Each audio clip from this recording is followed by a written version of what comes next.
سوري. نزي تكنيكال بروبلم أجات منا تصنحه جن وي سولف إت بس شير جبرنا موني تا لينك متان كنزرقح أب حوار ممكن أورده. أوكي أستاذ قرماي تفضل المجال لك إن شاء الله. Right. Okay.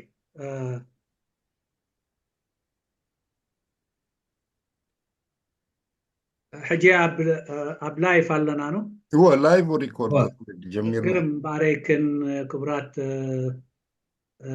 تساتفتي كم وين تخطاتلتي أب كل مرة خبو بزحن نايلو مشت فلوين للوين مدبنا كن جمرينا إذا مدب زي فلوين للوين زقبرو حدا كابتي نأجداسي تاريخاون وقعت ناي إيرترا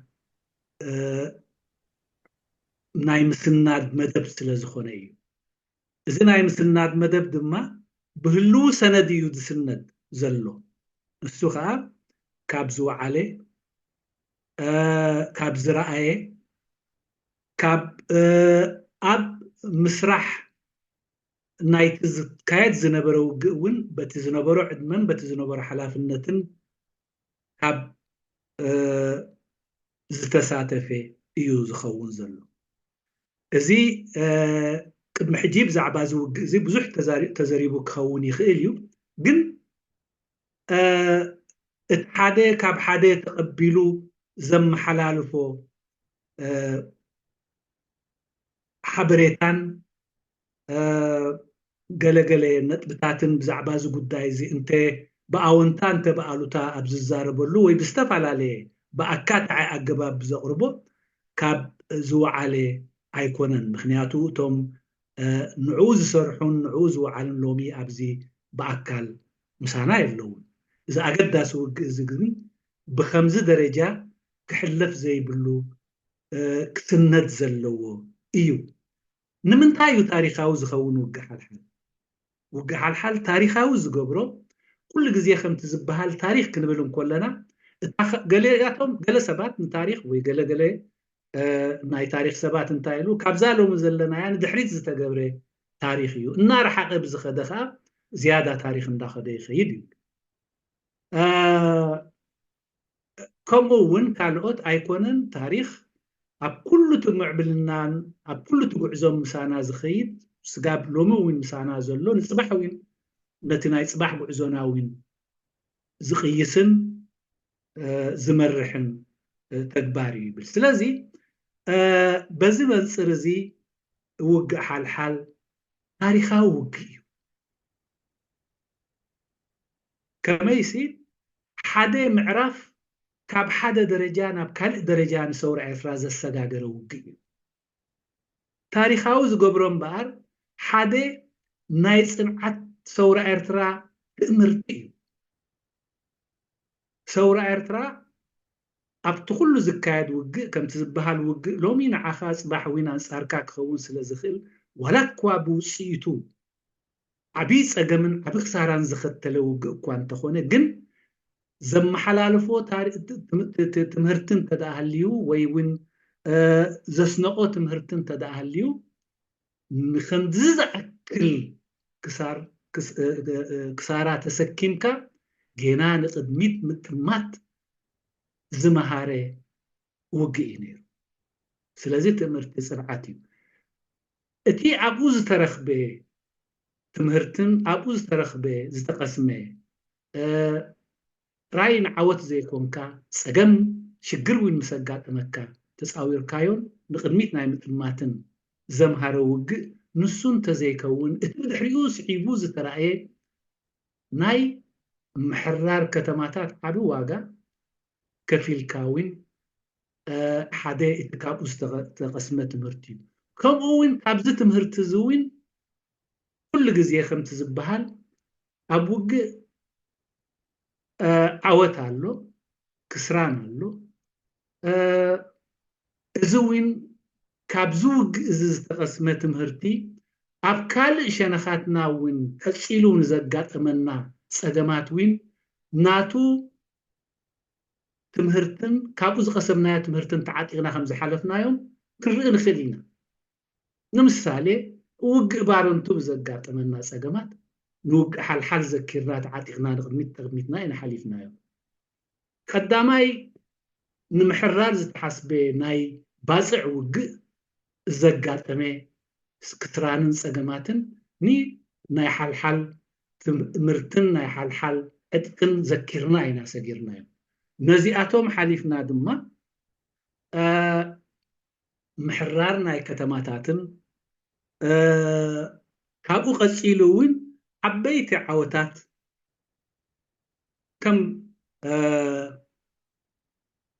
ናይ ሻድሻይ ወራር ናይ ውግእና ደው ወይ ናይ ኣፍዓበት ምሕራር ከምኡ እውን ስርሒት ፈንቅልን ስጋብ ናይ መወዳእታ ናይ 91 ነፃ ኤርትራ ናይ ምርግጋፅ ዕጥቁ ኣብ ሓልሓል ኢና ንረኽቦ ዕጥቁ ካብ ሓልሓል ኢና ቀሲምናዮ ምክንያቱ እቲ ኣብኡ ዘጋጠመ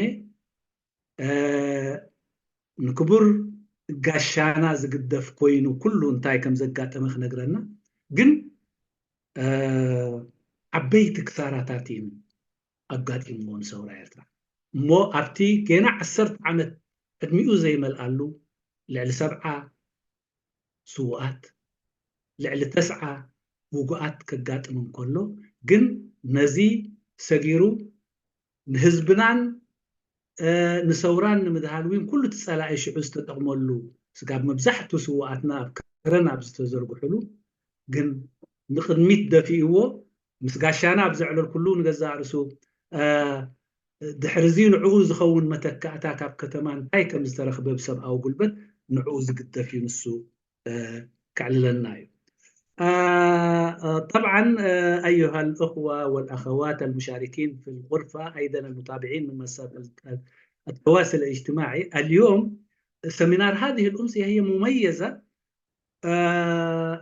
ومختلفة جدا من السمينارات اللي كنا نجريها لأنها هي أمسية توثيقية من وثيقة هذا التوثيق هو من وثيقة ليس يعني بينة منقولة من جهات مختلفة سواء كانت سمعت أو نقل لها هذه المعلومات بل نحن اليوم سوف نوثق من وثيقة حية حضرت هذه المعركة وكانت وشاركت فيها وأيضا بذلك العمر الذي شاركت فيه أيضا بنفس المسؤولية اللي كانت فيه كانت حاضرة وأسهمت في صنع معركة حلحل فبالتالي هذه المعركة لماذا تكون تاريخية هذه المعركة رغم أنه يعني الاختلافات الذي قيل عن هذه المعركة هذا سوف أتركه لضيفنا يعني أن يتحدث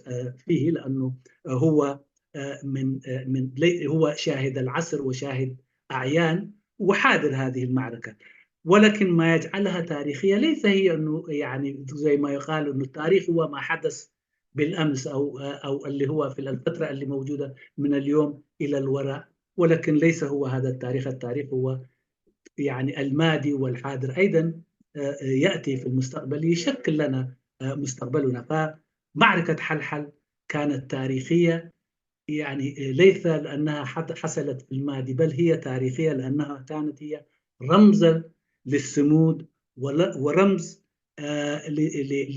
لمواصلة رقم الخسائر الكبيرة هذه اللي تعلمناها من معركة حلحل لولا معركة حلحل لما رأينا الانتصارات التي أتت بعدها سواء كانت تحرير المدن أيضا لما سمدنا للخسائر التي واجهتنا مثل معركة بارنتو ومعركة تحرير مسوع في قبل في السبعينات أي قبل المعركة الثانية التي سميت باسم فلتن أيضا لولا هذه المعركة لما تسلحنا بالسمود ولما تسلحنا بالإيمان أنه نحن رغم أي صعوبات أنه نحن سوف ننتصر لأنه حتى في معركة حلحل واجهنا مشاكل لكن انتصرنا وتعلمنا من هذه المعركة فبالتالي أيضا كانت هي المفتاح للانتصارات الذي تم بعده أيضا سواء كان في تحرير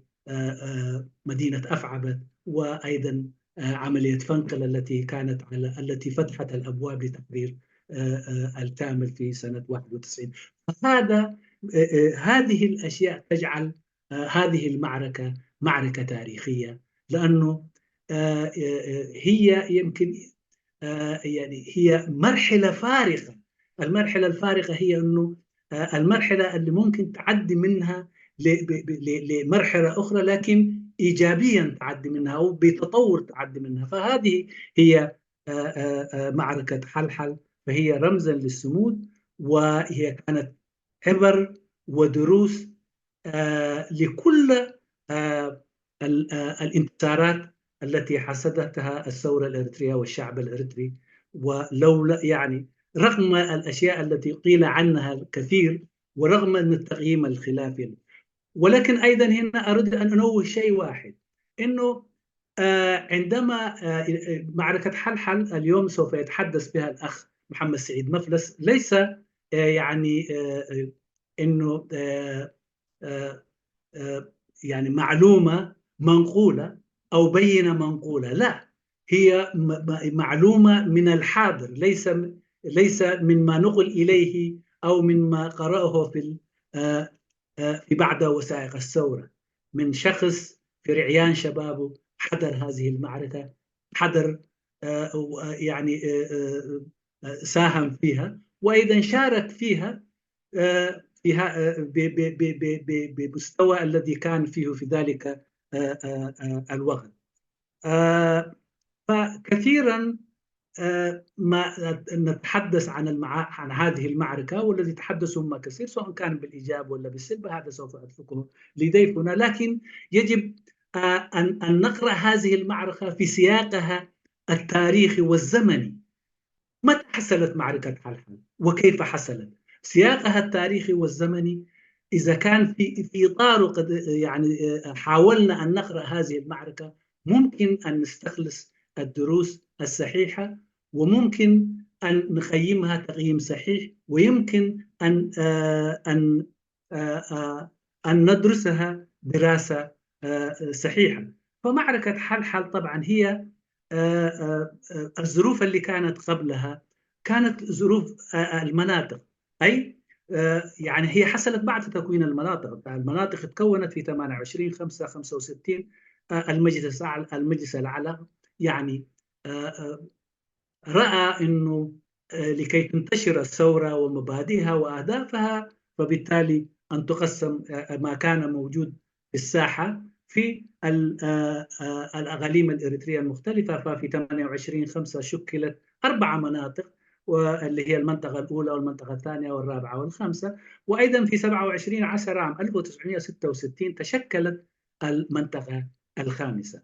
بعد ذلك رغم أنه الهدف كان انتشار مبادئ وأهداف الثورة، لكن أتت الرياح بما لا تشتهي السفن، فبالتالي رغم أنه انتشرت الثورة، ولكن حصلت مشاكل، هي أنه أصبحت المناطق منفصلة عن بعضها بعض، لا تساعد بعضها البعض، ويعني وأيضا أحيانا تتنازع في حدود الإدارية لكل منطقة لمنطقة من منطقة. أيضا مسائل مالية كانت، والمجلس الأعلى كان يريد أن تستمر الحالة كما هي، ولكن أيضا الجنود والشعب الذي كان يعاني كان يريد أن يتغير هذا الوضع المزدرب للثورة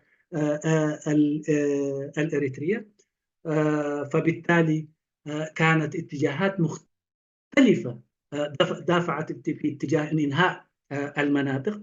وفي هذه الفترة ظهرت حركة الإصلاح، ثم حركة الجنود في السودان، وأيضا الإصلاح في السودان، ودخلت إلى الميدان. وأيضا المنطقة الثانية والثالثة الخامسة والثالثة التي كانت تعاني من هذه المشاكل، أيضا هي كانت تدفع باتجاه لإنهاء هذا الوضع الغير سوي والغير جيد، وأن أن تتوحد أن يتوحد جيش التحرير. وأيضا كل هذه الاتجاهات دفعت إلى مؤتمر عرضايل. ففي عرضايل في 16 في 14/6/68 عقد هذا المؤتمر، وهذا المؤتمر أيضا يعني حضره كل قادة المناطق ونوابهم أو المفوضين السياسيين من المنطقة الأولى، ديناي وهاشم، من هاشم بتذكر، وأيضا من المنطقة الثانية عمر إزاز وشكيني، ومن المنطقة الثالثة عبد الكريم وأحمد سكرتير، ومن المنطقة الرابعة حضروا عمرو ورمضان محمد نور، ومن المنطقة الخامسة المنكوبة التي كانت تعاني المشاكل، يعني لا كان قائدها كان سلم، والنائب غير موجود، وقائد السرية الأولى غير موجود، فبالتالي القيادة الثورية كانت أعطت المسؤولية لقائد السرية الأولى للمناضل عبد الله إدريس، فبالتالي عبد الله إدريس أيضا إساس الذي حضر حديثا للمنطقة أيضا بدأ يعني أخذوا معه وحضروا هذه المؤتمر اللي هو مؤتمر عردايب. ففي مؤتمر عردايب هنا النقطة المهمة أيضا ممكن يأخذها محمد سعيد بصرس معه، حيقول لنا الكثير. أولا هذا المؤتمر يعني طلع بقرار توحيد جيش التحرير الأريتري، ثم ثانية لجنة تحضيرية بإشراف حامد عمر إزاز، وأن يلتقوا في مؤتمر آخر. فبالتالي واللي هو بعد ذلك اللي سمي بمؤتمر عنسبة، تمويها سمي بمؤتمر عنسبة، لكن في الواقع هو يعني المؤتمر كان في 10/9/68 في أروتا. وفي هذه الأثناء يعني ما بين المؤتمر وبين المؤتمرين، ما بين مؤتمر عرضايب ومؤتمر عنسبة اللي هو مؤتمر أروتا أي مؤتمر الوحدة الثلاثية، حصلت معركة حلحل. الكثيرين يتحدثوا هذا أيضا حنتركه، البعض يقول أنه حصلت في نفس اليوم اللي عقد فيه المؤتمر، وهذا بيقولها طبعا محمود عثمان إيلوس في كتابه يقول هذا الكلام أيضا. ماكدونالد يقول ماكدونالد يمكن أنا دان كونيل يقول حصلت في في 5/9 أي 4 يوم أو 5 يوم قبل المؤتمر. هذا سوف يحدثنا عنه الأستاذ المناضل محمد سعيد مفلس. وبعد ذلك في هذا الوضع طبعا حدثت هذه المعركة. الأسباب، لا البعض يقول أنه يعني أرادوا أن لا يشتركوا في المؤتمر، فبالتالي يعني صارت معركة حلحل، وإن كان هذه من الصعب أن تصدقه بهذه الشكل أن تحدث معركة وتستشهد فيها قائدها وبهذا الكم الهائل لكي لا يحدث المؤتمر اللي هو أصلا يعني كان بيشرف على اللجنة التحضيرية الذي كانت تحضر للمؤتمر. أيضا المنطقة الثانية لها أسبابها. بعد ذلك الذي حصل هو أنه حتى في حدوث هذا المؤتمر بعد المؤتمر أيضا أتى النائب المفوض السياسي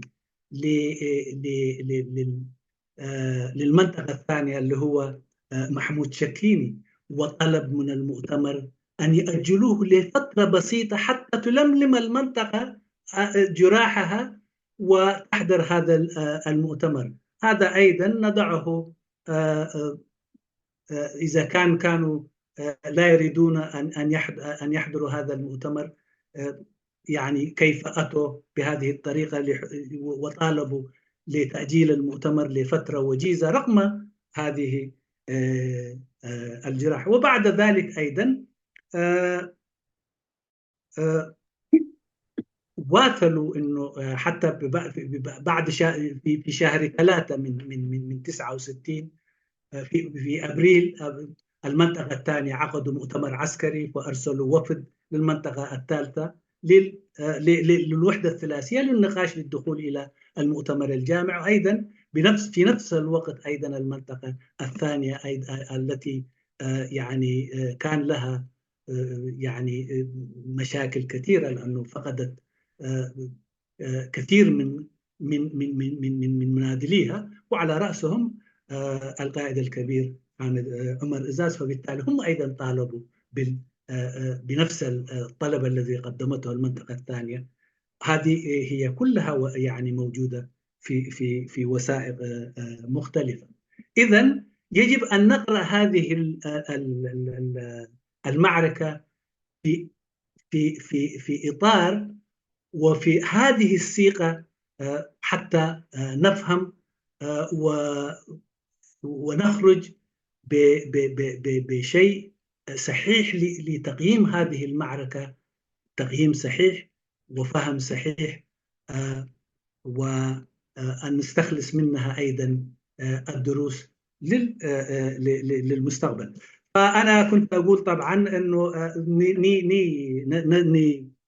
نوقع الحل كنرئيو أنت دا أخوينو أوصيكا نبينو راح بمتمات إتي كل زبهال بأونتاخم بألوتاخم بزعبوز زرب كابو كدحنا الناس خيل نجزا أرسو أبينا عودة كنت وي عودة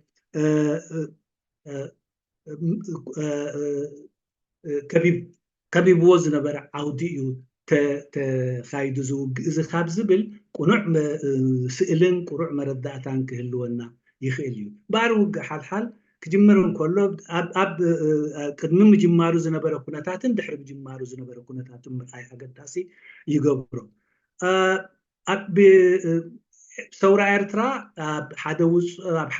بحدا خوينا بحدا وسم بوتعتات أبز كساق السنيحو بدحريو جن بالعلاوة بمسرة والثانية أنا العلاوة بايتو زرقح ثوران متكلاتون أب كل حزب إرترا خزرقح كابز بالكون حساس باب عسران شمونتن حسرت شحن شعب تميتن سسان حمشتن ناب كفلتات كم التغيير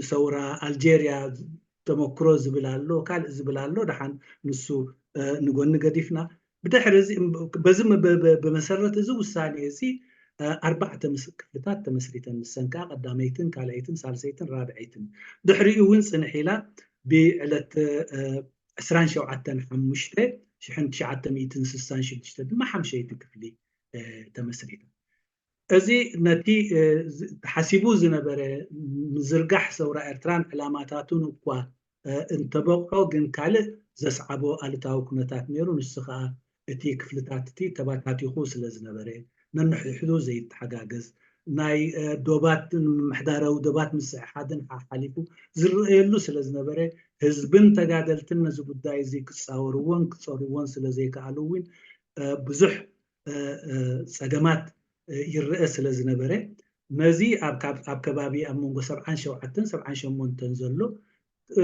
من قصاصات تجميرو مالتي بوغن اتن كلت تحسين زنبرة خبلتا سالسيتن حمشيتن تحكر كبالو زي كفلتات زي قنوع يكونن حدا سراويت حرنتن حدا مرحنتن كل اللو زبل أمونغ انك خيدون كله بتقادلت دما أب بمعراي وبإصلاح زفلتن كم أون ناي جزا تقادلتن أب حدا أوان أب مونغو زي من قصاصات إذا من قصاصات زي كله تدماميرو أبتي بعد 14 شدشتش حن ساعة 160 شدشتن زتخايدة قبائع عردايب كلهم ما راح تكفلتاتهم مكتلاتهم من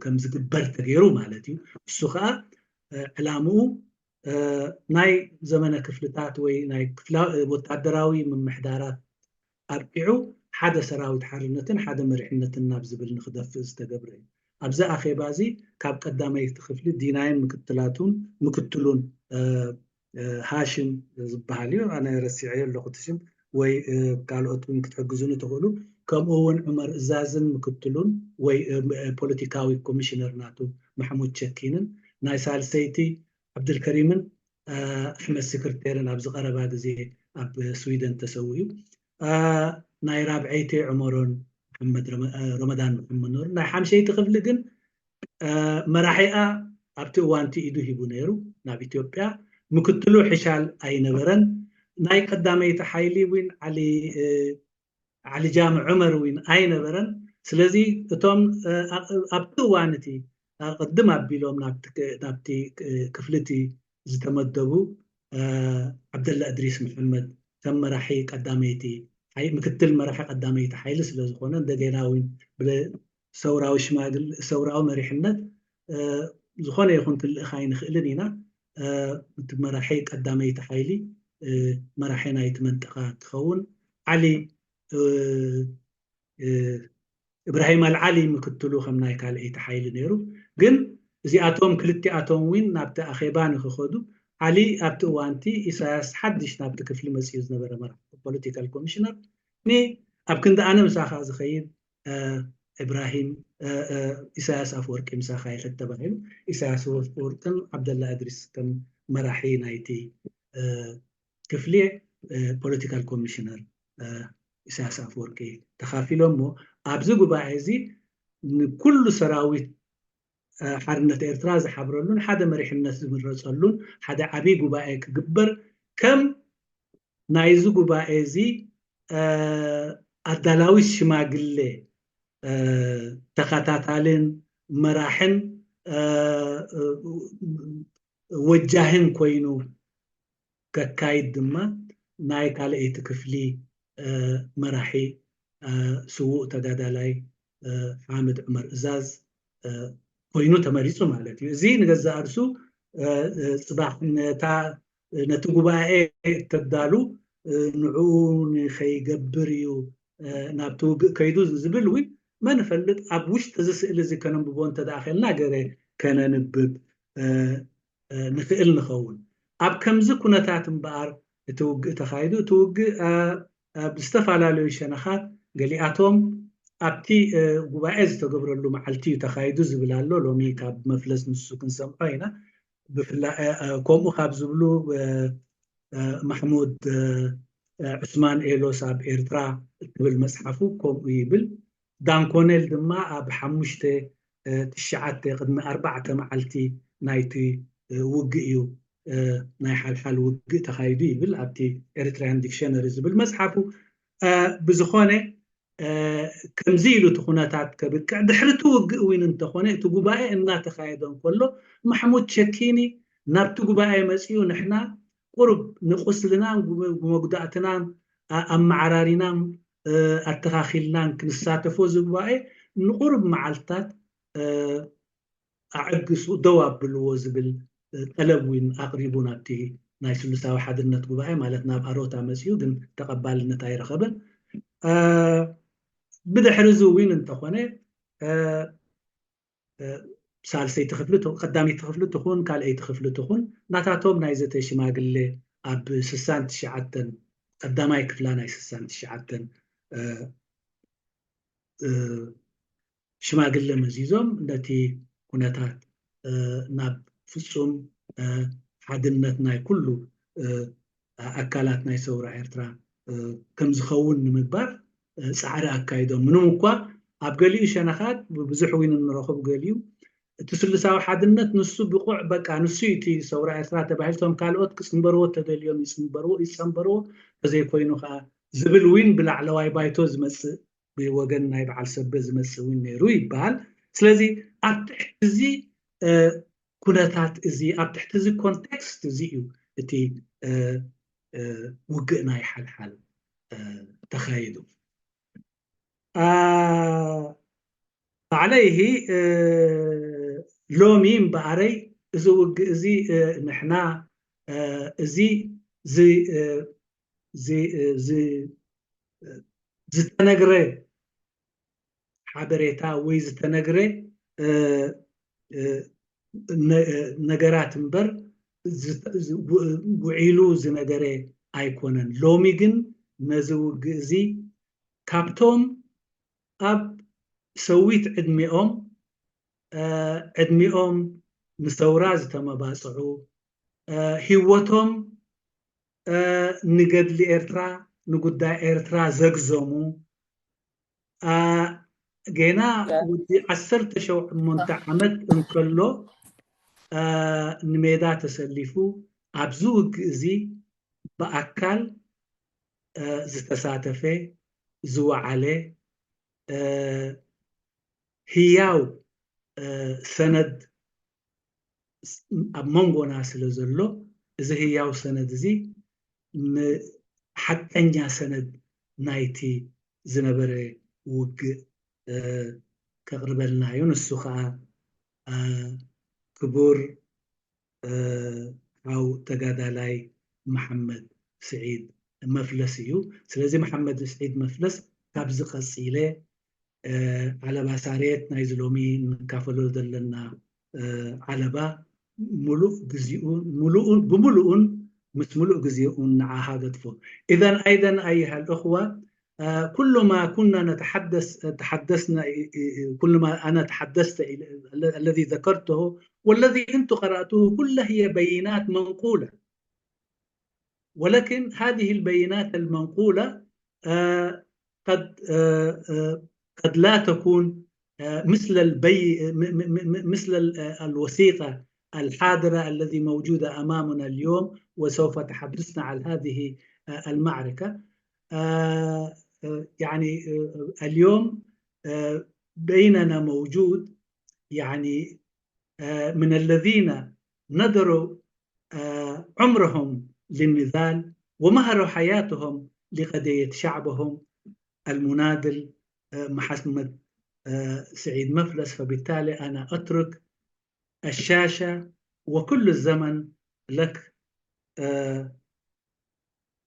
محمد سعيد مفلس، تفضل.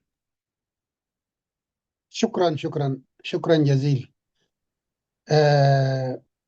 هذه المقدمة مقدمة جميلة ومقرونة بقراءة صحيحة، فشكرا لك.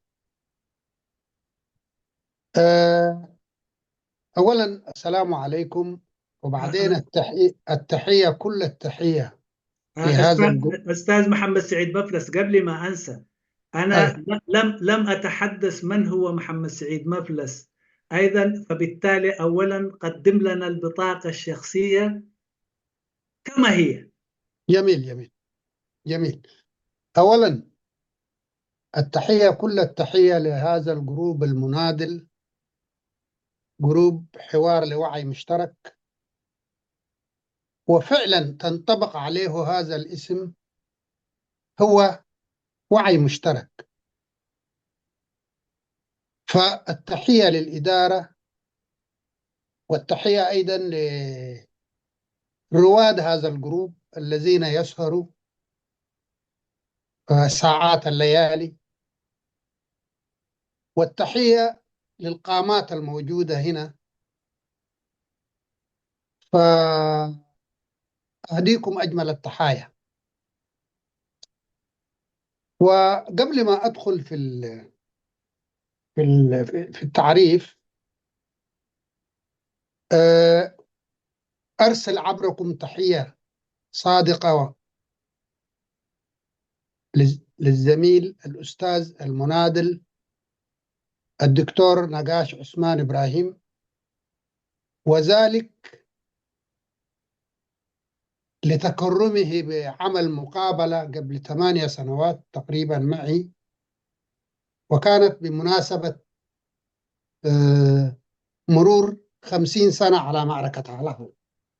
عندما عرف أنه أنا اشتركت في المعركة عمل معي مقابلة قبل 8 سنة، وكانت بمرور 50 عام. يعني الآن نحن دخلنا في 58 عام وشهرين من هذه المملكة. كما أرسل عبركم التحية والتقدير للمناضل الكاتب أحمد التيس الذي علق على هذه المقابلة بشكل رائع، فأقدم له التحية. أيضا بيننا الآن رجل مهم جدا باعتباره عضو قيادي في المنطقة الثانية في تلك الفترة، وله بصماته وموجود بيننا، وبالتأكيد حنستفيد منه. وبعد المداخلة اللي أنا بعملها أنا أتمنى أنه تدوه فرصة. هو الأخ المناضل الكبير صالح سيد محمد حيوتي موجود معنا باعتباره عضو قيادي في المنطقة الثانية. أنا كنت جندي عادي، لذلك هو ربما ما حضر المعركة لأسباب تم تكليفه به في تلك الفترة، لكن بالتأكيد يعرف آه، أمور القيادة في المنطقة أكثر مما أنا أعرفها. عشان كده أتمنى أنه يأخذ دوره، وبالتأكيد حيوضح لنا حاجات كثيرة. ممكن نترجم ده قبل التعريف عشان ما يطول عليك. اوكي بمجمرتا قدم نتي ዝተዋህበ መእተዊ ብቁዕን ፅቡቕ ንባብን ምንባሩ ከመልክት ይደሊ ካብዚ ቀፂለ ምስጋናይ ንዘተን ሓበራዊ ንቕሓት ልክዕ እዚ ዘተን ሓበራዊ ንቕሓት ከም ስሙ እዩ እውን እቲ ዝገብሮ ዘሎ ፃዕርን ብጣዕሚ ክምስገን ዝግብኦ እዩ። ከምኡ እውን ተሳተፍቲ ምስጋናይ ወሰን የብሉን። ቅድሚ ናብቲ ናይ ምልላይን ካልእ ምእታወይ ግን ሰላምታይ ንክቡር ሓው ተጋዳላይ ዶክተር ነጋሽ ዕስማን ከቕርብ ይፈቱ። ምክንያቱ ናይ ሎሚ 8 ዓመት ኣብ መበል 50 ዓመት ናይ ዝኽሪ ውግእ ሓልሓል ምሳይ ቃለ መሕትት ገይሩ ነይሩ። ኣብኡ እውን ብዙሕ ዝተዘርበ ነገራት ነይሩ። ኣነ ብኡ በዚ ምክንያት ከመስግኖ ይደሊ። ከምኡ እውን ሎሚ ድሕሪ 58 ዓመትን 2 ወርሕን ደጊምና ኣብዚ ሎሚ ንዛረበሉ ምህላውና እውን ብጣዕሚ ዝሕበነሉን ዝሕጎሰሉን ነገር እዩ። ከምኡ እውን ምስጋናይ ኣብቲ እዋን እቲ ኣብቲ ቅድሚ 8 ዓመት ኣብ ዝገበርክዎ ቃለ መሕትት ምስ ክቡር ተጋዳላይ ዶክተር ነጋሽ ዕስማን ሓው ኣሕመድ ስፔስ ናቱ መመላእታን ወይ ናቱ ተወሳኺ ሓሳብን ኣብቲ ኣነ ዘቕረብክዎ ጉዳይ ብምሃብ እውን ከመስግኖ ይደሊ። ከምኡ እውን ሎሚ ኣብዚ ኣብ መንጎና ኣባል መሪሕነት ካልአይቲ ክፍሊ ዝነበረ ኣብ መንጎና ኣሎ። ምንም እኳ ኣብቲ ውግእ እንተዘይነበረ ብገለገለ ካልእ ዝተዋህቦ ስራሓት ኣብ ካልእ ኣቢሉ እንተነበረ ግን ብርግስ ኣነ ተራ ተጋዳላይ ኮይነ ንሱ ግን ኣብዚ ብዛዕባ ኩነታት ናይቲ ውግእን ብዛዕባ ኩነታት ናይቲ ካልኣይቲ ክፍልን ከም መራሒ መጠን ብዙሕ ካባይ ንላዕሊ ክብሎ ዝኽእል ነገራት ክህልዎ ስለ ዝኽእል ብድሕሪ እቲ ኣነ ዘቕርቦ መደረ ወይ ብድሕሪ እቲ ኣነ ዘቕርቦ ምስክርነት ዕድል ክወሃቦ ተስፋ ገብር። تفضل أستاذ مفلس. شكرا. طبعا باعتباره كان مسؤول الأمن في المنطقة الثانية بيعرف أشياء كثيرة ممكن أنا ما بعرفها. عشان كده وجوده هو ضروري هو، وأنا أؤكد وأرجو أنه يكون له الفرصة. بالنسبة لتعريف نفس الشخص الضعيف، أنا اسمي محمد سعيد إدريس مفلس. ولدت في عام 1950 في منطقة اسمها هبرة في الساحل الشمالي.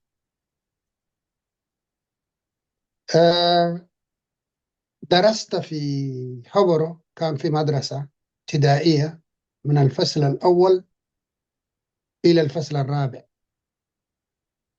ثم انتقلت من هبرة إلى مدينة كرن ودرست فيها 3 فصول أيضا الوسطى.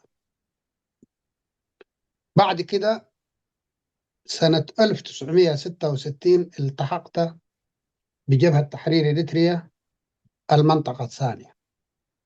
هنا اللي عايز أذكره، ودائما أنا أنبه في المسألة دي، يعني إذا أنا ولدت في سنة 50 والتحقت في سنة 66، العمر يعني 16 سنة، هل كانت الجبهة تجند الأطفال؟ لا.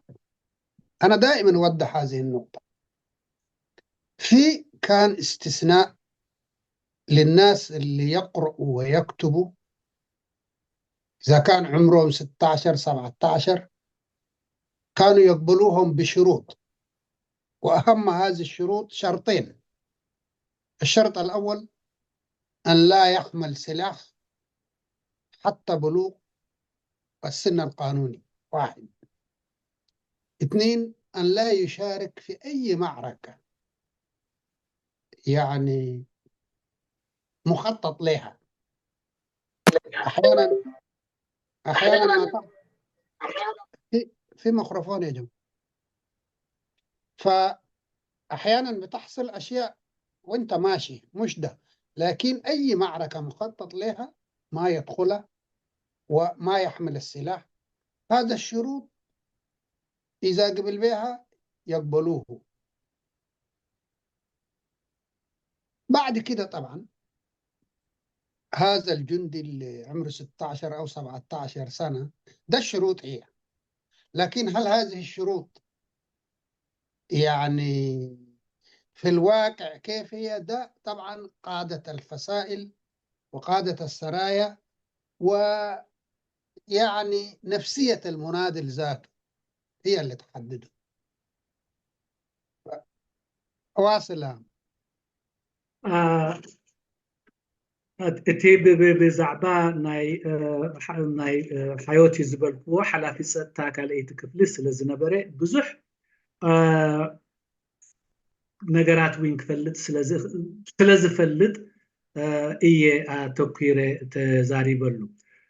እንተ ብዛዕባ እቲ ናተይ ድሕረ ባይታ ወይ መንነት ብዝብል ከብን ኣነ መሐመድ ስዒድ እድሪስ መፍለስ ይበሃል ብ1950 ኣብ ሃበሮ ኣብ ሰሜናዊ ሳሕል ተወሊደ ካብ ቀዳማይ ክፍሊ ስጋብ 4ይ ክፍሊ ኣብ ሃበሮ ተማሂረ ብድሕሪኡ ግን 3 ዓመት ትምህርተይ ኣብ ከረን ቀፂለ ካብኡ ብ1966 ናብ ተሓኤ ተሰሊፈ። ስለዚ 1950 ተወሊደ ብ1966 ክስለፍ ከለኹ ወዲ 16 ዓመት ማለት እዩ። ኣብዚ ኣተኲረ ከስምረሉ ዝደሊ ነገር እንተደኣ ሃልዩ እሞ ከምዚ እንተደኣ ኮይኑ ጀብሃ ወይ ተጋድሎ ሓርነት ኤርትራ ህፃናት ተሰልፍ ነይራ ማለት እዩ ክበሃል ይከኣል። ግን ከምኡ ኣይኮነን። እቶም ክፅሕፉን ከንብቡን ዝኽእሉ ናይ ምፅሓፍን ምንባብን ክእለት ዘለዎም ኣገልግሎት የድሊ ስለ ዝነበረ ኣብቲ እዋን እቲ እቶም ከንብቡን ክፅሕፉን ዝኽእሉ ዋላ እውን በዚ ናተይ ዕድመ ወዲ ገና ብረት ንምስካብን ንዓቕሚ ኣዳም በፂሖም እዮም ዘይበሃሉን እኳ እንተኾኑ ብቅድመ ኩነት ንሳቶም እንተደኣ ተቐቢሎሞ ከምኡውን ብሚዛን ናይቶም መራሕቲ ውግኣትን መራሕቲ ሓይልታትን መራሕቲ ጋንታታትን ብዝገብርዎ ሚዛን ቅድመ ኩነት ተቐሚጡ ሎም ነዚ ቅድመ ኩነት እንተደኣ ተቐቢሎሞ ናይ ምስላፍ ዕድል ነይሩ። እቲ ቅድመ ኩነት ከዓ ሓደ ብረት ክስከሙ ከም ዘይኮኑ፣ ካልኣይ እውን ኣብ ሃንደበት እንተደኣ ኣጋጢሙ እንተዘይኮይኑ ኣብ ዝተወደበን ኣብ ዝተፀንዐን ውግእ ኣብቲ ውግእ ክሳተፉ ከም ዘይኽእሉ ነዚ ኩነት እዚ እንተደኣ ተቐቢሎም እቲ ኩነት ከምኡ እውን ብሚዛን ናይቶም መራሕቲ ጋንታታትን ሓይልታትን እውን ነዚ ሚዛን ነቲ ዝተቐበሎ ብምምዛን ናይ ምስላፍ ዕድል ነይሩ ማለት እዩ። ስለዚ እዚ ብሩህ ክኸውን ኣለዎ። أوكي. اسمحوا لي أنه المنطقة ده ما افتخار بالمناسبة، حقيقة واقعة هي المنطقة اللي أنا ولدت فيها كانت تعج بكبار المناضلين. وفي هذه السانحة أنا حأذكر جزء منه. لأنه أنت إذا في منطقة فيها مناضلين كبار تتأثر بهم. مثلا أنا هسمي بعض الأفراد: محمد إدريس حاج، هذا كان المسؤول الثاني في جيش التحرير بعد استشهاد عواتي. محمد إدريس حاج اللي هو استلم جيش التحرير. أحمد إبراهيم حليب ستة، صالح تطو، حامي الشنين، عثمان موسى سلمان، حامد زبوي، علي دبشك، حامد برقيبة، حامد هارون، محمود ميري، وود النازر، ربنا أعطاه في عمره، يطول في عمره. يعني هؤلاء وغيره ديل مثالهم. فأنا نشأت وأنا صغير في أجواء كهذا، وده يمكن اللي دفعني ألتحق بهذه السرعة قبل ما العمر يتقدم. شكرا. اوكي كده ممكن أنا حجي أبز حدا نقدر تخصص دللو السخاء نجاح رازي يكونن حقي السخاء تي أنا زدولت كله بوتا بزحت عبيتي تقادلتي أبتوانتي أب سورة إرترا تسلفون يروم زي أتوم دم كم أرأيان كم سلواء أبل ليس لزحدرو قصة تيناي مستافي أب جينا أب نوس عدمي كاب زدافع عن نجارات نيرو كاب أتوم نمتقاس أكل محمد إدريس حاج اتي دحري مسواتي ناي جigna حمد إدريس عواتي ني سراويت حرنت زمرح إيو كم وين أحمد إبراهيم حليسته حامد زبوي ود الناس بزحاتي تقيسوا عن حجي كذكرهم وين استاي أسمات سلزخونة أجمع يكونن سمعكم هو مومي أسمات مترجمة يدلي أسمات سلزخونة سلزي أنا مبقر سلوانا إذا أتوم حديرني أبتي جينا أبنوس عدمي نبتك أرسي كسنبر زدافعكم. شكرا. طيب نحن اليوم قاعد نتحدث عن معركة حلحل، ومعركة حلحل ليست هي الأولى والأخيرة في تاريخ الثورة الإريترية، سبقتها معارك ولحقتها أيضا معارك. ومن ضمن المعارك اللي كانت تعتبر كبيرة نسبيا في تلك الفترة أو قبل تقربة ومحلاب. تقربة استشهدوا فيها 18 مناضل، ومحلاب استشهدوا فيها 24، وهذا قبل حلحل. هو فمعركة حلحل ليست الأولى والأخيرة، لكن في أشياء تضطرنا أنه نتكلم في حلحل، أشياء 3 أو 4 تقريبا. أولا حجم المعركة، وبالذات في تلك الفترة معركة كبيرة جدا يعني بحساب تلك الفترة. طيب ماذا قيل عن هذه المعركة؟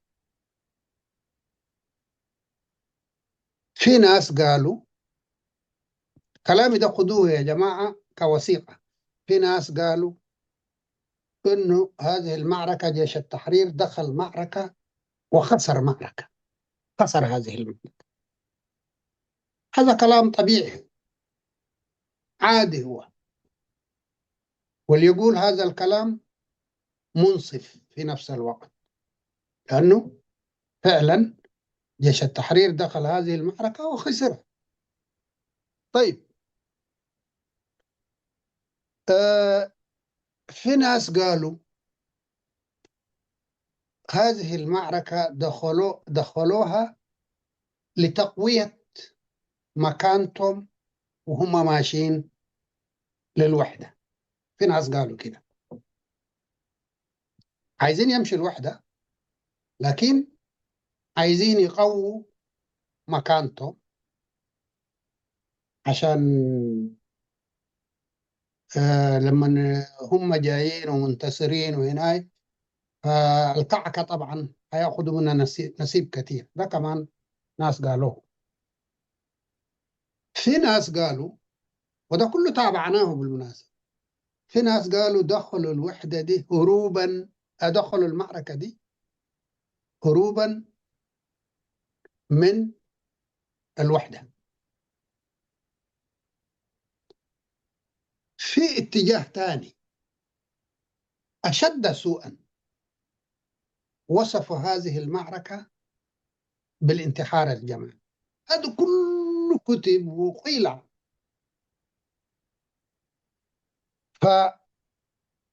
يعني الحقيقة هي أنا جيها طبعا إنه كانت معركة كبيرة.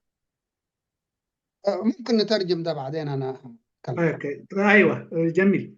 نحنا لومي وقع حلحل بزعبا وقع حلحل كنزارب نكولنا وقع حلحل قدامي وقعنا مودعتا وقعنا يكون نستخايد وقع نيرو بدحيو نستخايد وقع نيرو مثالي كميو خاب استخايد وقعات وقع تقربا السرت شمونت سوءات زنبرو كمون محلاب اسران 4 سوءات زنبرو قم بزعبا حلحل نزارب زلنا حلحل ኣብቲ ግዚኡ ብመዐቀኒ ናይቲ ግዝየቲ ብዓቕሚ ናይቲ ግዝየቲ ሓደ ዓብይ ውግእ ብምንባሩ እሞ ከዓ ብዛዕባ እዚ ውግእ እዚ ዝተፈላለዩ ሸነኻት ዝተፈላለዩ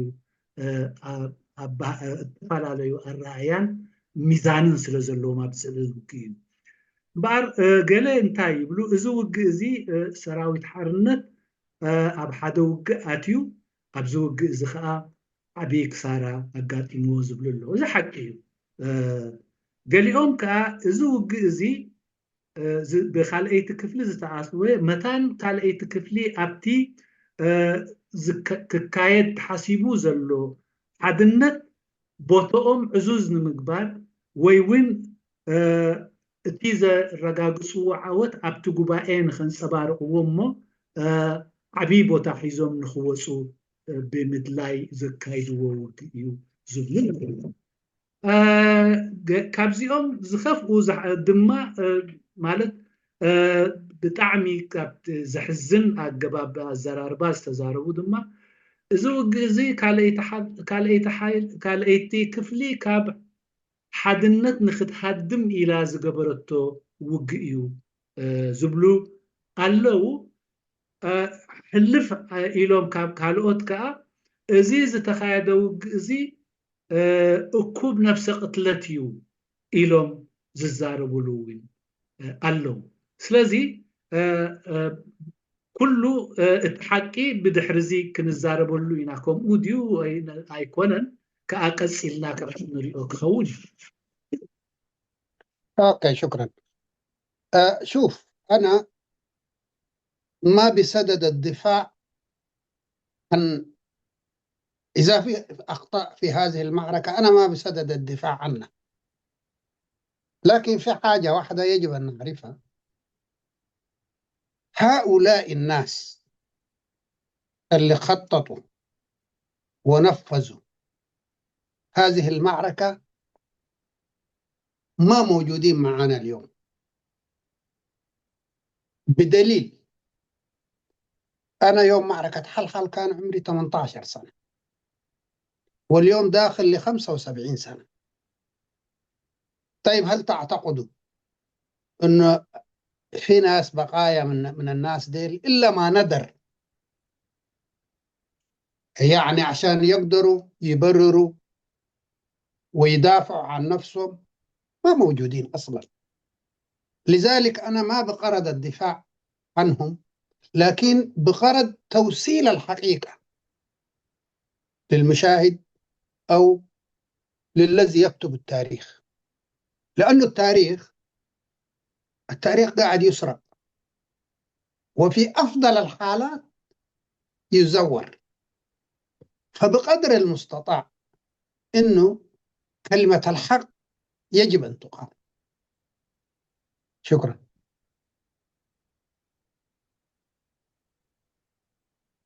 عليكم. اوكي أنا لوبي أبزي أمونغوهم زلخو نتي جيجاتات انتدألو خوينو وحسرتات انتدألو نعوغ كلاخل أيكونكم تايدات حقي كم زلونو قرابيو بتي أنا زفلتو እቶም ነዚ ውግእ እዚ ዝሓንፀፁን ዝፈፀሙን ኣብ ምሕንፃፁን ኣብ ምፍፃሙን ዝነበሩ ሎሚ ምሳና የለውን ኣነ ኣብዚ ውግእ እዚ ወዲ 18 ዓመት ከለኹ ኮይነ እንተደኣ ተሳቲፈዮ ሎሚ ወዲ 75 ዓመት እዮም ስለዚ እቶም ነዚ ውግእ እዚ ዝመርሑን ዝሓንፀፁን ነዚ ኩሉ ዝበሃል ዘሎ ብዛዕባኦም ንክከላኸሉ ብሂወቶም ኣለው ኢልካ ክሕሰብ ዘይከኣል እዩ ኣነ እውን ኣብዚ ንክከላኸል ዘይኮንኩ እንታይ ደኣ እቲ ሓቂ ንክስነድ ዝከኣለኒ ንምግባር እዩ በታ ኣነ ዝፈልጦ ምክንያቱ ኣብ ቅድሚ ዓይንና ታሪክ ክስረቕ ወይ እውን ታሪክ ክዳናገር ንሪኦ ስለ ዘለና እቲ ሓቂ በቲ እንፈልጦም በቲ ዝርአናዮን ክንብሎን ከነቕርቦን ሓላፍነትና ይኸውን እቶም ዓበይቲ ሓንፀፅቱን ፈፀምቱን ብዛዕባኡ ኩሉ ክብሉ ዝኽእሉ ግን ሎሚ ኣብዚ ኣብ መንጎና ነብሶም ክከላኸሉ ብሂወት ዘለው ኣይኮኑን طيب في السؤال يطرح نفسه لأنه نحن كنا نقول يعني أيام المؤتمر بتاع عردايب وكده الكلام اللي كان موجود متى تم إقرار لحظة بس دقيقة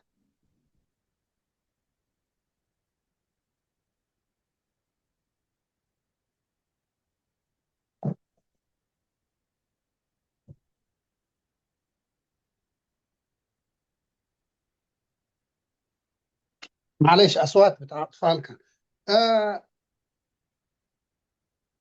متى تم تحديد أو أنه تكون معركة حلحل أنا في اعتقادي وجازم في هذا الاعتقاد أنه تم اتخاذ قرار هذه المعركة في سنة 67 وداير أديكم دليل الدليل هو في 67 في يوم 16/11/67 السرية الثالثة في المنطقة الثانية هاجمت قرورة وهذا الهجوم كان من دون علم قيادة المنطقة يعني قيادة المنطقة ما كانت موافقة فيه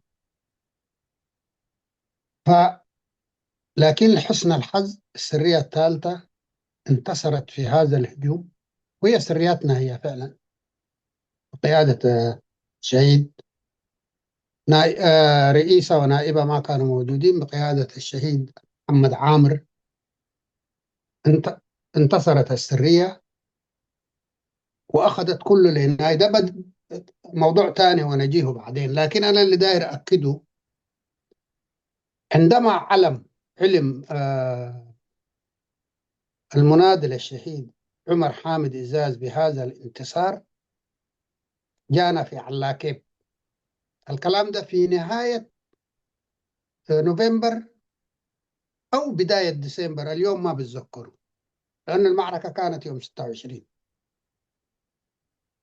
وحنأ السرية لهذا الانتصار الكبير وقال لهم للقادة اللي قادوا المعركة انتوا دخلتوا المعركة دي من دون إذن القيادة فمن حظكم أنه نجحت هذه المعركة وإلا كان في حساب الآن قال عندنا في المنطقة الثانية حتى باقية فينا شوكة حوت بهذا اللفظ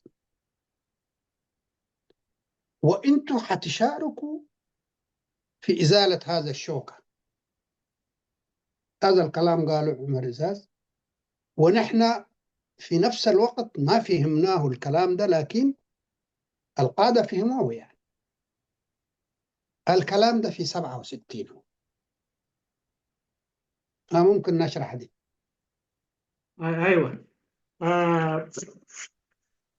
ابزي زي نبتو حدا زي سجر حطو قال بزعبا عردايبن وقباي عردايبن قدمي مزرابنا معسيو توقع ناي حال توسينو زبل حطو كان العلم نقدر وقع ناي حال كايد توسنه بشحن 976 مالت جينا ستان شوعتن سبعة ستان شحن 960 شوعتن سسان شوعتني جينا عردايب أب حنقول زخونة يخون سب أب زي نبرلو جزي زوسين إذا دما بجبوت أنا كنبركم زخل أنا أبال ناي سالسي تحيلي أب كبابي قرورا زنبرت نيري بشحنت شعتنيتن سسان شوعتن إذا حيل زيئة بزي أفلطو نايتي مريحنت ويعني حالفت كفلي ويلا عروت مريحنتا ني قرورا أتقيعا أبدا عليتي ناي قرورا زنبري وتعدرات سلاء عاوت أمزجيبا نتبوتا تقص عصيراتو ولا وين توم مرحتاوين مرحي أزنبري حمد عامر وين كي ترفي أي نبرن سلزي إذا عاوت زي مستقوانا صفت إذا حيل زيئة سو حامد عمر إزاز أبتي وانتي ناب أب كبابي نوفمبر حلاكين حلاكين أب كبابي ناي ديسمبر ونوفمبر أب بيلي زخون مثلا أب علاكيب مسيو أخيبا أكايدو لانة تحايلي بقدام النت نتيجة وانا صفاتو عود أمسجينوا زي تعودكم نيركم انت تخون جم زي أفلطو سلزجبركم حساب كالي يكون نيرو بزخونة لومي نحنا أبزي تعودكم علىهم أب كالي تخفلي أنكر كوين النازل له حدا معركسة حدا مدبرنا يسأل له سلزي إزي مدبر زي كن أليول لنا إلو نحلفتي أبتوانتي أينايكم مخانو زي أنكر زي وي أيناي مخانو زي كهرن تحاسبو زلو مدبر يفلطو نيرا مخانو سلزي إزي أب على كيب زتزرب زرباقن أب شحن 960 شوعتنيو سلزي ناي حل ويسألائي كاب حل ناي مصراق مدب أقدموا أب شحن 960 شوعتن أب حنصاصن أب مدبن نايت مريح الناس زنبري. شكرا. طيب احنا حنتكلم على حلحل اولا كمنطقة قبل ما نتكلم في المعركة. حلحل كانت بمثابة القلب النابض للمنطقة الثانية لأشياء كثيرة جدا. أولا هي تتوسط المنطقة. ثانيا شعب حلحل حقيقة وشهادة لله شعب مناضل، شعب أدى كل ما يملك كبقية الإريتريين طبعا. وحلحل تقع في مرتفع جنوب كرن، تبعد من كرن تقريبا 30 إلى 35 إلى 40 ما أعرف مرتفع هو. في الشمال بعد قرية قربت ماريا قيح تجي، ومن ماريا صلام تنزل، وبعدين قبي صعدة، ومنه حنسبة وإلى آخره، حتى الحدود السودانية اللي كان بين كرن وبين السودان هي حلحل. إذن الاستراتيجية بتاعت حلحل هي، أو الهدف من تحرير حلحل هو تحرير هذا المنطقة واستقبال المواد التموينية والأسلحة اللي تجي من السودان، لأنه حلحل هي زي ما هو قال كانت شوكة حوت. يعني لو الواحد أزاح حلحل، يعني حتى المناطق الثانية عن طريق شبك وهناك تقدر تفوت لهم كل شيء. فالتخطيط الاستراتيجي لتحرير حلحل كان في مكانه. شكرا. اوكي ኣብቲ ጂኦግራፊካዊ ኣቀማምጣ ናይ ሓልሓል ኣገዳስነቱን ምርኣይ ኣገዳሲ ይኸውን። ንምንታይ ዝውግእ ዝካየድ ተደልዩ? ቀዳይ ነገር ሓንቲ ኣገዳሲት ከተማ ካልአይቲ ክፍሊ ኣብ ማእከል ናይቲ ክፍሊ እትርከብ ከተማን ዓብይ ኩሉ ህዝቢ ኤርትራ እኳ ተጋዳላይ እዩ፣ ግን ከዓ ዓብይ ተጋዳላይ ህዝቢ ዝነበራ እዩ። እዛ ከተማ እዚኣ ኣብ ሮራ ወይ ኣብ በሪኽ ቦታ ወይ ከበሳዊ ቦታ ናይ ደቡብ ብወገን ደቡብ ካብ ከረን ከምኡ እውን ብሰሜን ብገርበት ኣቢልካ ብማርያ ቀያሕን ማርያ ፀላምን ኣቢልካ ድሕሪ ገበይ ፃዕዳ ብዓንሰባ ኣቢልካ ምስ ኣብ መንጎ ሱዳንን እቲ ቦታታት ናይ ከረን ዘሎ ቦታታትን ከራኽብ ዝኽእል ቁልፊ መንገዲ ክሳዳዊ ቦታ ሒዛ ዝነበረት እያ። ስለዚ ናይ ፀላኢ ሓይሊ ካብዛ ከተማ እዚኣ እንተደኣ ፀሪካዮ እቲ ዘሎካ ናይ ስንቅን ናይ ብረትን ምምልላስ ኣብ መንጎኻን ኣብ መንጎ ሱዳንን ዘሎ ብዘይ ዝኾነ ፀገም ክፉት መንገዲ ክኸውን ንሱ ጥራሕ ዘይኮነውን ብሸበቕ ኣቢልካ እውን እንደገና ናብቶም ካልኦት ቦታታት ናይ 4 ክኸውን ይኽእል ናይ 3 እውን ክኸውን ይኽእል ይመስለኒ ከምቲ ኣቀማምጡ ስንቅን ብረትን ዝመሓላለፈሉ መንገዲ ክኽፈት ስለዝኾነ ስለዚ እዛ ዓንቀር ኮይና ዓንቂፃህና ዘላ ከተማ ምልጋሳ ብወታደራዊ ስትራቴጂካዊ ዓይኒ ተጠሚትና ከተልግስ ዝነበራ እያ። ስለዚ ካብዚ ኣገዳስነት እዚ ተበጊስካ እዩ እቲ ኣብ 1967 ኣትሒዙ እዚ መላግቦ ዝኾነ ክልተ መሬት ናይ ምርኻብ ንሱዳን ይኹን ናብ ካልእ ቦታታት ይኹን ዓንቂፁ ዘሎ ሓይሊ ምፅራጉ ኣገዳስነት ዝነበሩ። ስለዚ ካብዚ ተበጊሱ እዩ እቲ ውግእ ቅድሚ ኩሉ እቲ ተባህለ ፀገማትን እቲ ክዝከር ዝፀንሐ ነገራትን ቅድሚኡ ወይ ጉባኤታትን ቅድሚኡ ዝተሓስበ ምንባሩ ዘረጋግፁ እቲ ስትራቴጂካዊ ኣቀማምጣ ናይ ሓልሓል እዩ። ስለዚ ብወታደራዊ ስትራቴጂ ተጠሚቱ እዩ ኣቀዲሙ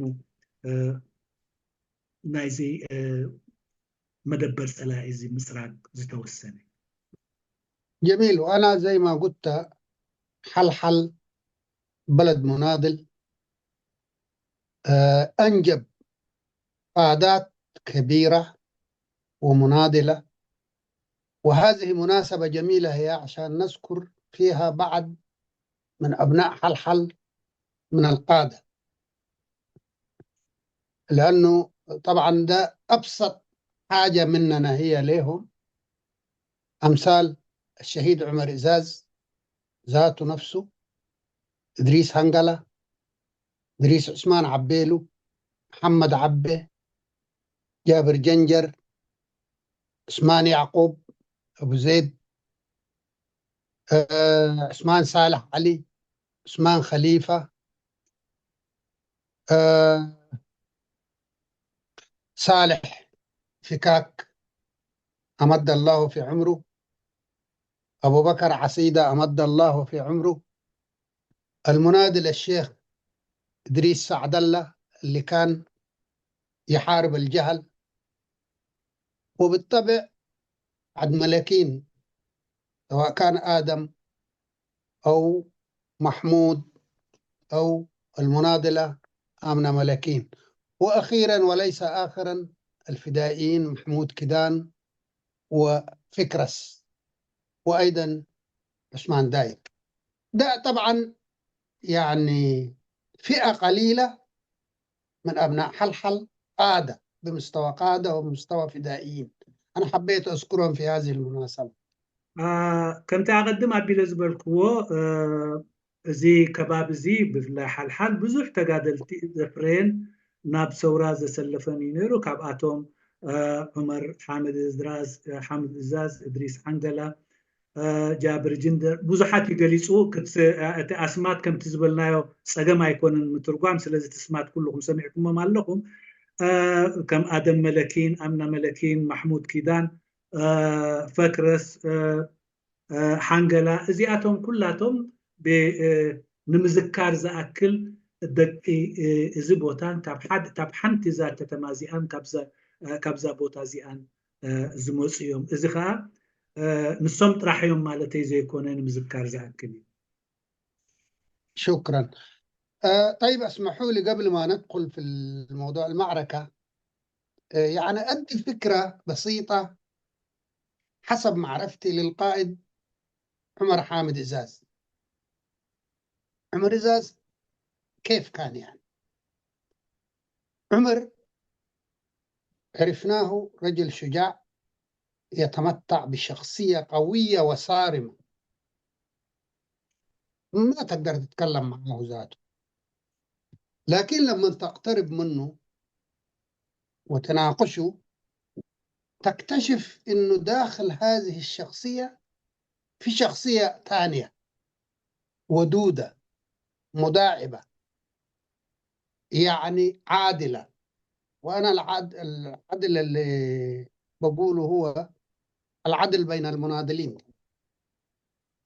فعمر كان بهذه الطريقة رحمه الله.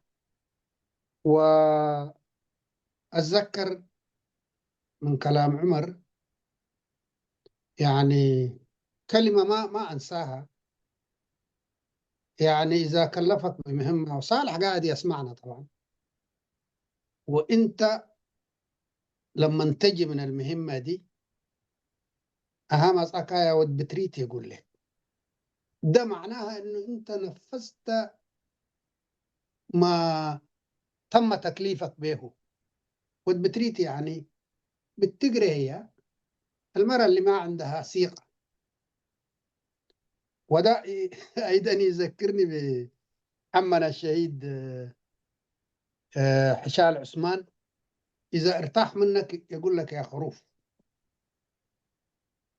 فعمر كان بهذه الطريقة. بعدين من ضمن العدل بتاع عمر اللي أنا أتذكره، يعني بالرغم من أنه هو بليناوي هو، والبلين كانوا يعني تقريبا نقول 30-40% من الجيش، لكن كان مانع لغة البلين منعا باتا، لأنه كان بيرى أنه هذه المسألة ما صحيحة، ولغة المخاطبة كانت العربي، يخاطب بالعربي، لازم تتخاطب بالعربي، إلا إذا الشخصين انفردوا وتكلموا براهم ده موضوع تاني.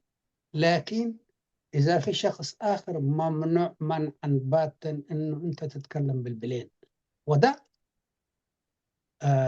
شيء من العدالة. تفضل. ኣብዚ ቅድሚ ኣብቲ ካልእ ትሕዝቶይ ቅድሚ ምእታወይ ብዛዕባ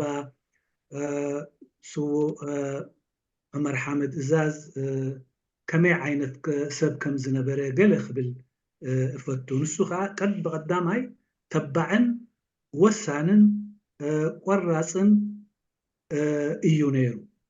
ስለዚ እዚ ኢኻ እትሪኦ ብደገ እንተኾነ ግና ቀሪብካ ኣብ እትዘራረበሉ ወይ እንተዳ ኣብኡ ቅርብ ኢልካ እቲ ወሳንን ቆራፅን ትሪኦ ዝነበርካ ባህሪ ካልእ ሰብ ኣብ ውሽጡ ትርኢ። ንሱ ከዓ ሩህሩህ፣ ፍትሓዊ፣ ንኩሉ ብማዕረ ዝርኢ፣ ንገለ መደብ ሂቡካ ውን ኣብቲ መደብ ፈፂምካ ኣብቲ መፀሉ ውን ኣብቲ ዝገብሮ ኣቀባብላ ውን ካልእ እትርኢ። ከምቲ ዝበሎ ብትግረ ወዲ ብሪት ኢሉ መፅኢካ ዶ ኢሉ ስታይ ብለካ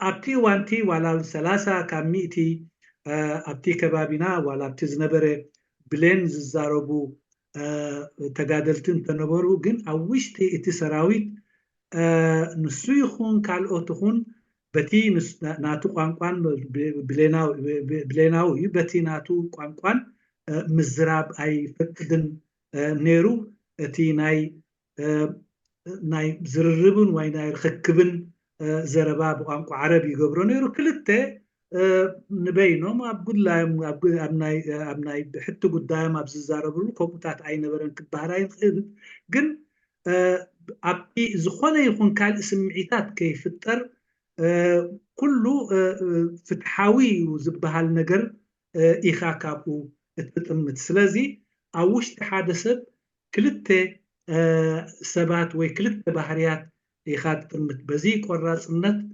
بتحادث آره بزي بتعمي وساني بتحدو جنكا بتعمي أقربو على كم عينة بحريات خا بيقولوا سلازي ازي اتي بقربة كاب وزت عزب كوي. اوكي، بعد كده بعد هذه المقدمة ممكن ندخل في موضوع المعركة. المعركة زي ما قلت أنا تقريبا مسجلة في يوم 7/9/68. 7/9/68. فتم اجتماع في قرية اسمها مؤتو، وهي تبعد تقريبا 3-4 كيلومتر من المعسكر، نزولا في اتجاه مايشوا. ونحن عرفنا طبعا انه خلاص خلال 2 ولا 3 عرفنا انه نحن ماشيين لمعركة. فتم جمع الجيش هناك، وقال انه اليوم عندنا مهمة. هذه المهمة هو إزاحة هذا الكابوس. والسرية الثالثة تتذكر أنا قلت لكم كده قبل كده. لذلك اليوم هنبدأ هذه المعركة، وأنا متأكد أنه حتكون فيها خسائر، قال، لكن ندفع ما ندفع، يعني يجب أن ننتصر، وأنا أكون بينكم في المقدمة. ده كلامه في الاجتماع اللي عمله للجيش، والقادة موجودين. بعد كده طبعا مشى واجتمع معه. هسه قال أنا هجتمع مع القادة بتاعتكم وهديهم آخر التعليمات، وقعد معاهم طبعا زي ما شرحت أنا قبل كده. وتاني عملوا أيضا لقاء مع الجيش، وحددوا ساعة الصفر اللي هي الساعة 7. كانت أظن الساعة 7 مساء. وقال إنه المعركة أنا هبدأ بإطلاق طلقة من مسدسي، والأخ حليب ستة حيطلع قبلنا، باعتباره كان قائد بلقى التعاون. بلقى التعاون ده اللي كان عنده الهاونات يعني، والهاونات كمان صغيرة، بوسة 3 وبوسة 2 وكده، ما هاونات كبيرة يعني. فهو حيصوب هذه الهاونات وحيضرب المركز. وبعد كده لما أنا أشوف إنه الوقت خلاص أنا هجم. قال بهذه الكلمات طبعا هتبدأ المعركة. تفضل. دحرزي أبتي قداي وق كبلية كتوكورية اتوق عب مزقبي كم زلو بشوعته 9 سبتمبر 1968 إيو تجميرو قدميو أب مأتوت زبهال بوتا قال 3 و4 كيلومتر رحيقو زركب كاب وجن بوجن مايشوا كمالت كاب تي معسكر رحيقو زركب بوجن مايشوا أبو تأكيبنا قدمتي وجه قدم كلتا 3 معلت سلزي تأخيبا مستخايدة لومي كله تي حدا نجرسي كيخون كم زخونة ويوجه خون كم زخونة كلها بروه نيرو ስለዚህ ብቀዳምነት ንኩላህና ነቲ ሰራዊት ኣኪቡ ምርእዛዝ ሎሚ ተልእኮ ኣለኒ እዚ ፀላኢ ካብዚ ቦታ እዚ ክንፀርጎ ኣለና ክፅረግ ኣለዎ ዋጋ ብዙሕ ክንከፍል ኢና ግን እቲ ክኽፈል ዘለዎ ዋጋ ክንከፍሎ ኣለና ኣነ ኣብ ቅድሚት ምሳኹም ኣለኹ ኢሉ ብድሕሪኡ ነቲ ናይ ዞረ ሰዓትን ነቲ ሓላፍነት ናይቶም መራሕቲ ንምሃብ ምስቶም መራሕቲ ተራኺቡ ኣብቲ ዘረብኡ ምስኣቶም ብምዝራብ እዚ ውግእ እዚ እናኣትዎ ዘለና ብመጀመርታ ኣነ ናይ ተኽሲ ምጅማር ምልክት ካብ ሽጉጠይ ድምፂ ጥይት ክትሰምዑ ኢኹም ብድሕሪ እዚ እቲ ብሓሊብ ሰተ ዝምራሕ ዝነበረ ሓይሊ ንኣሽቱ ሃውናት ንሱ ስለ ዝደበሮ ንሱ መጥቃዕቲ ክገብር እዩ ብድሕሪኡ ድሕሪ ዝኣክል ድብደባ ምክያዱ ናይ ሃውን ንሱ ብድሕሪኡ ናይ ህጁም ወይ ናይ መጥቃዕቲ ትእዛዝ ክስዕብ እዩ ስለዚ በቲ ትእዛዝ መሰረት ከዓ ናብቲ ማዕስከር ክእቶ እዩ ኢሉ كم زعمسله ممرحي أم حلال فلنا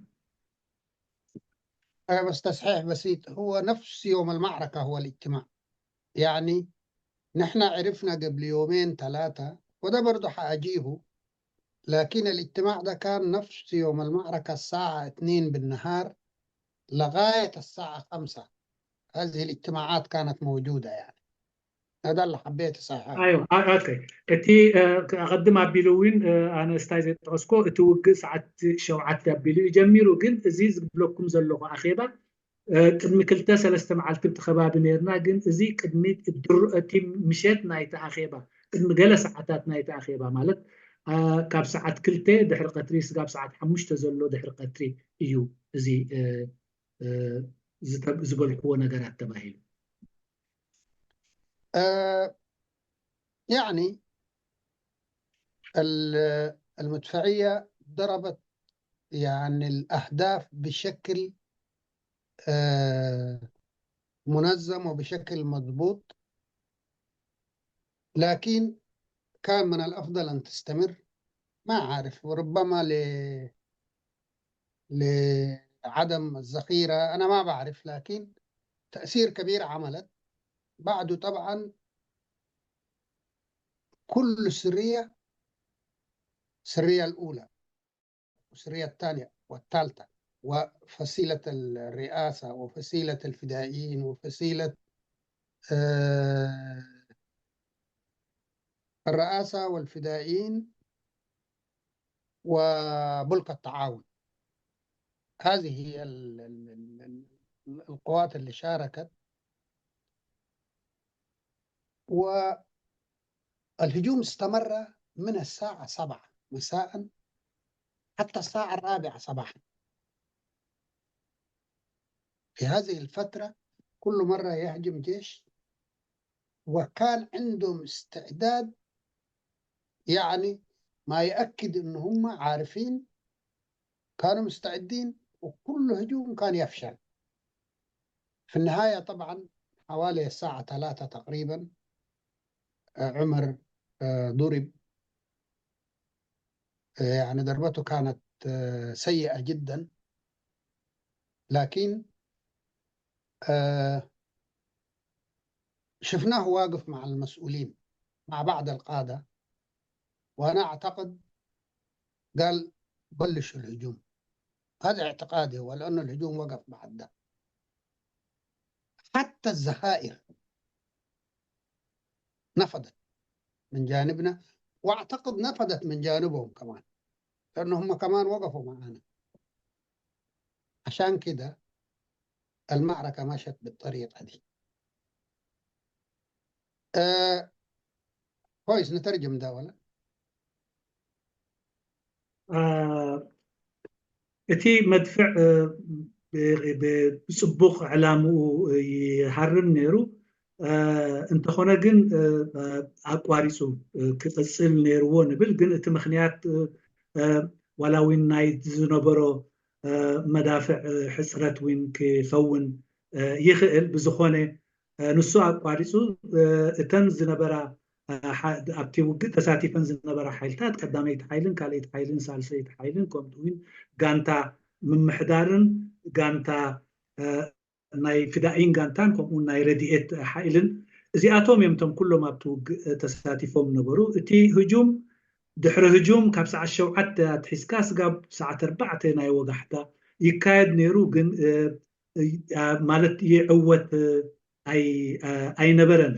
ساتوين بحق بزقباء تداليوم نيروم مثلا سلازي كم تزد اللي تهجمات علام أخوك أي كعلن أبكبابي ساعة الثلاثة أبيلي يخون عمر بخبيت تواجيو تطويلو مستمر حتوين يزارب نيرو تخونتات مسرعي توج نخوك وارس عزيزو حدا خبت وجه ناي نخقارز زتعززوين بوجنا زنبرنا تايت دارجا نجيتنا ولا وين بوجن سلاعون ناي تايت مودة وين يرأني رب بزخونة اتخونتات كمزس لزخونة دحرتي موقعتي ناي عمرن دحرتي نسو تزاز دو أبلوه مبالون اتي وجه بوجنا يخون بوجنهم يخون تواريسو. اوكي، هسه انا بقول انه ما بدافع عن الاخطاء زي ما قلت في البدايه. انا بمنزاري بتاعت اليوم، مش بمنزار اليوم ديك، لانه ما كان عندي تجربه، العمر كان صغير.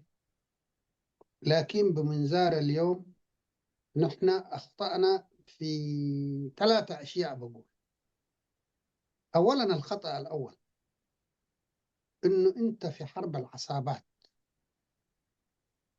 يجب ان لا تظهر في المكان بجانب المكان اللي انت تود الهجوم عليه، ما تظهر فيه.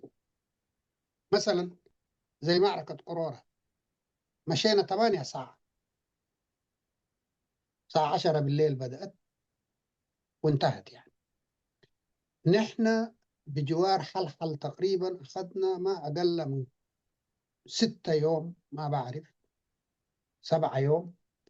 فيبدو أنهم كانوا متيقظين، يقظين كانوا. وأنا كنت أرى أنه يا إما وجودك يستمر لفترة شهر ولا 20 يوم، حتى أنه ذاتهم ممكن يعتقدوا أنه لا، ده وجود ساكت هو، يا إما تجي فجأة. ده أنا بشوف اليوم لما بمنزار اليوم الخطأ الأول، وهذا يحدث. ሕጂ ኣነ ንጌጋታት ትከላኸል ኣይኮንኩን ኢለ ከም ዘለዎ ሓቅታትን እቲ ስነዳ እውን ብቑዕ ስነዳ ንክኸውን እቲ ዘሎ ሰነት ከም ዘለዎ ንምቕራብ ኢለ ነይረ። ስለዚ ብኡ መሰረት ኣነ በቲ ናይ ሽዑ ዝነበረ ሚዛነይ ከም ዓይነት ሚዛን ክህልወና ኣይክእልን። ግን ብናይ ሎሚ ሚዛን ክሪኦ ከለኹ ንሕና ጌጋታት ፈፂምና ሓደ 2-3 ጌጋታት ጌርና። ቀዳማይ ነገር ሓደ ካብቲ ጌጋ ዝብሎ ኣብቲ ከተጥቅዖ ሓሲብካ ዘለኻ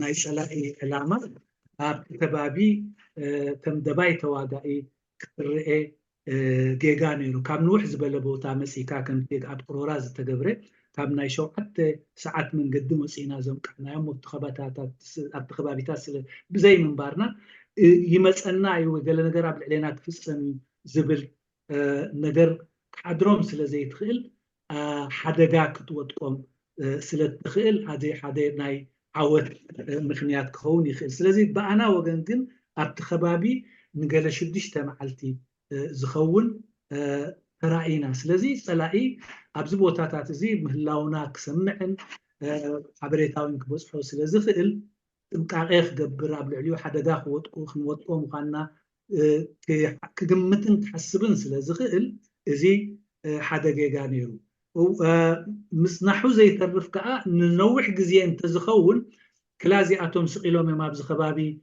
أدشكش يوم زبلو زلو إلو وين كال ناي متاللي ناي مخنيات مخونا نيرو جن إزي أي تجبرن سلزي أنا إزي زبلو زلو بزي ناي لومي ممزانن بزي ناي لومي حسابين تحساسبين إزي حدا كابتوم جيجاتات ناني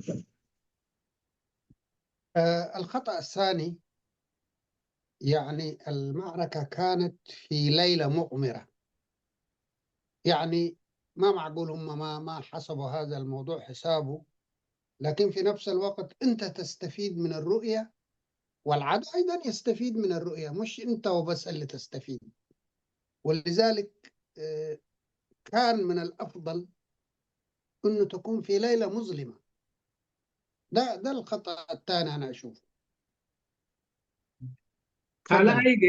كالا أي جيجانا توجي أبدموق ناي ورحي زنبرتلو ليتي إنيرو زي نيمر أي تباهيلو كوني خيل جنكا كمتين السخا نتيجة تريوت دل زلخا تقع أكال تريون السوين سلازر إيكا سلازي بحساب تجيرو أب المات ليتي وياب دغدغ المات كي خون نيرو مخنياتو صلاقي كيري كان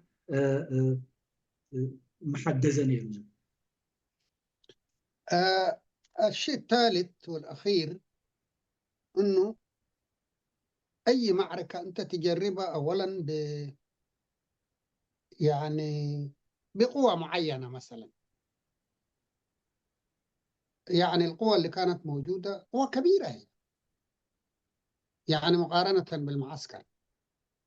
ولذلك بنظرتي اليوم المفروض سرية كانت تكفي، أو سريتين أعلى تقدير. والسرية فعلا تقدر تهجم وتنتصر، يعني إذا كان في إمكانية الانتصار. لكن احنا سرية بعد سرية، سرية بعد سرية، لأنه الهدف كان إنهاء هذا الوجود. لكن ده أيضا أثر علينا. تفضل عمي.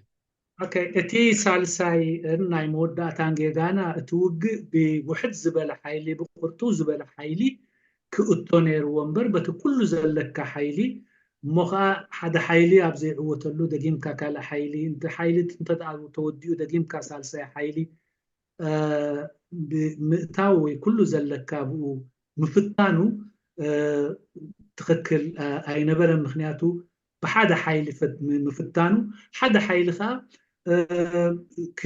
كعوت مخالي مخنياتو سقاب كندتي وين عبي كوينو زو كل حيلتات كا أبتبوتاتي ناب حدا مشيت دافي أي نبرن بوز واحد حيلي جمير كاد حريقو نامزن كايو مخاد يقبعني ريبل. بالنسبة للخسائر، يعني قيادة المنطقة ما أصدرت تعداد الشهداء ولا تعداد الجرحى، وأنا أعتقد هذه المسألة هي بسبب الحفاظ على معنويات الجيش ومعنويات الجماهير. حتى الآن أنا ما شفت بشكل رسمي إنه كم استشهدوا، لكن نحن في الفسائل كنا نسجل فسيلة فلان فلان فلان وفلان وفلان وفلان، يعني ما يقارب 70 شهيد و90 جريح. يعني لو عددناه ده بحساب كم في المية، يعني أنا بقول، وده أخذته تقريبا من تقييمي للجيش اللي كان موجود وتعداده، ما بين 12 إلى 13% شهداء عندنا، ما بين 14 إلى 16% جرحى عندنا. ده الخسائر بتاعتنا. اوكي ብዛዕባ እቲ ዝወረደ ክሳራታት ክዛረብ እንተደኣ ኮይንና ብዕሊ ካብቶም መራሕቲ ጋንታታት ይኹኑ ወይ መራሕቲ ሓይልታት ይኹኑ ስጋብ ሎሚ ኣነ ዝርኢኽዎ ነገር ፈፂምካ ኣሎ። ምክንያቱ ብዕሊ ዘይተዋህበ ምክንያት ከዓ ማለት ስምዒታት ናይ ሰብ ንኸይትንከፍ ከምኡ እውን ኣሉታዊ ሳዕቤን ንኸየስዕብ ሞራል ንኸየውድቕ ተባሂሉ ክኸውን ይኽእል። ስለዚ እቲ ዝዝረብ ካብትን በትን ዝዝረብ ብዕሊ ካብ ከምዚ ቦታ ወይ ካብቲ መሪሕነት ረኺበዮ ኢሉ ክዛረብ ዝኽእል ዘሎ ሰብ ኣይመስለንን፣ ኣይተባህለን የለን። ግን ንሕና ከም ኣባላት ናይ ጋንታታት ወይ ኣብቲ ጋንታ ወይ ኣብቲ ክፍሊ ከም ምንባርና መጠን ካብ ነፍሲ ወከፍ ጋንታ እከለ የብሎ እከለ እንታይ ኮይኑ ብምባል መን ከም ተወግአን መን ከም ተሰውአን ክንፈልጥ ክኢልና። ስለዚ ኣብቲ ኣነ ዝበፃሕክዎ ሰብዓ ዝኾኑ ውግኣትን ስውኣትን ተስዓ ዝኾኑ ውግኣትን ነይሮምና። እዚ ብምእታዊ ናይቲ ዝነበረና ሓይሊ ክንሪኦም ከለና ካብ 12 ስጋብ 13 ካብ 100 ካብቲ ዝነበረና ሰራዊት ምስውኡ ካብ 14 ስጋብ 16 ካብ 100 ካብቲ ዝነበረና ሰራዊት ድማ ምቁሳሉ ክንርዳእ ንኽእል ወይ ክርዳእ ክኢለ። بالنسبة لخسائر العدو طبعا خسائر كانت كبيرة جدا جدا جدا، والدليل انه العدو كان عنده خسائر كبيرة. نحن وهم صبحنا في المكان ذاته، ونحن بالجرحى بتاعتنا ما قادرين نمشي بعيد من حلحلة، ورغم ده كله ما قدروا يلاحقونا ولا قدروا يهاجمونا، وحتى يعني انهمكوا اليوم كله في نقل جرحاهم وموتاهم. ده واحد. هو الشيء الثاني، في ناس شهداء أخذوهم دخلوا بهم كرن. هذا الشهداء اللي دخلوا كرن ديل كلهم اللي استشهدوا داخل الحزيرة بتاعت المعسكر. أما الناس الجرحى والشهداء اللي كانوا في السقيعة ديل كلهم الناس أخذتهم، اللي تعالج عالجوه، الشهيد دفناه. يعني خسائر العدو تمام ما عندي أنا تحديد، لكن خسارة كبيرة كانت. تفضل. ከምኡ እውን ናይ ፀላኢ ክሳራ ብጣዕሚ ኣዝዩ ዓቢ ነይሩ። እዚ ከመይ ኢልካ ንዝብል ወይ ከመይ ጌርኩም ከምዚ ክበሃል ይከኣል ንብል፣ ንሕና ንሶምን ኣብቲ መወዳእታ ክልቴና ከምቲ ኣቐድም ኣቢሉ ዝተገልፀ ኣይትና ሕፅረት ኣጋጢሙ መውጋዕትታት ነይሩ። እቲ ውግእ ብክልቴና ደው ምስ በለ ንሕና ኣብቲ ከባቢኦም ኢና ነይሩ። ውግኣትና ነልዕል፣ ስውኣትና ንቐብር።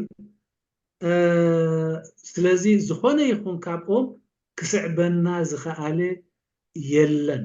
ንሳቶም ብወገኖም ከምኡ ስለ ዝነበሮም እቲ ክሳርኦም ዓቢ ስለ ዝነበረ ኣይሰዓቡናን። እቲ ኒከረን ዘእተውዎም ውግኣት እንተደኣ ርኢና ብሙሉኣቶም ኣብ ውሽጢ እቲ መደበር ናቶም ዝተሰውኡ እምበር ወፃኢ ካብቲ መደበር ኣብቲ እቲ ድፍዓት ተታሒዝዎ ዝነበረን እቲ ወፃኢ ካብቲ መደበርን ግን ንዝኾነ ይኹን ኣይሓዙን ወይ ዝኾነ ይኹን ስውእ ኣይወሰዱን። ንሕና እውን ቀሲልና ውግኣትና እንዳቀበርና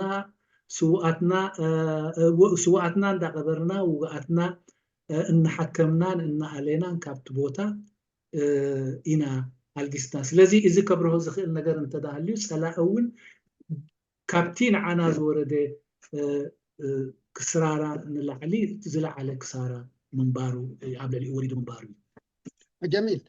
يعني المعنوية بتاعت الجيش رغم كل هذه الخسائر الكبيرة كانت معنويات عالية، وما تبقى من قيادة المنطقة يعني كانت معنوياتهم عالية أيضا، بدليل أنه بعد كم شهر تقريبا يعني 4 شهور حاجة بالشكل ده ولا 6 شهور تمت إضافة سرية رابعة بقيادة الشهيد حليب ستة ونيابة جعفر جابر. تم تكوين سرية جديدة. ده ما يأكد لك أنه المعنوية كانت عالية رغم الخسائر كله. وبعد ده طبعا المنطقة الثانية توجهت لمسألة الوحدة، وزي الآخرين ساهمت في إنجاح مؤتمر عدوبة.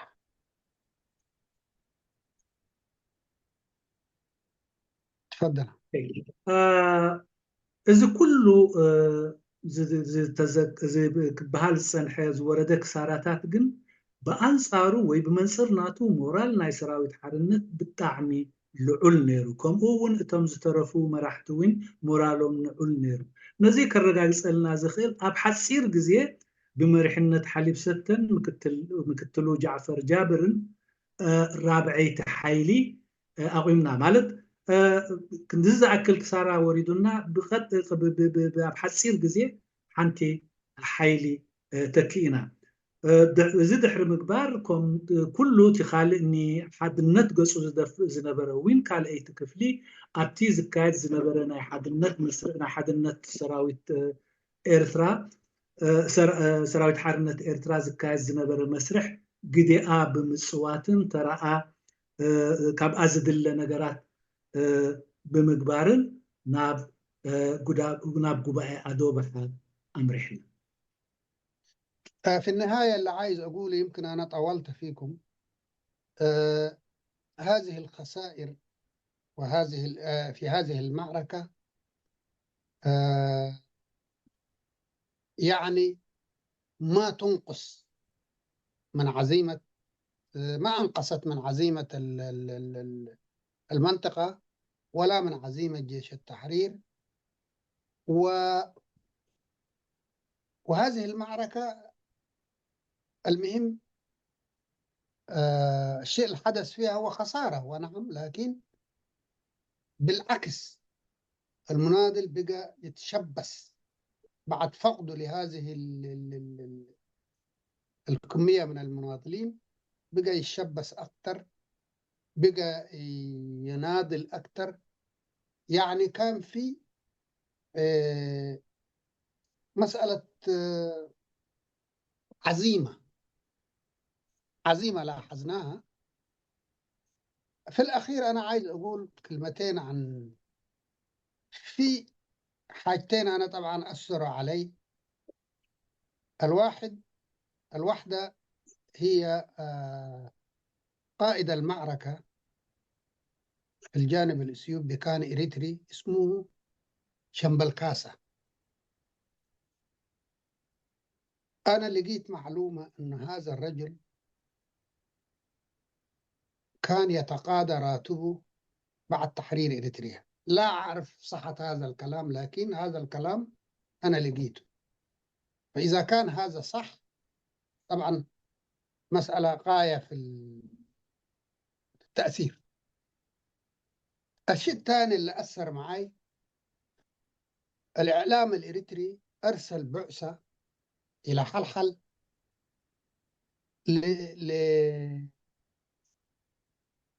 ما أعرف سموها تنقيب ولا شنو، المهم يعني لتأريخ حلحل عبر الزمن القديم. يعني ما أعرف أتراك كانوا هناك، ما أعرف كانوا يعني تاريخ حلحل كانوا يشرح الحديث والقديم. لم يجوا في كلمة معركة حلحل على الإطلاق. أنا تابعت هذه البعثة، وبعثة كانت تتكلم في تاريخ حلحل، لا من قريب ولا من بعيد جابوا سيرة معركة حلحل، وهذه المناضلين اللي دافعوا حياتهم ما جابوهم. حقيقة قلت نحن ذات إريتريين، فده أثر معي جدا. شكرا. أنا أبزي حدا كلت بتعمي دحيرو زتنكفن نجر الله بفلاي تقدماي حقي انت دا أخوينو بتعمي كابزت حساسبن نجرات مين كم زفلت أتي ني أب مدبر حل نايتا أبو زنبر سراويس زنبر مراحي إرتراوي شامبل كاسا يبهل زي أكال زي دحرينا سنت وين انتخوني أب إرترا ناي روتا أبلو يقبل نيرو زبل حبريتا سمعيكم انت دا أخوينو بتعمي كابز حزن نجراتيو اتخالق بتعمي كابز تنكفن بزعبا أب حال قال مصنعت زتخايد نيرو تاريخاو قرسيناي قدم كون يخل نزي مصنعتي خكايد ستلاكي ويزخد مصنعتي زكايد أكل بزح نجرات بزعبا حال يزارب نيرو أنا وين تزكايد زنبر زربا تخاتاتي له انت خونه جن بحنت قال أكوا التخون بزعبا حال كي تزاربي بمحلافو سقاب أب كم زدينا بس إحنا نهياو زخوني تاريخ قالسنا بخمزة الجباب بخمزة درجة تدفينو زحلف إلى إذن كلتنت بتاعت زياتن وين أمود داتاك ستايك بلن زدلي بتعمي تابزت حساس بانن زتنكفانن مخا بزعبازي وجزي بزعبة الحلوين تلعلن كسد ندن اللو بزعل درجة إليك حسب كابز جبرانن نتبتات نيران كبل إدلي. أنا يمكن عطلت عليكم الحديث، لكن الآن لو سمحتوا ممكن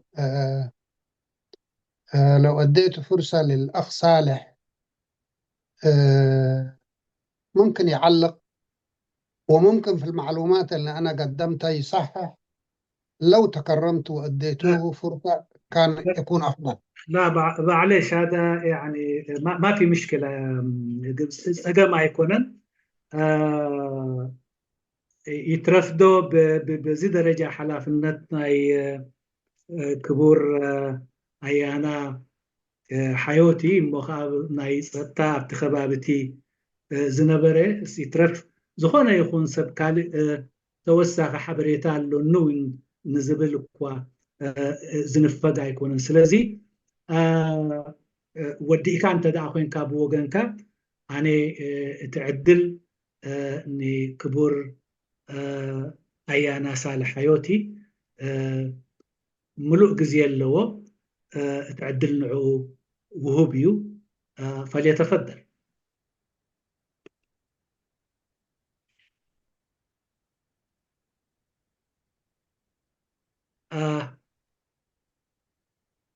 ميكروفون تعسيات تولا خفيتها هي. اوكي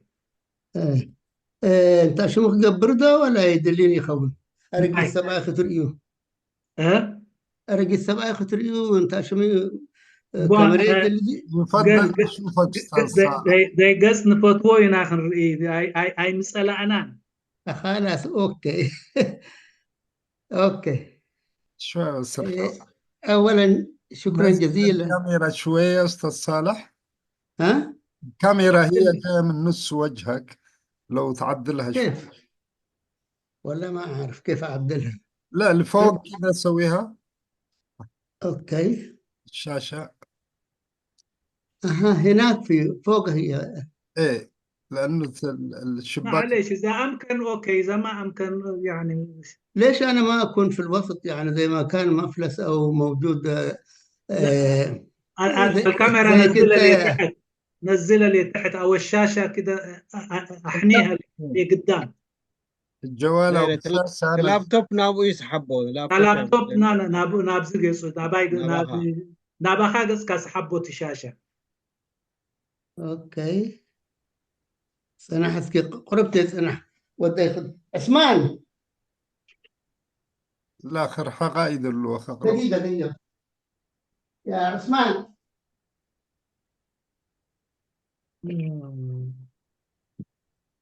يا عثمان دقيقة بالله معاه شبك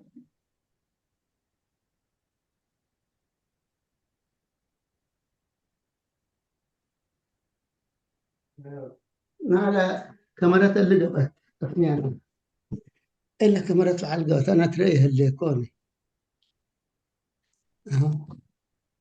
أيوة ايوه ممتاز. نصير بس نسحبه بيها ايوه كويسه. آه. سلام. أولا شكرا جزيلا على هذه الوقفة التحليلية لمعركة حلحل، والمعركة اللي تهمنا كلنا تقريبا. ويعني الحقيقة المناضل محمد سعيد إدريس مفلس كفى وأوفى يعني. قد يكون عندي شوية ملاحظات كرجل كنت المسؤول الرابع في المنطقة حسب الهيكل المنطقة. كان المسؤول الأول قائد المنطقة، والثاني كان نائب قائد المنطقة، والثالث كان المفوض السياسي واللي هو شكيني، وقائد المنطقة كان طبعا عمر حامد إزاز، ونائب قائد المنطقة كان محمد عمر آدم، والرجل الثالث كان محمود محمد سعيد اللي ملقب بشكيني، والرابع أنا كنت، والخامس حامد أحمد مسؤول المالية. فدي كانت تتكون منهم قيادة المنطقة. الحقيقة ولا أنا لا يمكن أنزع لي بهذا عشان تشوفون عمكم كده أحسن يمكن. اوكي. فالحقيقة يعني عايز أعلق شوية في قبل ما أعلق في معركة حلحل، عايز أعلق في موضوع يعني عردايب، وهذه الإشاعات اللي طلعت بعد عردايب، يعني مؤتمر عردايب اللي كان يعني في يوم 14 شهر 6 سنة 68 سوري 68. وكانت كنا اتفقنا كلنا الوحدة الثلاثية الثالثة والرابعة والخامسة ونحن الأولى والثانية عشان قيادة المنطقة ككل تجتمع في عردايب، واللي هم يعني زي ما سميتها نحن الخمسة قيادة المنطقة من المنطقة الثانية، ومن المنطقة الأولى محمود ديناي، وصالح أبو عجاج كان نائبه، وموسى محمد هاشم كان المفوض السياسي، وأحمد آدم عمر كان مسؤول الأمن والمخابرات اللي هو كان تدرب معنا في سوريا، وبعد تدرب معنا سياسي وشكيني في الصين يعني. وبعد وكان الرجل الخامس بالنسبة له محمد عثمان إزاز، لكن محمد عثمان إزاز لسوء الحظ كانوا طردوه هو وعبد القادر رمضان وعثمان عجيب لأنه كانوا في الإصلاح، فنحن استقبلناهم المنطقة الثانية يعني قبل معركة حلحل. المهم لما جينا للاجتماع في عردايب احتجوا عمر وعبد عمره محمد علي عمره ورمضان محمد نور وعبد الكريم أحمد وأحمد سكرتير، لأنه هم ما كانوا جو بكل يعني القيادات اللي كانت عندهم. مثلا مسؤول المخابرات والمالية والمسؤول السياسي، يعني هم بس جو نفرين، يعني مثلا محمد علي عمره ورمضان حمود نور جو. ومن المنطقة الثالثة جو عبد الكريم أحمد وأحمد أحمد إبراهيم سكرتير يعني. فاعترضوا قالوا نحن بس جينا كده وانتم ما تشتركوا كده. فالمهم نحن يعني في النهاية رضخنا لموضوعهم، وما كنا أخذين إجازة لفترة سنة سنتين كده في الميدان كنا. فالمناضل عمر إزاز قال لنا إنه أنتم تأخذ إجازة بقى، أنا كمسؤول مخابرات وحامد أحمد كمسؤول مالية ونائبه محمد عمر آدم. حتى النائب ما مسموح له قالوا لنا، لأنه هم ما كان عندهم نائب ولا مخابرات ولا مالية. المهم فنحن مشينا للسودان لإجازة كده.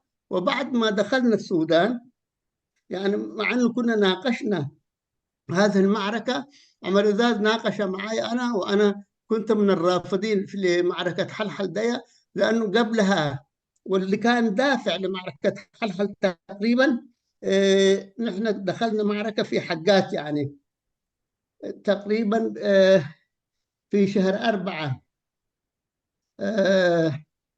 قبل أدوبها بشهرين، قبل عردايب بشهرين.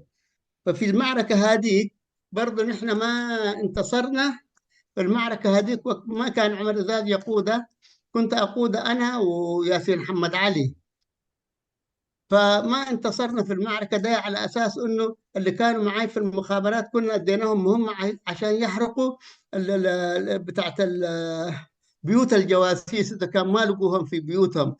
لكن اتسرعوا قبل ما تبدأ المعركة، بدأوا بإحراق البيوت يعني، وهي قطاطي شبه قطاطي في حقات يعني.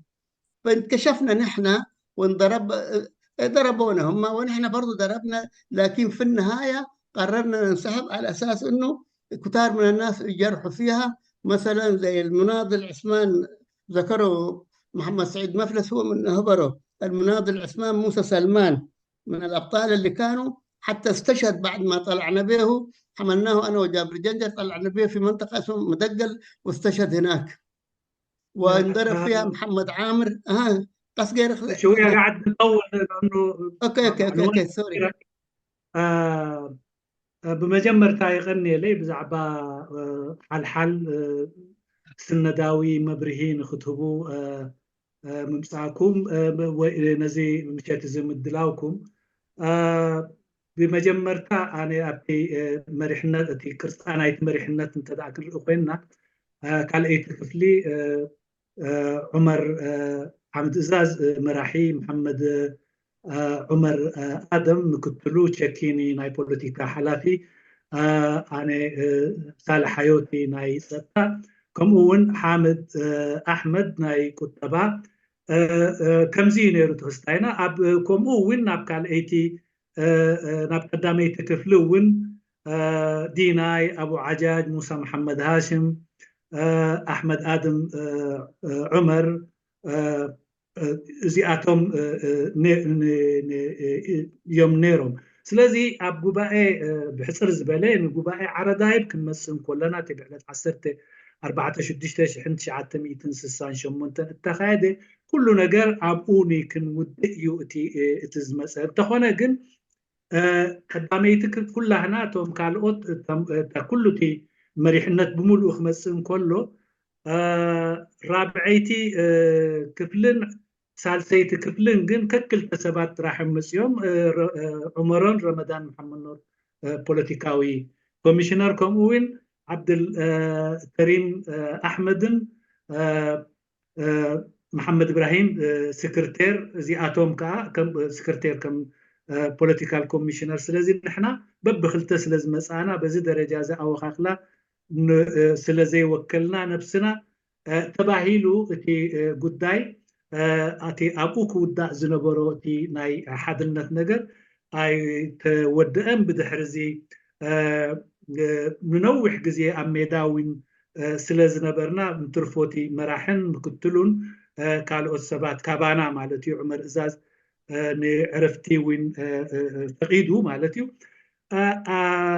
እቲ ውግእ ናይ ሓልሓልዊን ኣብዚ ግዜ ዝተዘራሪብናሉ ምስኡ ኣነ ግን እቲ ውግእ ኣይደገፍክዎን ምክንያቱ ቅድሚኡ እውን እንተኾነ ካልእ ውግእ ቅድሚኡ ዝተካየደ ውግእ ቅድሚ 2 ወርሒ ናይ ዓረዳየብ ናይ ጉባኤ ዓረዳየብ ናይ ሓጋዝ ውግእ ነይሩ እዚ ውግእ እዚ بمريحنتين ياسين محمد عبد الله يتخايد ግን ከምቲ ዝደለናዮ ኣይተዓወተን እቲ ውግእ ምክንያቱ ኣብቲ ኣሰራርሓና ገዛውቲ ናይቶም ሰለይቲ ዝበልናዮም ኣቀዲሙ ማለት ምስቲ ውግእ ምስ ተጀመረ ድሕሪኡ ተዳእዘ ኣለዉ ኣብቲ ቦታ ተዳእዘ ተረኺቦም እቲ ገዛውቶም ክቃፀል እዩ ነይሩ ትእዛዝ ግን እቶም ነዚ ሓላፍነት ዝወሰዱ ቅድሚት ውግእ ምጅማሩ ነቲ ገዛውቲ ምቅፃል ስለዝተጀመረ እቲ ጉዳይ ስለዝተቀልዐ ንሕና እውን ከምቲ ዝደለናዮ ክንዕወት ኣይከኣልናን ዝኸሰርናዮ ከሲርና ካብቲ ውግእ እቲ ኣንሰሒብና ስለዚ እዚ ስለዝነበረ እውን ይኸውን ይመስለኒ ምስኡ ተሓሒዙ ዝብለና ክንሰምዖ ኢና ብምክንያት ኣብዚ ውግእ እዚ ብዘይ ምዕዋትኩም እንደገና ካልእ ውግእ እውን ከምኡ ዓይነት ንኸየጋጥመኩም ድዩቲ ናሃካ ነቲ ውግእ ዘይምቕባልካ ንዓኣ ኣብሪህካ ናብ ካልእ ነጥብና ንኽድ ናብ ትትቕፅሎ ነጥቢ ክንከይድ اوكي بس نسيت المنطقة الخامسة طبعا جو منها عبد الله إدريس وعبد الله إدريس ما كان عنده مسؤولية كبيرة هناك كان قائد فصيلة لكن ما كان في إنسان أعلى منه في المنطقة لأنه قائد المنطقة كان سلم ونائب قائد المنطقة يعني ما كان موجود والمفوض السياسي برضو يعني كان استشهد قلاي استشهد فكان جاء السياس يعني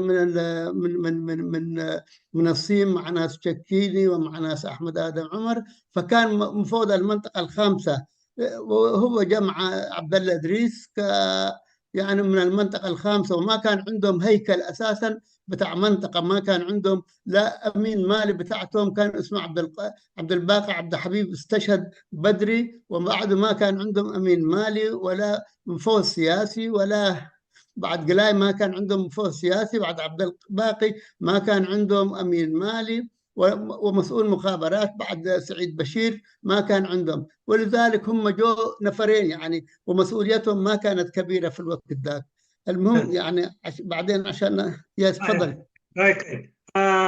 بحمشي تخفلي دما حمشي تخفلي ኣብቲ እዋንቲ ብዘጋጠመ ዓቢ ፀገም ነይሩ ቀዳማይ መራሒኣ ኢዱ ሂቡ ምክትሉ ዝነበረ ሕሻል ኣይነበረን ኣብቲ ቦታ እቶም ሽዑኡ ዝነበሩ መራሕቲ ሓይልታት እውን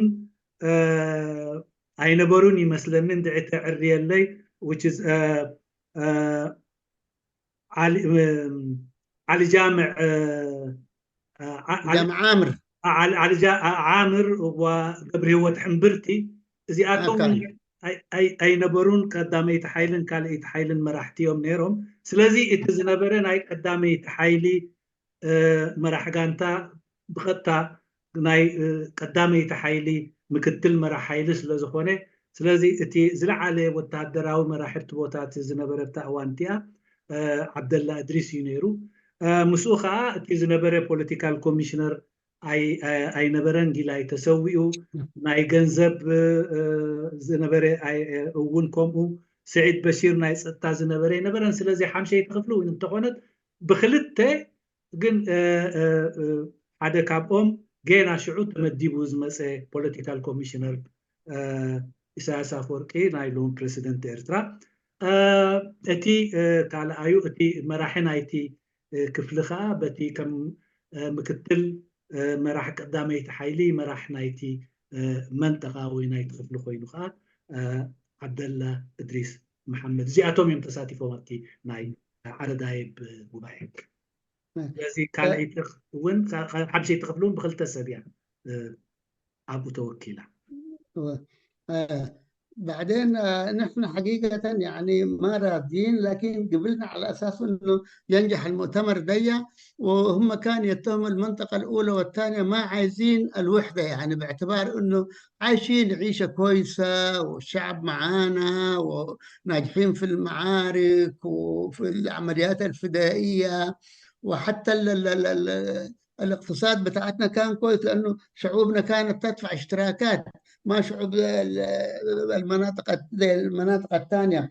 فكانوا يفتكروا أن نحن ما عايزين الوحدة، لكن نحن يعني كنا متشبثين بوحدة، بالذات نحن الشباب كنا متشبثين الوحدة، لأنه لو توحدنا حنحرر روسيا طبعا، بدل ما تكون مناطق وكل واحد في منطقته وكل واحد في اتجاهه يعني. وقبلنا نحن عشان نكون نقصى ونطلع من المؤتمر ونمشي، واخذنا اجازه حقيقه. و يعني انا وعمر ازاز وتشكيني ومحمد عمر ادم وحمد احمد جلسنا مع بعض قبل ما نمشي للسودان او قبل ما نمشي الاجازه، وعمر اتكلم معي اولا وبعدين اتكلم حترجع بسرعه ولا كيف وحاجات زي دي. وهو اساسا اجازه كانت دائما في هناك بعد كل سنه تاخذ شهر يعني، لكن احنا كنا عملنا سنتين وشويه. المهم دخلنا وبعدنا صارت هذه ونحن رافضين المعركه طبعا، وهو عمر كانت عنده لانه نحن حميناه يشترك معنا او يقودنا في معركه حقات. هو كان يفتكر لو كان هو في معركة حقات لكنا يعني استلمنا مركز حقات، فكان يعني سأر لمعركة حقات، ولازم نرجع اعتبار للمنطقة. هذه كانت يعني بالنسبة للمعركة يعني، وعمر اللي كان يناقش فيها. نحن سمعنا المعركة، حأدخل في الموضوع ده بعدين.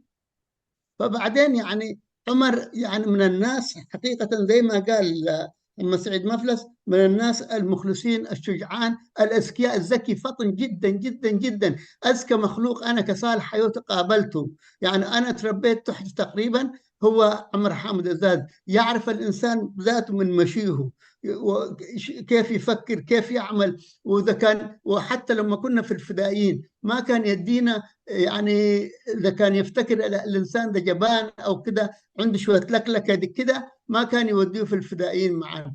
المهم فالراجل ده كان مخلص للشعب وللوطن، وما كان عنده هذه الأشياء اللي كان يقولوها جماعة الوحدة الثلاثية. لما قلنا لهم استنوا قالوا شكين استنوا، ما استنوا. والناس دول عملوا المؤتمر ده وعملوه في منطقتنا حقيقة، منطقة ماريا طلام وماريا قيح هي المنطقة الثانية، وهم عملوه في أوروتا وسموه كمفلاج يعني أو كتمويه مؤتمر عنسبة يعني. ولما صارت المعركة الحقيقة يعني أساءوا فينا خالص. أنا حقيقة ما كنت، لكن لما رجعت وقرأت أمور كثيرة أساءوا فينا، يقولوا لبعراي موت يعني التور مات ولا كيف دون اخبار وحاجات زي دي يعني. ونحن ذاته كتبنا موت عمر ازاز مع انه كان معروف انه هو استشهد، لكن ما في المنطقه الثانيه كان يتكلم باستشهاد عمر حامد ازاز، وحتى في عائلته ما كلمناه ولا عملنا له فراش ولا ايش. فلذلك يعني هذه الترهات اللي يقولوا فيها هروبا من الوحده، انسان ينادي وفي عردايب يعني يعمل المؤتمر وينادي كل المناطق عشان يكون يعني، وهو رئيس اللجنة التحضيرية يحضر للمؤتمر، كيف يستشهد؟ هو المفروض يكون عنده طموح، عشان لو عنده أفكار بتاع رئاسة المفروض يكون يعني يعمل التحضير ويعمل المؤتمر ويرأسه. ليش لا؟ لأنه هو أكفأ واحد كان في الوقت ده في قيادات الثورة الإريترية. اوكي. نحن كم تزتبهلي نحادنت አይደልዩን ምክንያቱ ትንሶም ዝነብርዎ ዘለው ክፍሊ ሃብታም ክፍሊ ብዙሕ ነቲ ሰውራ ዝደጋገፍ ህዝቢ ዘለዎ ኣታዊ ዘለዎ ኣብ መነባብሮኦም እውን ዝሓሸ ዓይነት መነባብሮ ዝፈትው ዝረኽቡ እዮም። ስለዚ ንሓድነት ኣይደልዩን እዮም ዝብል ናይ ጠቐነ ስም ተዋሂቡ። ብፍላይ ንሕና እቶም መንእሰያት ናብ ሓድነት ንደፍእ ዝነበርና ኢና። ብምክንያቱ بمنقد حدنت أقبلنا نبفصم عاود كنبصح زبل لعل إمنس سلازنبرنا سلازي دحري نسو سلازخونه دما أبوباء عردايب كله توديو بفلاي عمر حامد إزاز نايتي علاي نايتي نايتي قبائك بمنبارو كله ني حدنت يسعر منبارو زرئيكا بفلاي كم سب أنا كفلتون كله وفوي على حبحبين نفسون ني مالت ني نتجادلتون هزبون أقدموا كله زسرع نسب دما كم كاب أكايد أزفلتو كمدبك كانت أخوينو نجزع عرسو انت عين السم مخان كانت تخدو بوتات بقعودي خا انت دا قرب فرهت بالكوين كان جزع عرسو عبتي ناي جيجننت بوتا وين تبعت زدليو بوتاتات كابو عبت زحاشي بوتا زمدب كوتا أرحيق وحساب مستوعلا إيونيرو سلازي نحنا بدحريقو تأكيمنا عمر إزاز تشكيني وين توم كالوت مريحنة مسانا زنبرو أبزي بزعبا ناي حجاز زي معواتو بتعمي كريل ونيرو مخنياتو نيرن تزخون زي وين كم زي مخونن نيرو زبلستاي نيرو سلاز بزخونه اتي أب حجاز استفقنا مورال حبو نعو مورال كيف نببال بزخونه يكون حنا ناي متداين وين حدا نجر ناي مقبارن وين أب أمرؤ زنبر إيو انتاتي بزعبا اتي قبائي سلزي دوليو إيوم نزبل جن أبتي زكايدو زنبر سعرتات ني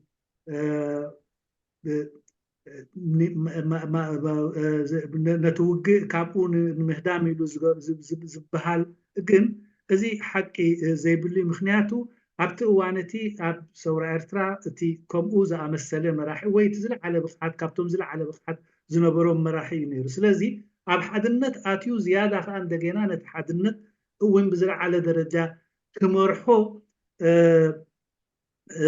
نح كحدرو يخلنبر نابتي زعبي بوتان زعبي مريحنتن زعبي حيلن ناي ممرح كفترلو الحدنت نعقونا بزنا سنجرات كخيد أي متقبل كمون اتي قبائز تخيد اللبوتا ولكوا ني ستاوي مدنقارات نحيلتات سلائي تباهلو أب عن سبا أنت تباهلي كنتي أب كل تقليسن رخبا أب أروتا يتخيدو أب مريت ماريعي وين أبتي نحنا كبابي وي أبتي نحنا من محدار ويناي كالايتي من محدار إيو تغيرو جنب أنصارو اتي بوحدة سلاسية راح حيزو من قدوك خصل زدل زنبرا حايلي بزوح ناي حميتان ناي متقعتي زملؤ أزراربان تبعراي مويتو كوموتات زأمسلو بزحات نجر يزربو نيرم جن نحنا بوجنا أنت جن أتي ناي حدنت قداي جينا كاب عردايب ونكحل فايدة لنا أب عردايب ونكله نجر ودينا كنكيد ندلز نبرنا سلازي زي معكنين مرآيا نتي حدنت ناي مدلاينان وين بزيك أكنيخي بزعبا مسواتنا توقنا خي تحبر خلو يبل يا هو بزعبا مسواتنا تو ولا وين نسرابيتو يخون نتخبابي يخون أبز كله كيستاكي بلنايم كله جن بخالقات نزي مسوات زي كم حدا زحقوس ترخبو تراعيو يزرقح نيرو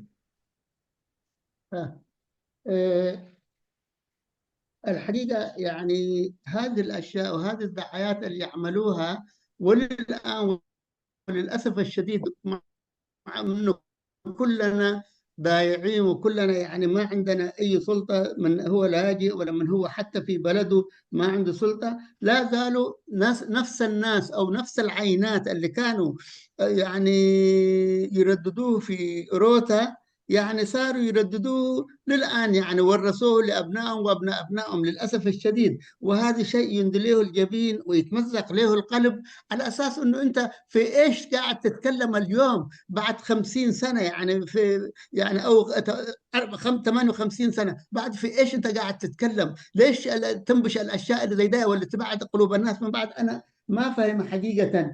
ونحن في المنطقة الثانية يعني حقيقة كنا ناس نجيبين وكنا ناس نساعد. حتى المنطقة الخامسة إن نحن كنا نصرفها، وحتى جنود المنطقة الثالثة والرابعة لما يجونا وهم ماشيين إجازات ما كان عندهم حتى مصاريف بتاع طريق. فأنا من واحد من الناس، أنا وحامد أحمد مسؤول المالية، كنا ندي لهم مصاريف من المنطقة الثانية. ولذلك ما كان عندنا هذا الشعور اللي هم يحكوه الآن، يعني للأسف الشديد. وده الشعور ده يمكن أنا في مقابلة تانية أقوله، يعني كيف حصل في مؤتمر أدوبحة وبعد مؤتمر أدوبحة، وكيف جونا وكيف الناس دولة صاروا يعني اتمردوا لدرجة إنه ضربوا الثورة عشان يضربوا يعني المناطق أو أبناء المناطق السابقة، يعني المنطقة الأولى والثانية. فالحقيقة يعني بعدين مثلا نحن لو كنا مثلا يعني نقول من عمر إزاز لحد قيادة المنطقة، لو كنا بس يعني ناس أنانيين وما عايزين يعني مؤتمر وعايزين نتشبث بمنطقتنا كان بوسعنا. لكن محمد سعيد مفلس ده يشهد، وإن كان ما كان في القيادات معانا بحكمه كان صغير وكان في يعني جنود في السرايا، يعني نحن اللي عملنا المؤتمر بتاع دوبها ووحدنا القوى السياسية المنطقة الثانية. ويعني أنا كصالح حيوتي ومحمود شكيني ومحمد عمر آدم جلسنا مع بعض وطلعنا لجنة حديثية يمشوا 3 منهم للمنطقة، للوحدة الثلاثية، و3 منهم للمنطقة الأولى، المنطقة شباب الأحرار. يعني فمثلا اسميه لك حتى نحافظهم، الناس ارسلناهم للوحده السياسيه بقياده عبد الله ديغول وبخيت حشاليت وعبد الرقيب محمد موسى. هذول الثلاثه ارسلناهم في اتجاه شعب كانوا الوحده الثلاثيه، وقلنا لهم عايزين مؤتمر ونحن حنعمل لجنه، ودي لجنه تحضيريه اساسيه، وحنعمل لكم مؤتمر في مناطق اللي نحن نختارها. بعدين ارسلنا في المنطقه الاولى بقياده حليب سته احمد ابراهيم نفع حليب سته وتصفاي تخلي ودوحين محمد الهادي دوحين فارسل. وبعدين اتفقوا هم بعد ما شافونا انه نحن عملنا لجنه تحضيريه وارسلنا لهم، اتفق يعني قبلوا انه نحن نعمل، لانه الوحده الثلاثيه مبعثره وما عنده اي قوه، وحتى هم بداوا ياكلوا في بعضهم البعض يتاكلوا.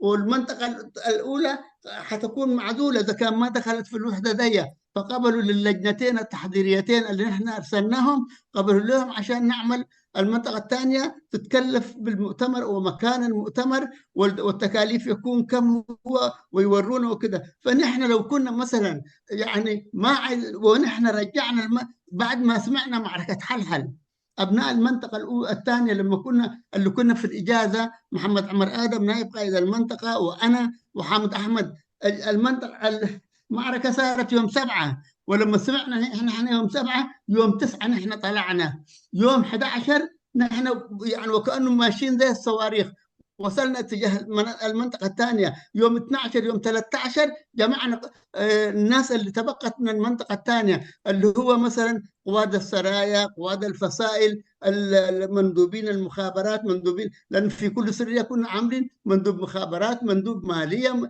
ومندوب صحي وحاجات، جمعناهم وكبولنا المنطقة من جديد، رفعناها في خلال 2-3 رجعناها كما كانت، كما في حياة عمر إزاز تقريبا. وبعد كده الجماعة اللي سميتهم لكم طلعنا هذه، اجتمعنا في مكان اسمه جنب حروم في ذرة في ماريا سلام يعني، وقلنا نطلع هذه اللجنة وأرسلنا لهم هذه اللجنة وعملنا مؤتمر. فإذا كان المنطقة الثانية قائدة يعني يهرب من وحدة أو يهرب من معناه ما كان حيطلع عشان يحرر شعب إريتريا ويقود وهو القائد الوحيد اللي استشهد في معركة، القائد الوحيد اللي استشهد، يعني حامد عمر إزاز اللي استشهد، البقية طبعا كلهم شجعان يعني رحمة الله عليهم، لكن ما في واحد منهم استشهد في معركة، يعني كل واحد مات بأجله تقريبا. يعني فالكلام يكون كثير في المواضيع اللي زي ده، وانا عندي طبعا يعني ما اقول كثير، لكن عايز اخلي مجال للاسئله وعايز يعني وتعقيبات كده، فتفضل. اوكي لومي تي እዚ ዝግበር ዘሎ ፕሮፓጋንዳ ኣብ ኣሬታ ጌና ኩሉ ብዛዕባ ናይ ኣሮታ ጌና ኩላህና ኣብ ስደት ዘለና ሎሙን ዝኾነ ይኹን ነገር ዘይብልና እንከለና ሎሚ እውን ከይተረፈ እቲ ናይ ቅድሚ 58 ዓመት ዝነበረ ዓይነት ፕሮፓጋንዳ ካብ ሓድነት ንምህዳም እዩ ተገይሩ ናይ ቅድሚት ምህዳም እዩ ነይሩ ንዝብል ንጥቕሚ መን እዩ ከም ካልአይቲ ክፍሊ እንተደኣ ርኢና እዛ ክፍሊ እዚኣ በቲ ዝነበራ ፀጋታትን በቲ ዝነበራ ዓቕምታትን በቲ ዝነበራ ኣታውን ንሓምሸይቲ ክፍሊ ተሓጋገዝ ዝነበረት ከምኡውን ናይ ራብዓይቲ ክፍሊ ተጋደልቲ ካብን ናብን ኣብ ዝንቀሳቀስሉ ዝድለ ናይ ገንዘብን ናይ ካልእ ንዋትን ሓገዝ ተካይድ ዝነበረት እያ ንሕና ሓድነት ዘይንደሊ ነርና እንተንኸውን ንሓድነት ደው ዝበለ ክፍሊ ነይሩ እንተዝኸውን ቀዳይ ነገር ነፍሱ ከም ዘለዎ ዓቂቡ ክነብር ዝኽእል ክፍሊ እዩ ነይሩ እንተኾነ ግን እዚ ነገራት እዚ ምስ ተረኽበ እውን ድሕርቲ ውግእ ናይ ሓልሓል ምስ ኣጋጠመ ኣብ ብዕለት 7/9 ንሕና ካብቲ ቦታታት ካብቲ ዝነበርናዮ ቦታ ተንቀሳቒስና ማለት ኣብ ሱዳን ብዕለት 11/9/68 ኣብቲ ከባቢ እቶም ሓይልታትና ዘለዎ ቦታታት በፂሕና ነቲ ዝነበረ ሓይሊ ነቲ ዝተረኽበ ዝነበረና ኩሉ ኣኻኺብና ከም እንደገና ነፍስና ሰሪዕና ከም እንደገና ህይወት ዘሪእና ነቲ ክፍሊ ድሕሪ ዑመር እዛዝ ነቲ ዝተረፈና ነገር ኩሉ ኣብቲ ክንበፅሖ ንኽእል ኣብፅሕና እዚ ምዃኑ ድማ እቲ ዝገበርናዮ ነገር እንተደኣ ሃልዩ ንሓድነት ገና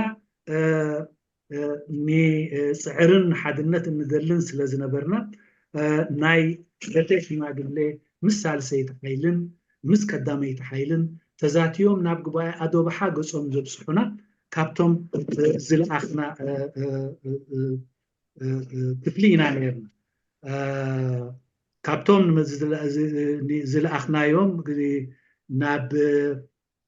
ናብ ስሉሳዊ ሓድነት ከም በዓል ዓብድረቂብ ዲጎል ከምኡ እውን ሳልሳይ ነይርዎም እዚኣቶም ዘትዮም ስሉሳዊ ሓድነት ናብ ፍፁም ሓድነታዊ ጉባኤ ናይ ምኻድ ከምኡ እውን ብሓልቢ ሰተን ተስፋይ ተክለምንን ዱሐንን ዝምራሕ እውን ምስ ቀዳመይቲ ሓይሊ ዘትዮም ናብ ጉባኤ ኣዶባሓ ገጽካ ንምኻድ እዚ ኩሉ ናይ ስምረት ንስምረት ዘይንደሊ ካብ ስምረት ዝሃድም ክፍሊ ነይሩ እንተዝኸውን ንሱም መራሒቡ እዚ ኩሉ ፃዕርታት ብድሕሪኡ እውን ኣይምተኻየደን ኣብ ውሽጢ ክልተ ወርሒ እውን ነቲ ኩሉ ዝነበረና ፀገማት ፈዊስና ነዚ ናይ ጉባኤ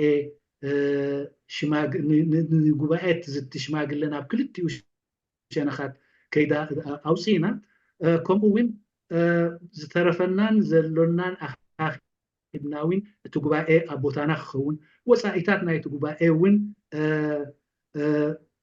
ብዝከኣል መጠን ክንዓሞን ወይ ክንፀሮን ወይ ክንሽከሞን ምዃንና ናብዚ ኢና ዘሪእና ስለዚ ካብ ጉባኤ እንተ ሓድነት ንኸይዕቀብ ካብ ጉባኤ ዝሃድም ነይሩ እንተዝኸውን እዚ ኩሉ ነገራት እዚ ኣይተገብረን ከምኡ እውን መራሒ ናይቲ ክፍሊ ዝነበረ እውን ንሓድነት ህዝብን ዓወት ናይ ህዝብን ብሓድነት ኢሉ ዘይኣምን ነይሩ እንተዝኸውን እውን ሓደ ካብቶም ኣብ ዓውዲ ውግእ ብዙሓት መራሕትታት እኳ ክህልዉ ኣይክእሉን ይኾኑ ከምኡ ግን እቲ ሓደ ማለት እቶም ካልኦት መብዛሕትኦም እቶም ናቱ መዛኑ ኣብቲ እዋን ዝነበሩ ብኣምላኾም ወይም ብካልእ ምክንያታት ዝሞቱ ተዘይኮይኑ ብውግእ ዝሞተ የብሎምን ግን ንሱ እቲ ሓደ ሂወቱ ዘይደቀቀ ኣብ ውግእ ሂወቱ ዘወፈየ መራሒ ነይሩ ስለዚ እዚ ኩሉ ዝበሃል ዘሎ እዚ ረብሓን ጥቅምን ዘለዎ ኣይኮነን ሎሚ ድሕሪ 58 ዓመት ተመሊስካ እንደገና ነቲ ካልእ ንኡስ ወለዶ ወይ ከምኡ ዓይነት ጉጉይ ታሪክ ከተውርሶ ካብዚ ክረብሕ ዝኽእል ዋላ ሓደ ሰብ ስለዘየሎ ከምዚ ምግባር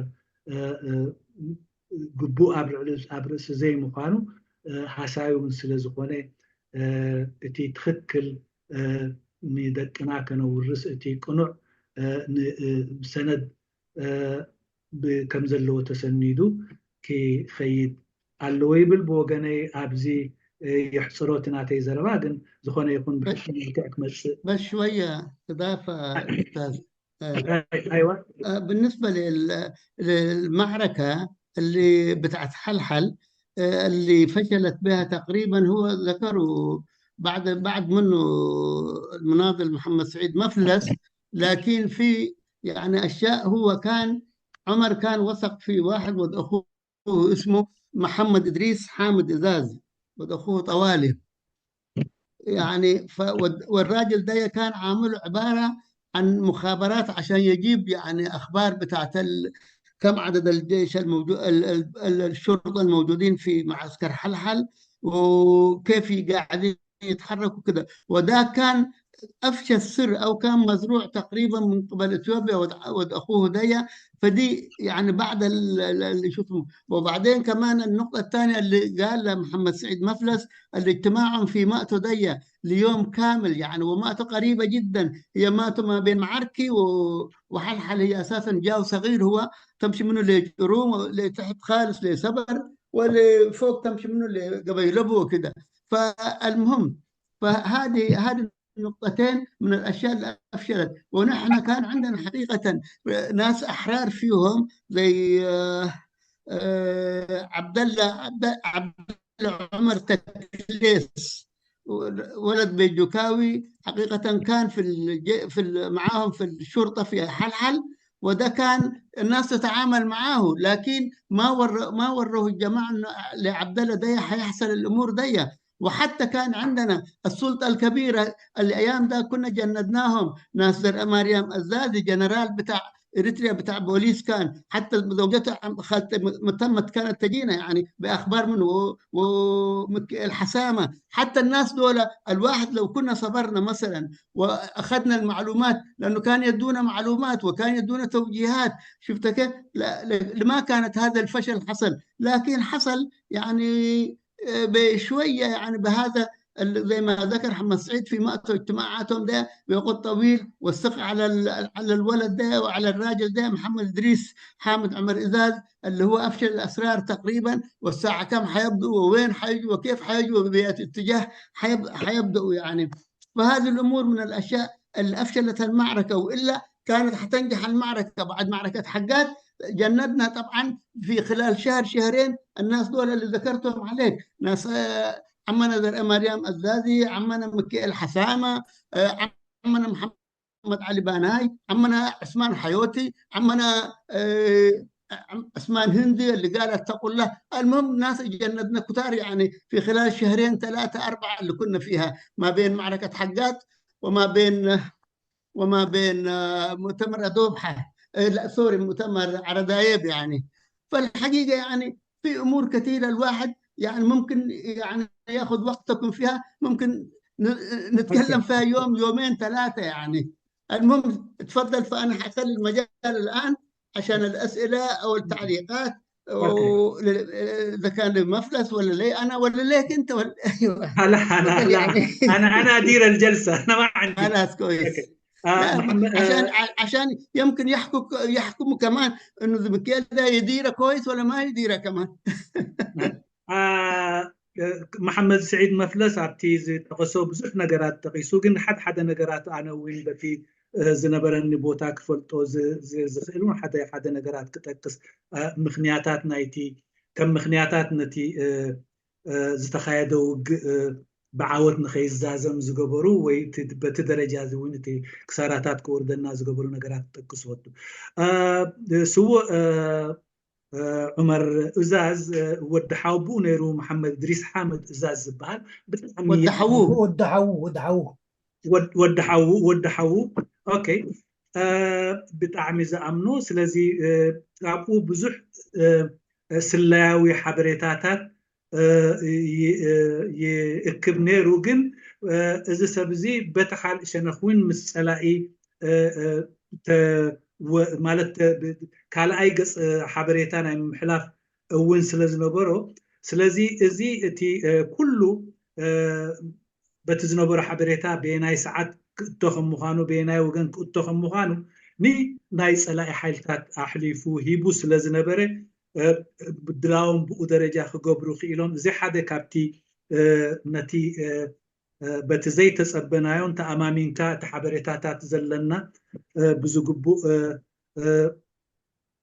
ኣይ ከምቲ ዝግባእ ጥራሕ ንሕና ዘለና እቲ ፀላኢ ብዛዕባና ዝፈልጥ ዘይመስሎ ምንባሩ እዚ ሓደ ምክንያት እዩ እምነት ምሕዳር ከዓ እዩ እቲ ከምኡ ኣብኡ ከም ዝስሕ ዝኸኣለ ከምኡ እውን ከምቲ መሓመድ ሰዒድ መፍለስ ዝገለፆ ኣብቲ ከባቢ ማዓርኪ ወይ ሰበር ለብዋ ኣብዚ ከባባታት እዚ ካብቲ ቦታታት ካብቲ ማዓስከር ብዙሕ ርሑቕ ኣይኮነን ስለዚ ኣብቲ ቦታ ብምርኣይን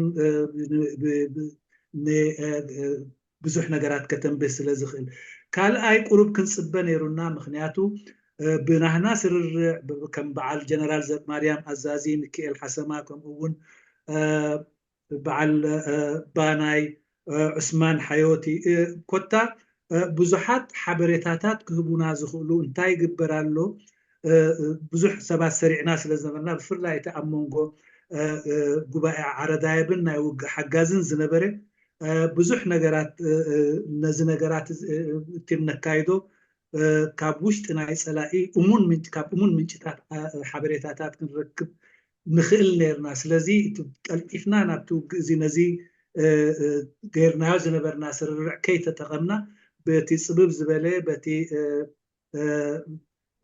ዘለና ሓበሬታታት ምእታው እዚ ብወገነይ ሓደ ካብቲ ነቲ ውግእ ዕውት ክገብሮ ዘይከኣለ ምክንያታት እዩ ኣብ ርእሲ እቲ ካልእ ዝተጠቕሰ ምክንያታት እዚ ክምልእ ይደሊ ብዝተረፈ ብሕቶን መልክዕ ብገለ ካልእ ተወሳኺን እውን ንሪኦ መልክታት ግርማይ ሓወይ ድማ ኢሉ ሓደ ዓብደላ ሽሙ ምሳና ዝሰርሕ ነበረ ንዑ ድማ ኢንፎርሜሽን ሃይብዎን ንሱ ነጊሮም ንሱ ንዑ ነጊሮሞ እንትኾኑ ይፈርሸልና ነይሩ ዝብል እዚ ዓባይ ስለ ዝኾነት እያ ሽግር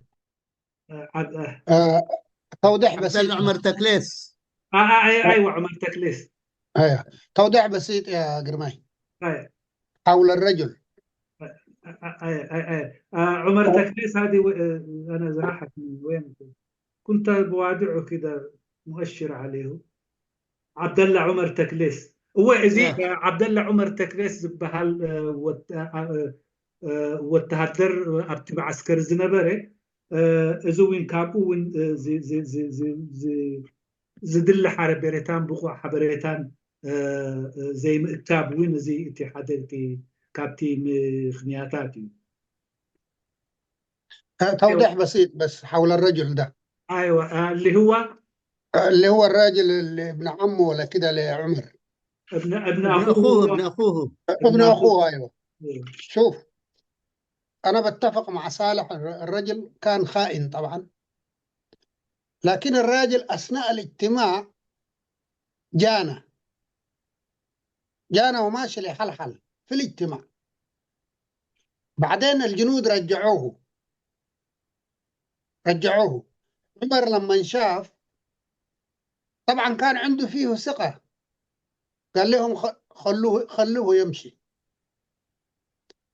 لكن ما بين المشية بتاعته وبين الهجوم تقريبا يعني نقول 90 دقيقة في ال90 دقيقة دي حتى لو كلمهم ما يقدروا يعملوا حاجة. معناها الراجل ده كان شغال معاهم وجاب لهم تأكيد المؤكد. تفهم؟ لأنه رجعوه الجنود قال لهم عمر لا خلوه يمشي لأنه كان واثق فيه. فأنا بس حبيت أضيف هذا الإضافة الصغيرة. طيب هل ال90 دقيقة يعني ما كلمهم ما تكفي قاعد تقول ولا؟ لأنه ما لا أنا قاعد أقول حتى لو كلمهم في ال90 دقيقة، ال90 دقيقة دي ما تغير ميزان المعركة، لأنه لا حيقدروا يجيبوا دعم، لا حيقدروا يستعدوا فيها. معناها الراجل ده كان معاهم وأكد لهم. على العموم هو طبعا وصل المعلومة. أيوه. اوكي. اتي ودي حاوبوني سوء حامد عمر ازاز زبلنايو اللي هو محمد ادريس حامد ازاز ازي لك عيو ابتي وان اخيبا نقبر له زنبرنا نابتي ناتنا نايبوتا اخيبا ني حل ناخدنا ابو مسيو توم تقادلتوين نخي كيدنا حل زخونه يكون نابت بوتاتات حجي حبريتا متان كيد نابو قصو زاتو كيهلو كالكيلومو دحريو جن عمر يا امنو سلازنبره دحان قدفو إلوهم. سلازي امونغو تي قدفو إلوهم مخادون امونغو تي مجمارون تسعة من قار نجيروهم يمكن تسعة زخون دقيق يو نيرو او 9 دقيقة بزح حيل ميزان كلو زخيل كقبرو زخيل مقرات وي توساق حيل ممساعد يقلمله زي لهم جزية إنيرهم انت اتي تسبقن مسلاي كم سلاي كوينو يسرح من باروغن وهو بيزت طارات المقرية بلو. بس ماذا حصل بعد ذلك هذا الشخص؟ طبعا أنا في الوقت هذا بعدين أجابها طبعا مسكته وقتلته. ولكن بعدين عمر إزاز يعني انضرب زي ما قال محمد سعيد، انضرب يعني تقريبا يعني بعد ساعة من المعركة ولا ساعتين. ولما انضرب هو برضه كان يقود، مع انه كان انضرب في، لانه قال نفرين كان من جنوده، محمد سعيد يعرفهم، واحد اسمه قرفوج محمود قرفوج من رور حباب لا زال عايش في السودان، وواحد اسمه حكم دارنوس استشهد هناك في المعركة ذاتها. فقال لهم ارفعوني فوق بس عشان يرمي القنبلة. طبعا وهو يرمي القنبلة وهم رافعينه يعني ضربوه في الصدر طبعا. فدي يعني بس إضافة يعني كيف استشهد وكيف ضربوه يعني.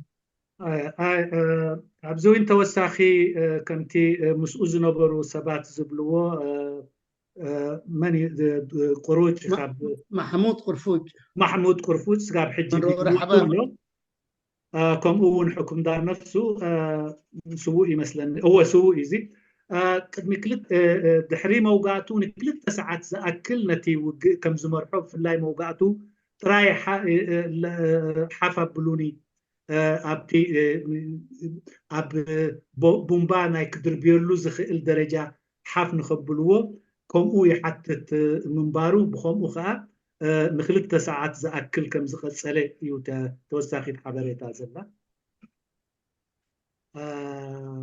عراي بمجمرتا أنا بتعمي لو مشيت نزي كاب هلوات سندات نزي كسند زلو وق زي تاريخا وق ممساينا أنا وين حبيرة أبقو مساهم ممساي كم أون حوار لواع مشترك ولكو أبالون تخونكو نزينا لهم مشيت سيمينار ني حبيرين كايد بذهبن عدل وين نحدا عبي قداي حدا عبي ناي سندا ليتي بزي درجة حبيرين مساين الذهبون عدل يمسكنون من عخاتكم كا يمسجنكم جنات مسجانات مودة يكون حجي أبتي نايحتون مرسن نابو كنأتينا بتوسخون قال حبريتات زملؤ مالت إذا كان في بينة منقولة طبعا البينة اللي حضرت وشاهدة على الشهداء على المعركة زيهم يوم تمسانا زلولهم فقد نكون موجودين من نملك بينة منقولة فلا بأس أن ننقل هذه البينة المنقولة إذا تقبلنا زنببنا حبريتاون بخاب ملتع أبزومنا يزوم هياو سندات نايتي نايتو وقتي نملؤ نقر انتلوين بزيكا حتو سكوبو قبوليو سلازي أفتناي مجمرتا ناي حتون ملسن كن آتو تناي قزيه كم تلمود انتزين وحنا سبوغيو بتساخي آمين اللهم كم أون عقباء اللهم تناي قزيه كنتات نكتاتلكم وين كابايز ملق نقراتوين كتت حبابروني بتحتنا حتى عبدو جرماي عدل طيب كان نسكين كم أوكي كمال لأنه مايك خفتان يرو إلو حفاب الحج خلاص سقم يلا ماني أوكي حراي رواي كنديدا قبرلكا إيدوم كحزو زي كالعلو زي كلون تحسكا وين صبوح حجي عبدو أبو إلدا أبو إلدا رواي مش تدا قبرلكا مش تدا أنا حتى ذي كنت نشتي توسعت أبزارنا مود داتا تزربا أيانا ريقاخت متسكى داويت داوم قبل اللوق ذا حد داويت ولا حد توسع حوالي تاتر حاناتي حتى كانت تقري داويت حبريتك قال له بتحطوتات كاتويلنا كوينا داويت no problem اجي ابو إلدا مكان بتمسرح يزنا خنكيد الراي سلام حوات مجمريا سلام كم تلمود زي جزا واعي المشترك تقدس الأستين دام صاقكم هزبة المهرو زرلهم يمسجن كالتيلة من خبرات قايش خبور قاشا غدلاي محمد سيد نفلس وين يمسجن صبوق سنة داو تمهرتي كالتيلون نحاربنيا رئيل أبونا يانا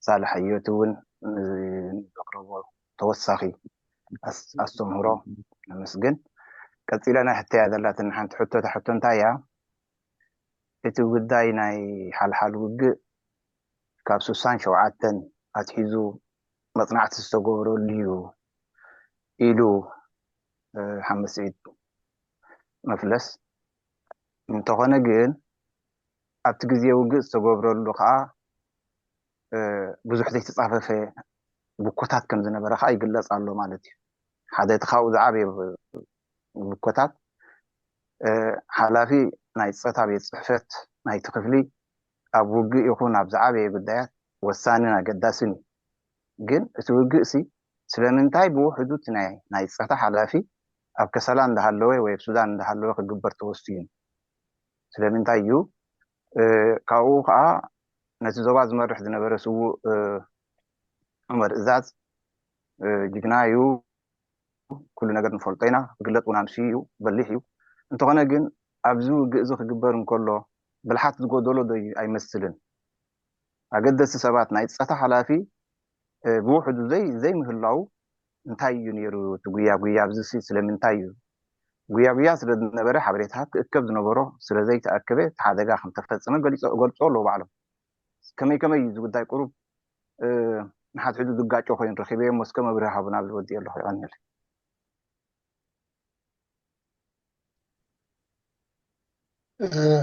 السؤال هو يعني واضح طبعا ولو انه ابو ألدا ممكن كان اولا هو يشكر الغرفه وللضيوف ويدخل مباشره على السؤال. طبعا حسب ما ورد في كلام الضيوف انه المعركه كانت مغرره منذ عام 1967 ولكن ايضا يعني ظهرت ثغرات عديدة. من ضمنها أنا بقول إنه في معركة من معارك زي هذه يتطلب أن يكون مسؤول الأمن موجود في المعركة لا في الموقع. كتل قرماي. لماذا جرت بغياب مسؤول الأمن عنده، ويعني أهمية مسؤول الأمن وتواجده هو مهم جدا، ولو يعني ولو أن حسافة القائد هي في محلها، ولكن لماذا أيضا إذا كان في يعني تم يعني دراسة قبلها، ولماذا تمت على هذا العجل وعلى هذا العجالة، والثغرات مثل ما ذكرتم موجودة؟ إيش هي الأسباب بيقول طبعا؟ طيب أنا أعتقد أولا يعني مسألة عدم إشراك مسؤول الأمن ده يمكن صالح يرد فيها أو رد فيها تقريبا، لأنه قال يعني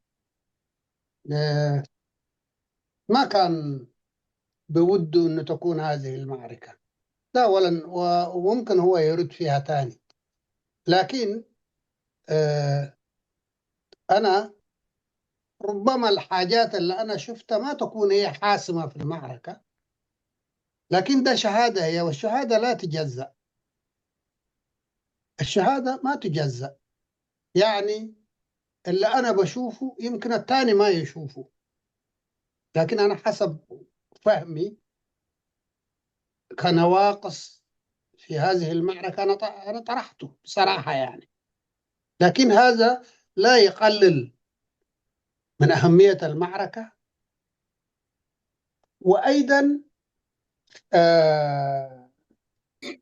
يعني ما يشكك في أهدافه، لا يقلل من مهامه ولا يشكك في أهدافه. ربما التانيين ما يشوفوا كده، ده رأيي هو أنا، ورأيي خاضع للصح والخطأ. لكن وأنا قلت في بداية حديثي إنه بمنظار هذا اليوم مش بمنظار تلك الفترة. فعشان كده بالنسبة للموضوع ده أنا أعتقد يعني الأشياء اللي شفتها أنا والمشاهدات عشان ما تجزأ جبتها بكاملة، لكن حتى الآن ما عندي ذرة شك بأنه وراء هذه المعركة كان موضوع تاني غير تحرير هذه المنطقة. أما فيما يتعلق بعدم وجود مسؤول الأمن، هذا يمكن الأخ صالح يرد فيها ورد فيها في اعتقادي.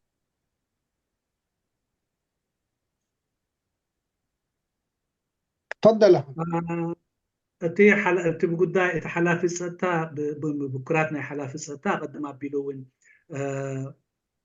حياتي قليسوا نيرو مليسوين أبو كي ملص تدعى دليوني ملصلي يخون جن نزي وجزي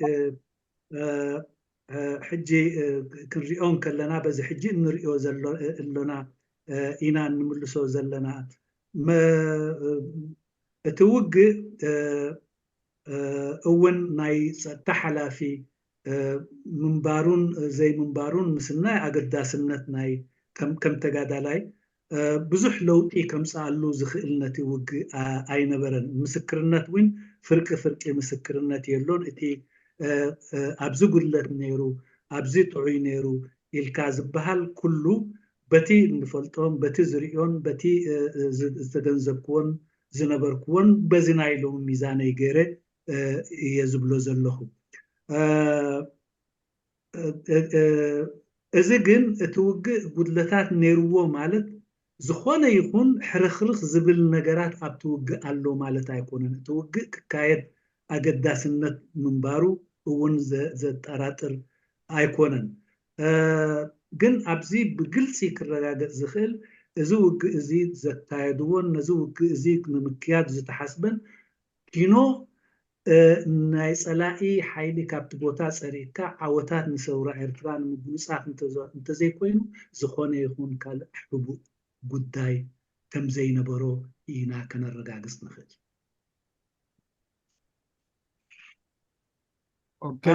عندك إضافة أستاذ حيوة؟ ها ايوه الحقيقه يعني زي ما قال مفلس، يعني انه بالنسبه لوجودي وعدم وجودي، يعني زي ما شرحت لكم، نحن طبعا كان موضوع تحرير المدن او المدن الصغيره كان من اهداف المنطقه الثانيه، زي ما حررنا مثلا قرورة وكان فيها المناضل مفلس بقيادة محمد عامر، يعني وزي ما حررنا المناطق الثانية حتى سحبوا منا بعد المعسكرات بتاعتهم. فكان عندنا هدف ثاني عشان نحرر مثلا من ضمن حل حتى في اسماء كان عندهم وفي ملابسه سحبوا منا طبعا، وفي اماكن كثيره. فكان عندنا هدف نحرر حل نقفه، حجاز، يعني عدرده، يعني الاماكن الموجودين فيها بكثره يعني. فدي كانت خطتنا، يعني ان احنا في المنطقه الثانيه مش من سنه 67 زي ما قال الاخ المداخل ابو ايده، من سنه 66 كان عندنا هذا الهدف وكنا نخطط فيه. يعني بالنسبه لوجودي انا زي ما قلنا اجتمعنا يعني ونحن ماشيين، لما قال لنا الشهيد عمر عزاز امشوا انتم خلاص خذ اجازه مرهقين وكذا وتجوا بعد شهر وكذا، فنحن مشينا ذات ما كمل شهر نحن لما دخلنا يعني تقريبا يعني ورجعنا بسرعه. شوف فهو يعني عدم وجودي انا اتفقنا فيه انه نحن ما حنعمل اي معركه قبل ما نعمل المؤتمر مع اللي بدأناه مؤتمر ردايب دية. لكن عمر كان جات اخبار من ضمنهم من هذا ابن اخوه اللي كان جاسوس مزدوج، يعني انه المعسكر هش هو ما عنده قوة كثيرة يعني شو اسمه. وفي نفس الوقت كانت طلعت بعد الكوماندوس وبعد عشان يقتل معنوياتهم ذاته ما يطلعوا تاني يعني. فهذه هي الأمور اللي دفعت. وعمر حقيقة يعني نحن نعترف كمنطقة ثانية يعني استعجل في الموضوع ده، لكن أدوه اطمئنانات. يعني الناس اللي كانوا في المعسكر واللي حوالي المعسكر واللي كانوا يمشي مخابرات وكده، وفي نفس الوقت كان عندنا السائر ده المعركة اللي قلت لكم فشلنا فيها في حقات يعني. فكان يفتكرها سهلة يعني، ولو كنا نحن يمكن ما كان حيدخلها زي ما منعناه من معركة حقات. يعني أنا وياسين محمد علي ومحمود شكين منعناه من معركة حقات، فكنا حنمنعه كمان أو نقوده بنفسنا أو كمان ما نعملها، لأنه كانت عندنا أولويات وكان عندنا يعني أجندات كيف نمشي مثلا عيلة برعد ونحررها، كيف حنمشي مثلا عدردة نحررها، كيف حنمشي نقفة يعني كان عندنا برنامج طويل عريض يعني حقيقة. فدي هي يعني. وعدم وجود زي ما قلت لكم انه انا دخلت الاجازة وما كنت جامع الاسم، وكان عندي نائب عبد الرغيب محمد موسى ما كان يشترك في المعركة هو كمان، يعني كان في اتجاه ثاني يعني. المهم يعني اذا كان في توضيح اكثر اوضح يعني.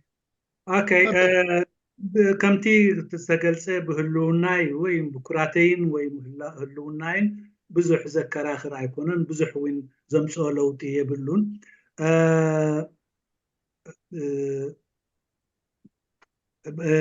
ንሕና እቲ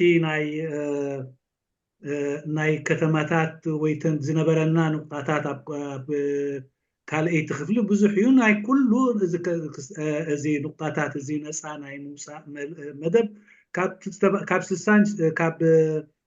1967 ዘይኮነ ካብ 1966 ኣትሒዝና ኣብ መደብና በቢግዚኡን በቢመደቡን ከነካይዶ መደብ ነይሩና እዩ። ንሱ ስለ ዝኾነ ከዓ ኣብቲ ኣብ ጉባኤ ዓረዳየ ቅድሚ ኣብኡ ዝኾነ ይኹን ውግእ ንኸይንገብር ነዚ ናይ ሓድነት ጉዳያት ከየሳላጥናን ዝብል እውን ምስኡ ተዘራሪብና ነርና። ብኡ መሰረት ኣነ መሐመድ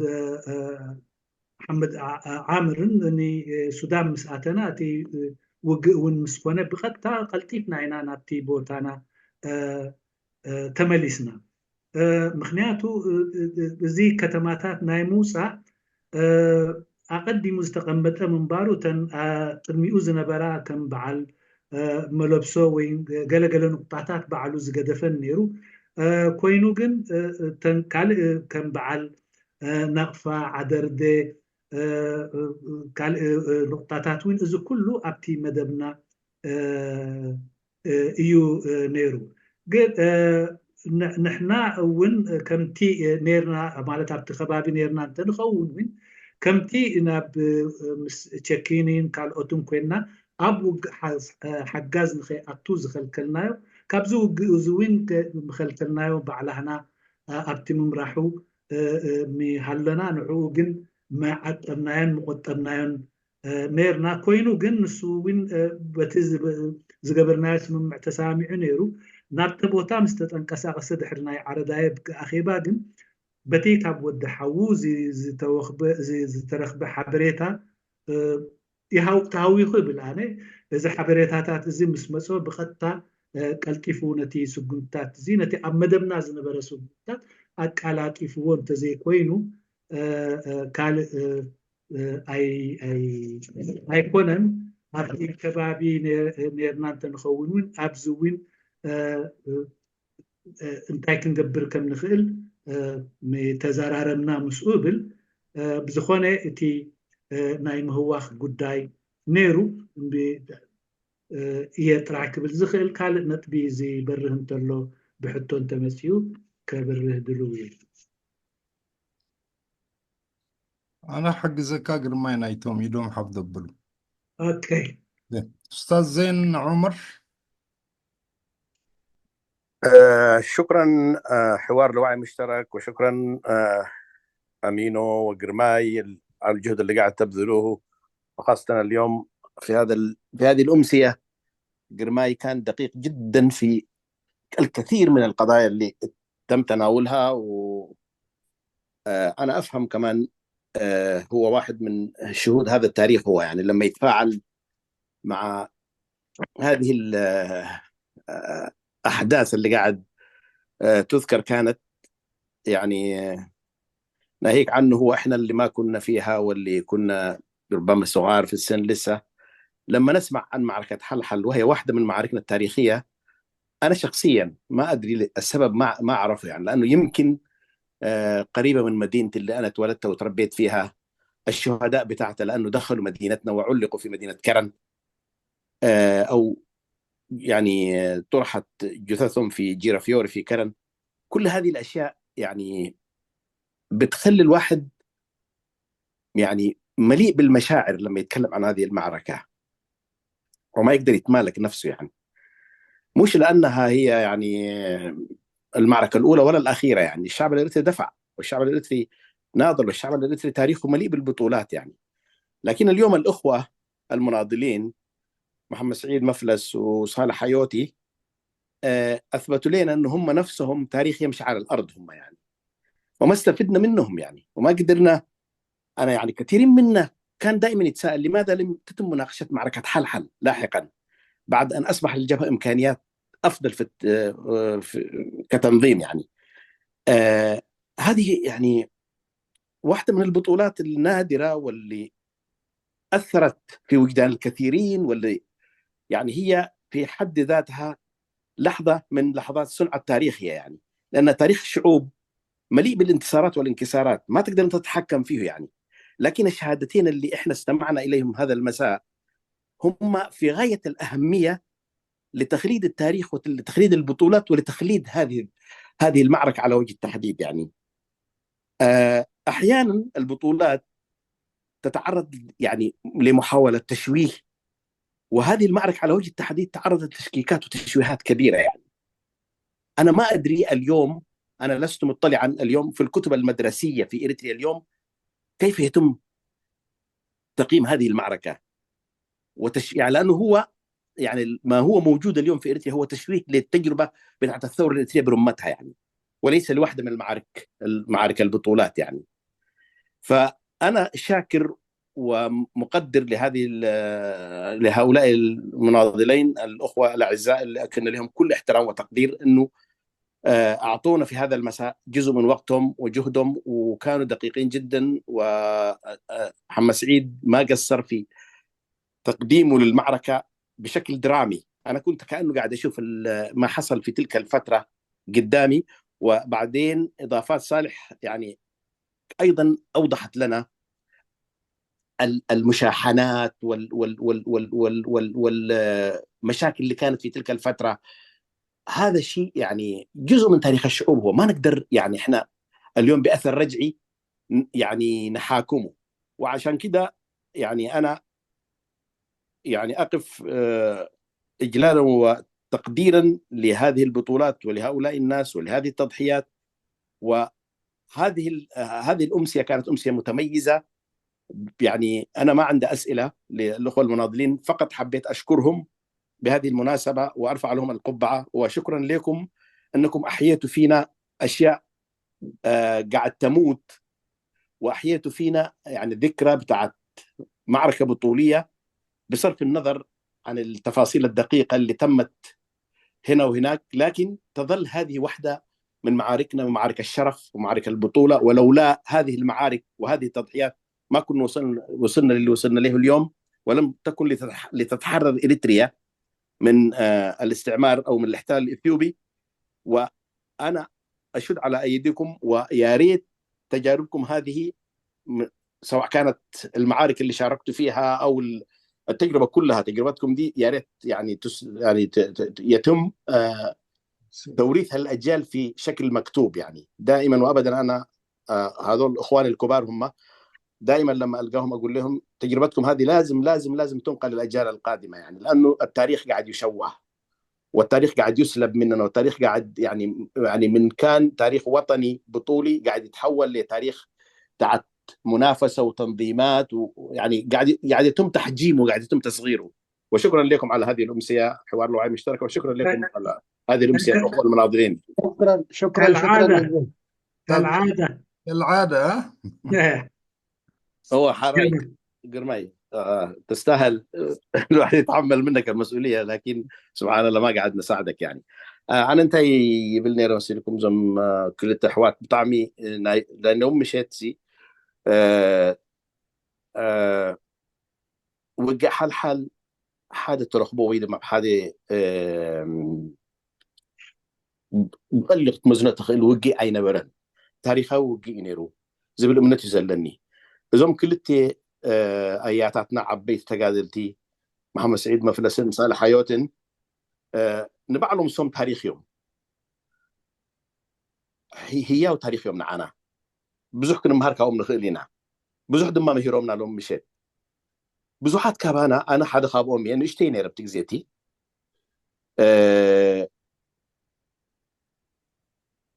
كل شيء حب حنقولي خيدني روزي حتى تعتزي أب حال حد استفز مخنيات من الباش ود كرنس لزخونكو أب كرنس لسولتكم أب كرنس لزعبه توم أبوز تسووا أب كرنس لزمسوا من توم أبتوش تم عسكر تسوي ترايم رئيساتهم أب كرنس زاتوي لحج محمد سعيد قال يسولنا أنا انتهي مثل نيرو توم كلهم سوات أبتو جز نبر زياتهم ترايم نيرو مثل نيرو سوم ترايم جن حجي بتنا يتجزي التميزان كعسر دخلت عسر السلس هاب مئتي زي واحد كوسري ناي تقادلتي تسوي بتاع مشيتيا حجي زي تاريخ نعنا مش كل زلنا تاريخاتنا إرثاتها حزنا كن كرعلون كنحب نلون زلنا تاريخ دايمبر ما نم زي سجي ويد ما زي حفرنا قريه يقولون تاريخ زي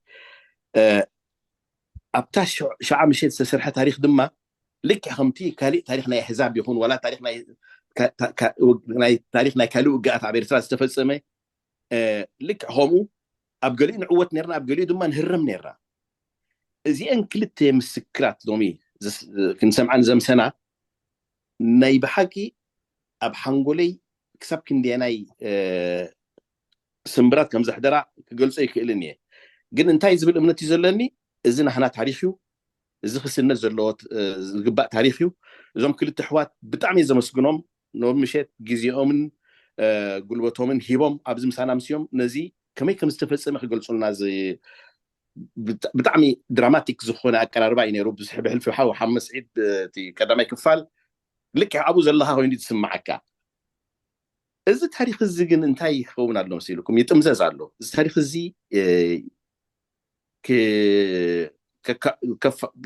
ዘካፍእ ሓይሊ ወይ ድማ ነዚ ታሪክ እዚ ክንገር ዘይደለ ሓይሊ እዩ ብኤርትራ ዘሎ ሎሚ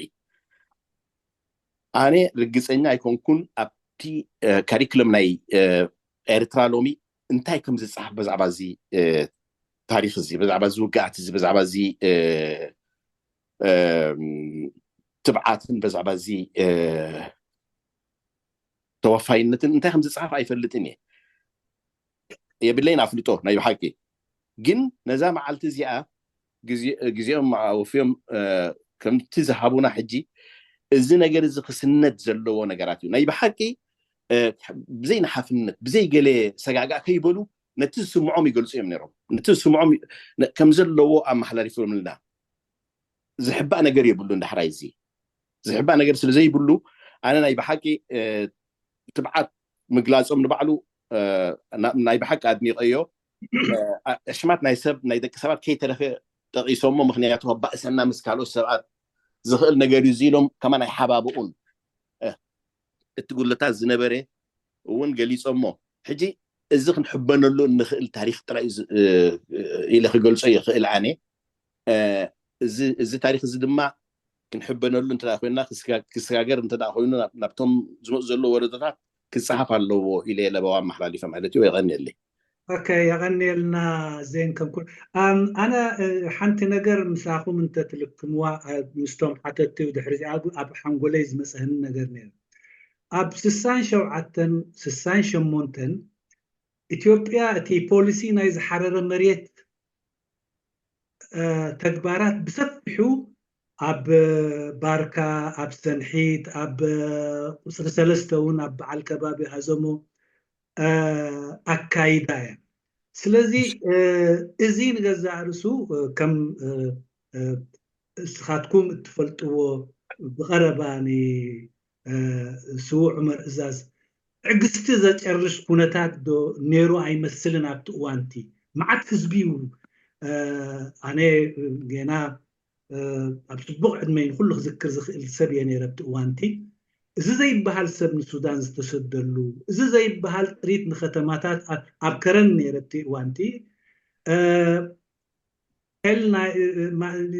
ሓንቲ ኤልሲ ብቅርሺ ተገዚኣ ብቅርሽን ፈረቃን ብክልተ ቅርሺ ከዓ ቆርበታ ሸይጡት ዝገዝአ ብቅርሺ ዝበልዓሉ ዝነበረ ግዜ ነይሩ ስለዚ እዚ ትዕግስቱ ኣጨርሽዎ ዶ ኣይከውንን ወይ እውን ተቃላጢፉ ንክፀርጎ ነዚ እቲ ከባቢ ከም ትግለጽ ፀንሐ ንሳ ጥራሕያታ ሓንቲ ማእከል ኮይና ነቲ ካብ ከረን ዝወፍር ድዩ ካብ ካልእ ቦታታት ዝወፍር እውን እዚ ማዓስከር እዚ ብምህላው ንዑ ተኣማሚኑ ይክወፍር ዝኽእል ስለዚ እዚ እውን ሓደ ካብቲ ስትራቴጂናቱ ወይ ካብቲ ሓደ እውን ትዕግስቲ ዘወድእ ነገራት ዶ ኮይኑ ኣይመስለኩም أنا كنت أقول طبعا في سنة 67 و68 إثيوبيا طبعا كانت تستخدم سياسة كانت تتبع سياسة الأرض المحروقة فبالتالي أحرقت الأرض وما فيها من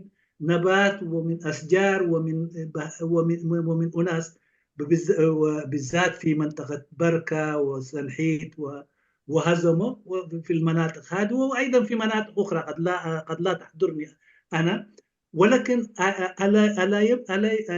ألا يكن بالإمكان إنه هذه الأوداع أنا كنت حاضر في كرم فالواحد ممكن يشتري القنمات أو الخروف بريال واحد إثيوبي ويبيع الجلد بريالين هذا إن دل يدل أنه معاناة القرى اللي كانت تعيشها من جراء سياسة الأرض المعروف.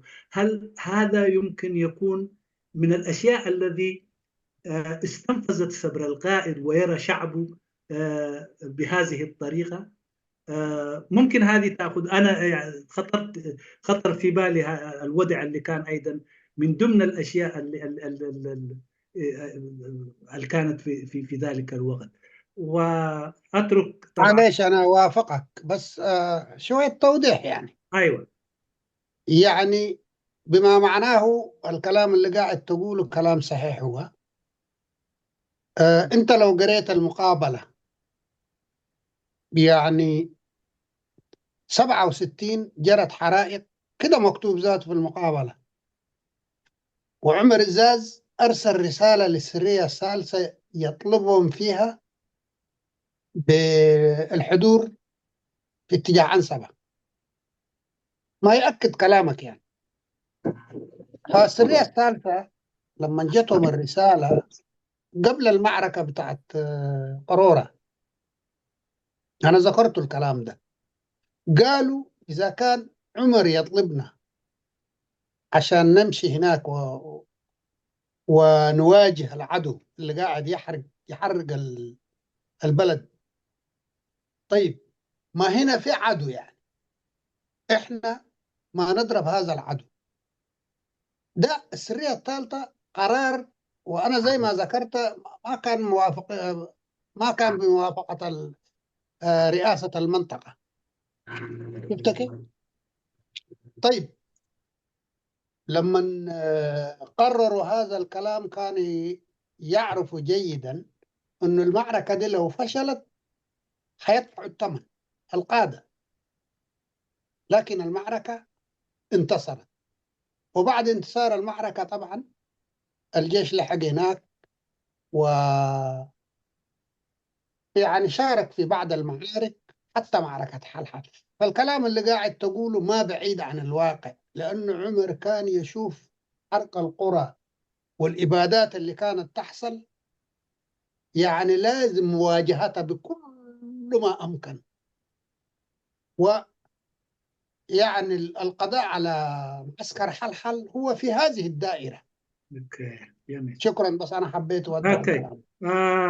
لك عيوتي ختي إذا حتتكاي حتو تخك اليوتي عبسستان شو حتى زقاتم زنبرنا ህዝብን ጥሪቱን ሰቡን ማሉን ምቅፃል ብጣዕሚ ካብቲ ዘቆጥዐ ኩነታት ነይሩ። ነዚ ጉዳይ እዚ ብዝኾነ ይኹን መንገዲ ክግጠም ኣለዎ ኢሉ ስለ ዝወሰነ እውን ኣብቲ ንሳ ሳልሰይቲ ሓይሊ ኣብቲ እዋንቲ ኣብ ዘረባይ እውን ኣብቲ ዝገበርክዎ ቃለ መጠይቅ እውን ጠቂሰዮ ኣለኹ ንፀላኢ ንምውቃዕ ናብቲ ከባቢ ናብቲ ንሱ ዘለዎ ከባቢ ወይ ከባቢ ናይ ሓልሓል ክመፁ ኣለዎም ምስ በሎም ኣብዚ ጥቃና ዘሎ ፀላኢ ቅድም ነፀሪግና ድሓር ከዓ ናብቲ ካሊእ ፀላኢ ዘይንኸይድ ኢላ ሳልሰይቲ ሓይሊ ብኢደ ወነና ነቲ ናይ ቅሮራ መጥቃዕቲ ወሲዳቶ ተዓዊታ ስለ ዝወፀት እውን ካብቲ ሓታትነት ድሒና። ስለዚ እቲ ፀላኢ በቲ ዘውርዶ ዝነበረ ናይ መሬትን ኣብ ልዕሊ መሬት ዘሎ ካብ ሰባት ሒዝካ ዝኾነ ይኹን ካልእ ምቅፃል ዝካየድ ዝነበረ ንዕኡ ብዝኾነ ይኹን ክግጠም ኣለዎ ኢልካ ካብ 67 ካብቲ ውግእ ናይ ቅሮራ ኣትሒዝካ እውን ክመፁ ዝሓተቶም ነይሩ። ስለዚ ትክክል ማለት ሓደ ካብቲ ምቅልጣፍ ነቲ ውግእ ክኸውን ካብ ዘኽኣለ ወይ ሓደ ኣካል ናቱ እዩ ኢልካ ክዝረብ ይከኣል እቲ እዚ ብዙሓት ናይ ዝሓረረ መሬት ፖሊሲ ምቅጣም ነይሩ እዩ ዝብል ዘሎ። ኦኬ ቀፂልና أبوبكر علي. اسكي أستاذ عيسى سيد، تبغى تتحدث شيء عشان أحطك في أستاذ عيسى؟ بس في 5 أشخاص أو 6 قبلك وبعطيك فرصة إن شاء الله. أبوبكر علي يا هلا. الو يسمع هذا اللغو هو تسمع الله.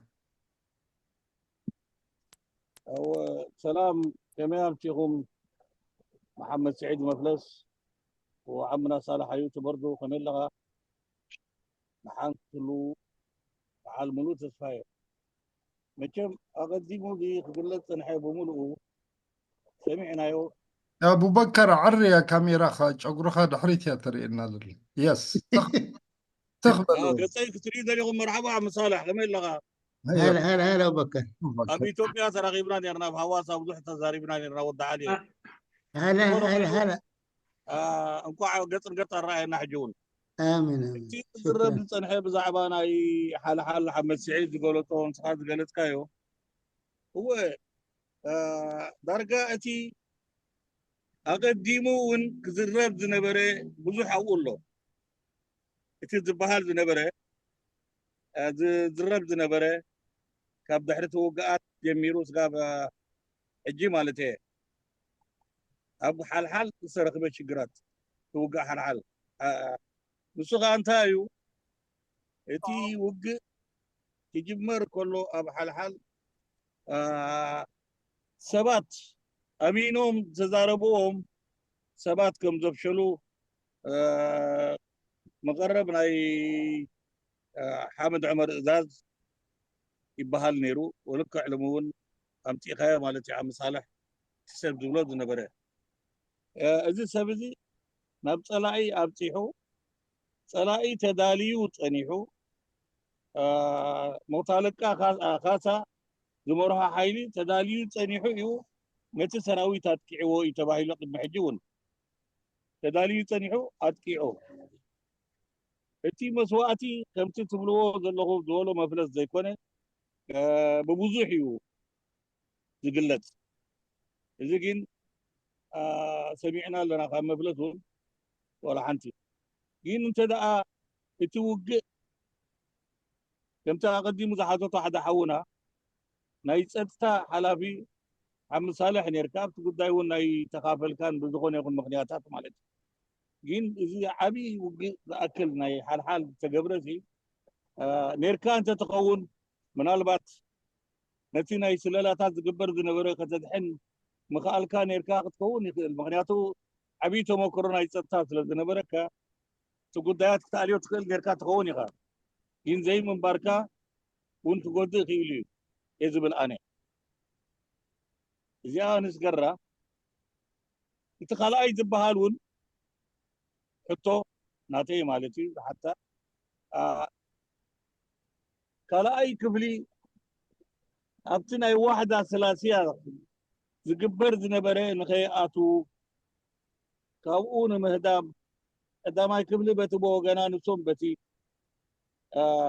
زنبره يوتي قداي تباهيلون بزح تزريبي سقاب حجون يزربي سلازي اتي تزربي بملؤ سقاب كندي حقنت هاللو اذا حجي زبلكو تزارب كايو مفلس بملؤ خي سقاب كندي ناي تحقنتو مغنياتو ابتو وانتي بوعيو دحر 2-3 عامات يقول تزريبلو نيرو تزقون اتم شعو زنبرو نتي زربا زوطو زفلطو تقدات كملشو مخالو تنقر حقو حز مخاله نير مالتيو كين حجي دحر 58 عامات زبزحو زكم زبل كايو قديم كون بزحات مراحتنا زنبرو حبيت قادرات زنبرو نتي قدات زفلطو زنبرو سبات انتاي نوتو كلهم حليفهم حجي كمل شو دخل نزي زبهال زنبره سمع انت زي كون سميعو زارب سمعنا نزاربو زلنا وي زنبرنا انت زي كونه حجي بجبتي كمدن يلوك قطم تقول اكل ابزي له ساعات للزاربك نزي ولا حنتي سميعها مخات زي كوينو زقاطاتم ነገር አይኮነን እንገጥመሉ ንክእል አይኮናን ምክንያቱ እቶም ክገጥሙ ዝኽእሉ ዝነበሩ ስለ ዝሓለፉ بدحرهم سلسلة ولا حنتي مالتي كتزاريف كنت تزربيتي اتي جيجن تاريخاوي وقع على حال زبالكا كاب تقربا جميركا سقاب زي ناصرነት ኤርትራ سمرابطاو تقبر وقع كل تاريخاوي كل ببناتو دحرق نزارب كنا ببزع وعلناو طبقون كفائر كنزارب دحرق كنا يزيون اي كاكلني اشحاتو بي تقايدو ስለዚህ ምናልባት እቲ ናይ ውግእ ናይ ቃልሲ ካብቲ ናይ ስሉሳዊ ሓድነት ንምህዳም እዩ ተገይሩ ዝበሃል ኣብኡ እንተተብርሃለይ መፍለጥ ፅቡቅ ነይሩ መስለኒ ይቀኒል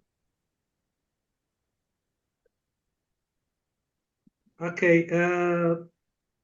هو السؤال هو الأخير اللي ذكره مفلس عن الأشياء إفشاء السر والذي ذكر كنا نسمعها وأيضا عشان أنه وصلت المعلومات للعدو أيضا الضابط اللي كان موجود هناك استعد لمواجهة المعركة لأنه الخبر وصله. وأيضا أنا لا أقول أن المنادي الحيوتي وجوده كان مهم وكان يفيد لأنه هو شخص أمني وبالتالي المعركة أيضا تحتاج إلى المعلومات الأمنية وتدقيقها وكل هذه الأشياء. أما ما يقال وكما اليوم عن الهروب عن المعركة يعني المنطقتين الأولى والثانية كانوا يعملون بحيث أنه لا تتم الوحدة. هذا يعني إلى درجة هو صحيح هذا كلامهم. يعني كان لو كانوا اليوم أصحاب القرار أو اللي صانعي القرار كانوا لردوا عليهم، ولكن زي ما ذكر أيضا هم غير موجودين كلهم يعني استشهدوا. لكن السؤال طبعا سمعته إلى درجة ممكن هو يعني هو صحيح إنه الكلام الذي يتردد عن الهروب عن الوحدة واستحقاقاتها. أيوة، وكذلك ذكر طبعا لما أستاذ صالح حيوتي كان في السودان، لو كان موجود في المنطقة بالذات الاختراقات الأمنية والجاسوس والأشياء اللي ذكروها كان ممكن يكون عنده دور كبير لاكتشافها ورفض المعركة. يقول اوكي. أستاذ محمد سعيد، ممكن تفتح الكاميرا حقك؟ ايوه جدا جدا. لا اول هو الواحد، انا اختلف مع الاخ ابو بكر علي عنتر، اختلف معاه لانه ده ما حكايات، يعني ده تاريخ هو وشهادة على العصر سميه زي ما يحلو لك. والكلام اللي قاله أبو بكر نحن تكلمنا فيه، أنا تكلمت فيه، قالوا شنو، كان يقال شنو، ده كله أنا ذكرته. الإنسان يصدق اللي يصدقه، لكن أنا قلت أنا ما بدافع عن شخص، أنا أشياء اللي عرفتها واللي حضرتها يعني بكل أريحية ذكرتها، وقلت إنه بمنظار اليوم كان كده، ده وده خطأ. عشان كده نحن لما نذكر معركة حلحل مش لأن هي الأولى والأخيرة زي ما قلنا، لكن الملابسات اللي حصلت وأيضا الاتهامات. فأنا أكون معك صريح أخي أبو بكر، هذا الكلام أنا في رأيي يعني كون هروب هو للأمام أو رفض للوحدة، هذا الكلام أنا في اعتقادي ده قناعتي هي، ما كان موجود. بل إنما الأقرب لهذه المسألة الأشياء اللي كان يذكرها برماي. شفت كيف؟ إنه المنطقة كانت تعاني من حرائق وبلاوي ومشاكل وإزاحة هذا. وبالمناسبة في حاجة واحدة زي ما ذكرناها، زي ما ذكرت قبل، لو تمت إزاحة معسكر حلحل في تلك الفترة كان الطريق من توكر أو من مرافي حيكون مفتوح. فمعركة استراتيجية هي أصلا، لكن فشلت. وطبعا أنت لما تدخل معركة تفشل جائز، تنجح جائز، ده كله موجود يعني. فيعني ما تأخذ بأنه هي حكايات. هي نحن ذكرنا، أنا ذكرت تقريبا واقع كان موجود، وأنا لا أعتقد بأي حال من الأحوال أن المعركة دي كانت هروب من الوحدة أو لا. معركة هي حصلت، القصد منها هو تطهير المنطقة من الجيش الإثيوبي، لكن فشلت. ده اللي أقدر أقوله، وده تاريخ هو. ويعني مش يعني تنقيصا من المعارك اللي جرت فيما بعد أو قبله، لا، ما تنقيصا بأي حال من الأحوال، لكن عشان الكلام اللي أنت قلته كان يقال، فإحنا حسب معرفتي وضحتها. لكن مسألة القناعة دي تكون متروكة لك. شكرا. شكرا أستاذ محمد سعيد. قرماي. اوكي.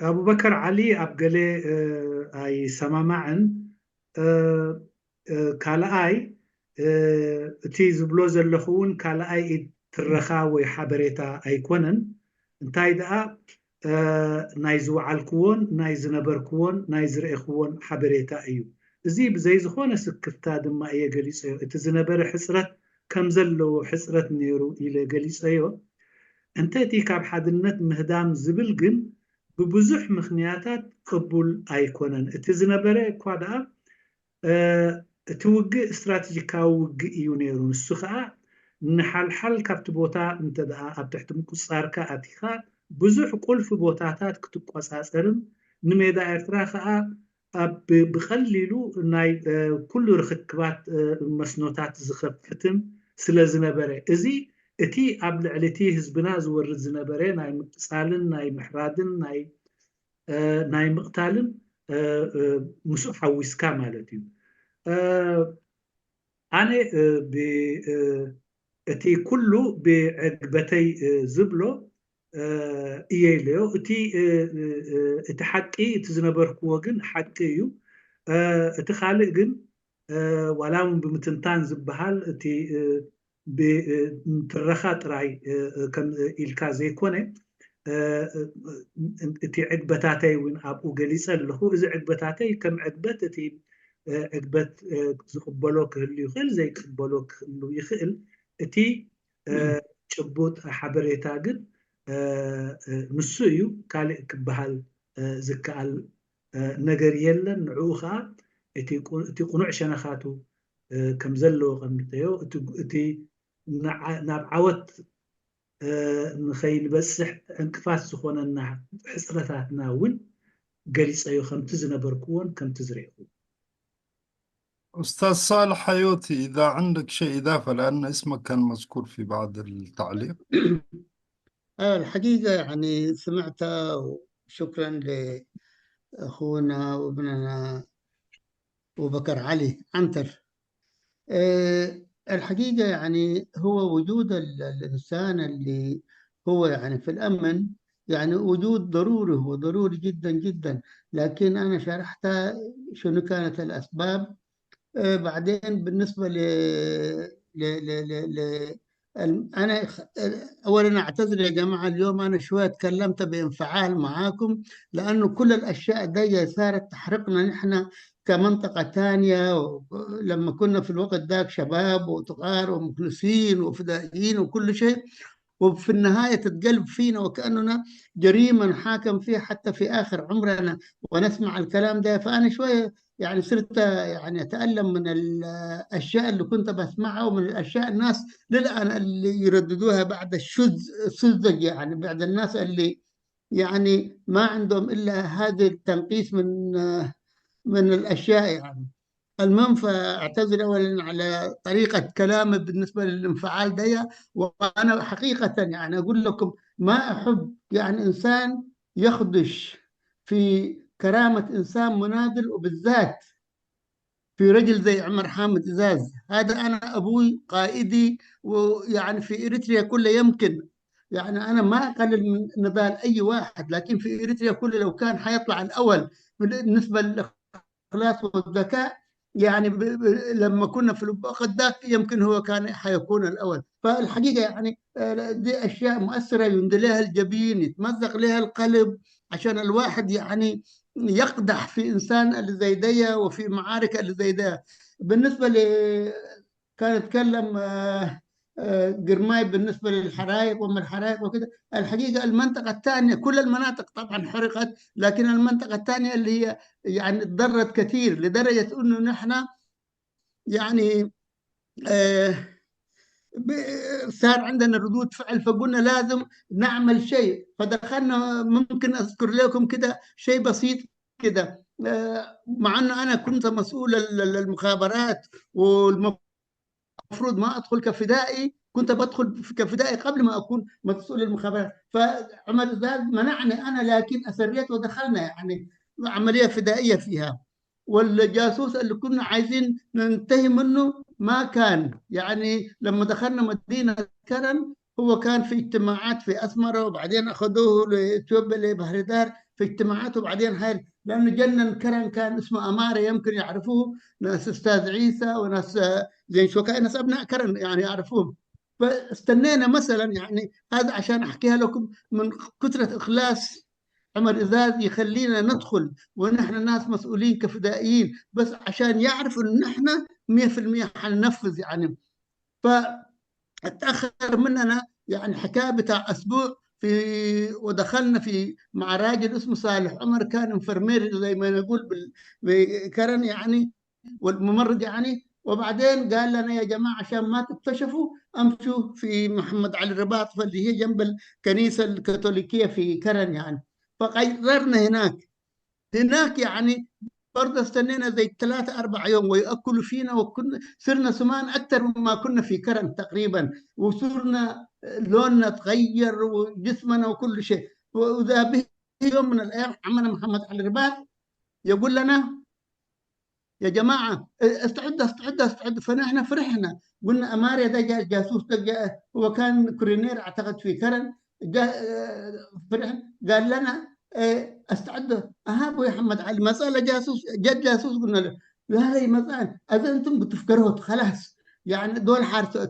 أنا حقيقة من كثرة ما كنا زعلانين ومخلصين لهذا العمل، قلت له أبو محمد علي يا قال كان قتل يا جاسوس انقتل، إيه نقتلك أنت يا حنقتل الجاسوس. محمد علي الرباط يعني من أشجع ناس كرن تقريبا، كل الناس يعرفوه الوقت ذاك، لكن انهزم مسكين وجرى في سليمان موسى حاج، وكلموا بالموضوع سليمان موسى حاج الوقت ذاك ما طالع. سليمان موسى حاج جرى في رجل اسمه حبونة، إدريس حبونة. وإدريس حبونة ده كان عنده يعني زي ما يقولوا بدون ما أخذ حمار أدق ريفاي، نقول نحن حمار أبيض كده بسرعة يمشي. أخذ وكتب له رسالة في عمر إزاز. عمر إزاز كان في باب جنجرين في ردة، أرسل لنا عمر. شوف من شدة إخلاصه وذكاء عمر إزاز ده، عايز أجي في النقطة ده. كتب لنا رسالة يقول لنا بأمر الجبهة تخرجوا، وفي نفس الوقت إنه لمهمة أكبر من كده كلفونا بها القيادة الثورية في كسلة من تكليف المجلس الأعلى. حقيقة نحن قائد المنطقة يقول لك بأمر الجبهة أولا، ثانيا يقول لك لمهمة أكثر من كده. نحن طلعنا، هو استنانا كيف وصل ما نعرف قبلنا. نحن طلعنا هناك بقشيتها ونزلنا بامبي اسمه وسبنسريخ، استنانا في بامبي. عايز اديله التحيه، رفض فينا، اخذنا من المكان ذاك يجر فينا في قبسي الشيخ زايد حتى وصلنا لعندر.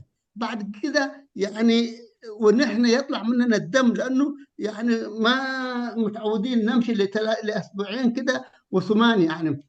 بعدين لما شاف حالتنا قعدنا وذبح لنا شو اسمه غنمه، وجانا مره ثانيه. ونحن طيب جانا عايزين نقوم له نديله تحيه. انا اللي حديكم تحيه، قال لنا شوف الرجل المخلص الذكي والمتواضع ده، قال لنا انا اديكم التحيه اليوم لانه ما دام انتم موجودين اريتريا دي حتتحرر. لكن قال شوف نظرة الساق بداية، لكن قال هل أنا أستني الحرية دي ما ولا ما أستنيها ما أعرف. قال وهل أنتم حتستمتعوا بالحرية ده وما حتستمتعوا؟ وكأنه يتنبأ الراجل ده، والحقيقة حصل هذه الأمور كلها. فلما الناس تتكلم في راجل زي ده وفي بطل زي ده وفي معارك زي ده، وحتى فينا نحن كأطفال صغار يعني مستعدين نضحي بكل شيء يعني. شفت؟ فالواحد حقيقة يعني أشياء كيف أصفها ذات ما بعرف أنا. بعدين ونحن في الأشياء اللي كان يذكرها قلماي مثلا بالنسبة للحرائق وكذا، دي اللي خلتنا نطلع وكلمونا أن الناس ده إذا كان ما نقتل هذا أماري الكورنير ده في كرن، الحرائق حتأكل كل كرن، كل ضواحي كرن وكل المنطقة الثانية يعني. شفت؟ فالحقيقة يعني الأشياء كثيرة الواحد يحب يعني. بعدين يعني من شدة ما كان محبوب هذا عمر إزاد في المعركة ذاتها، لما رفعوا ناس قرفود وناس من اسمه حكم دار نوسو، ناس يعني ولما شافوهم ضرب ناس محمد سعيد محمد صالح إدريس حامد أخوه لتوتيل محمد صالح توتيل، يعني من الناس كنا نسميه نضرب يعني. احمد سعيد يعرفه من الناس اللي يجروا عشان يرفعوا عمر إزاز من شدة ما كانوا يحبوه، فيقولوا له أنت ما تموت ونحن حنموت. وفي نفس الوقت حمد صالح أخوه التوتيل ده استشهد في نفس المكان وهم يرفعوا لعمر إزاز، وحمد عبا نفس الشيء.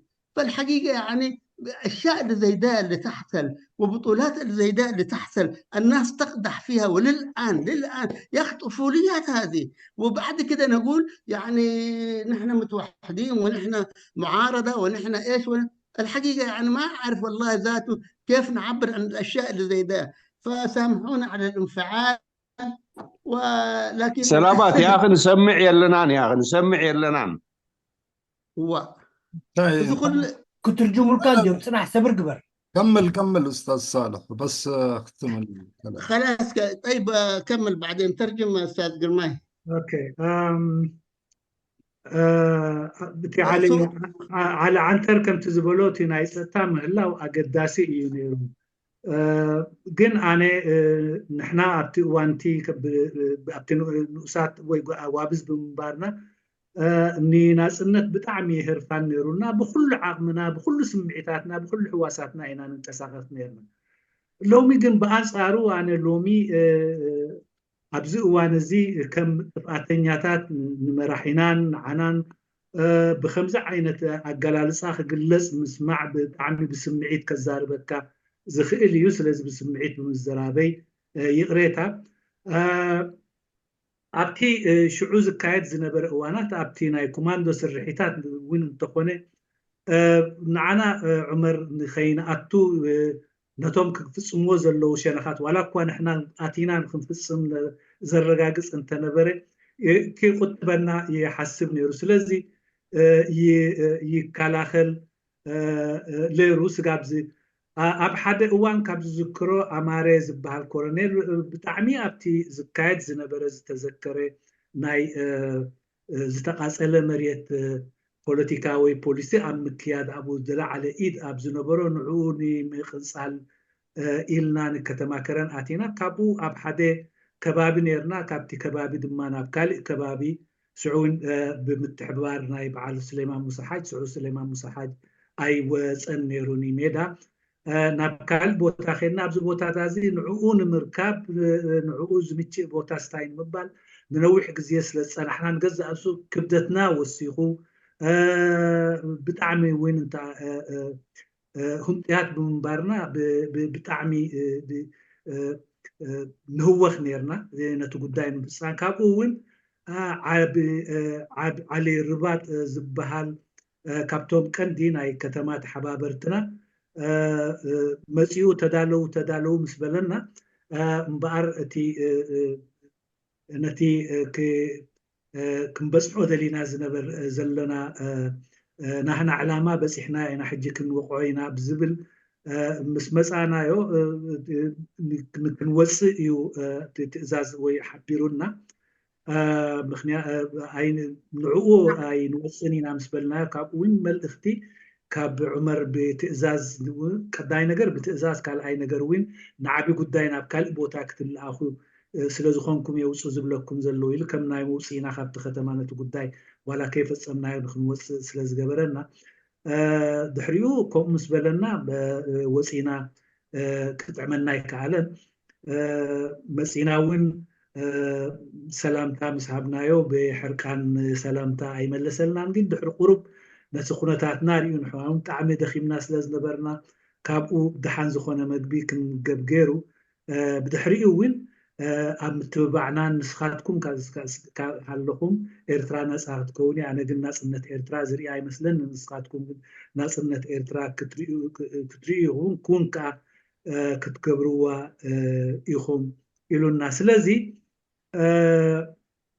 እቲ ንሕና ብከምዚ ደረጃ እናሓሰብና በዚ ደረጃ እናተንቀሳቀስና ኮለና ኣብዚ ሎሚ እዋን እዚ ሞ ከዓ ብኩሉ ክንፈልጥን ብኩሉ ክንርኢን ኣብ ዘኽእለና ጉዳይ ስጋብ ሎሚ እውን እቲ ናይ ፀለመን እቲ ስም ናይ ምጥፋእን ተግባራት ክትሰምዕን ክትርኢን ኮለካ ብፍላይ ኣብቶም ኣብ ደገ ዘለና ኣብ ውሽጢ እቶም ዘንበ ተቃውሞ ክትሰምዖ ኮለካ ብዛዕባ ምቁፅፃርካ ዘጥፋእካ ዘስእነካ ጉዳይ እዩ ስለዚ ነዚ ጅግንነት እዚ ንምንታይ ኢና ከነጥፍኦ ንምንታይ ኢና ዘይምስልኹም ቦ ንምንታይ ኢና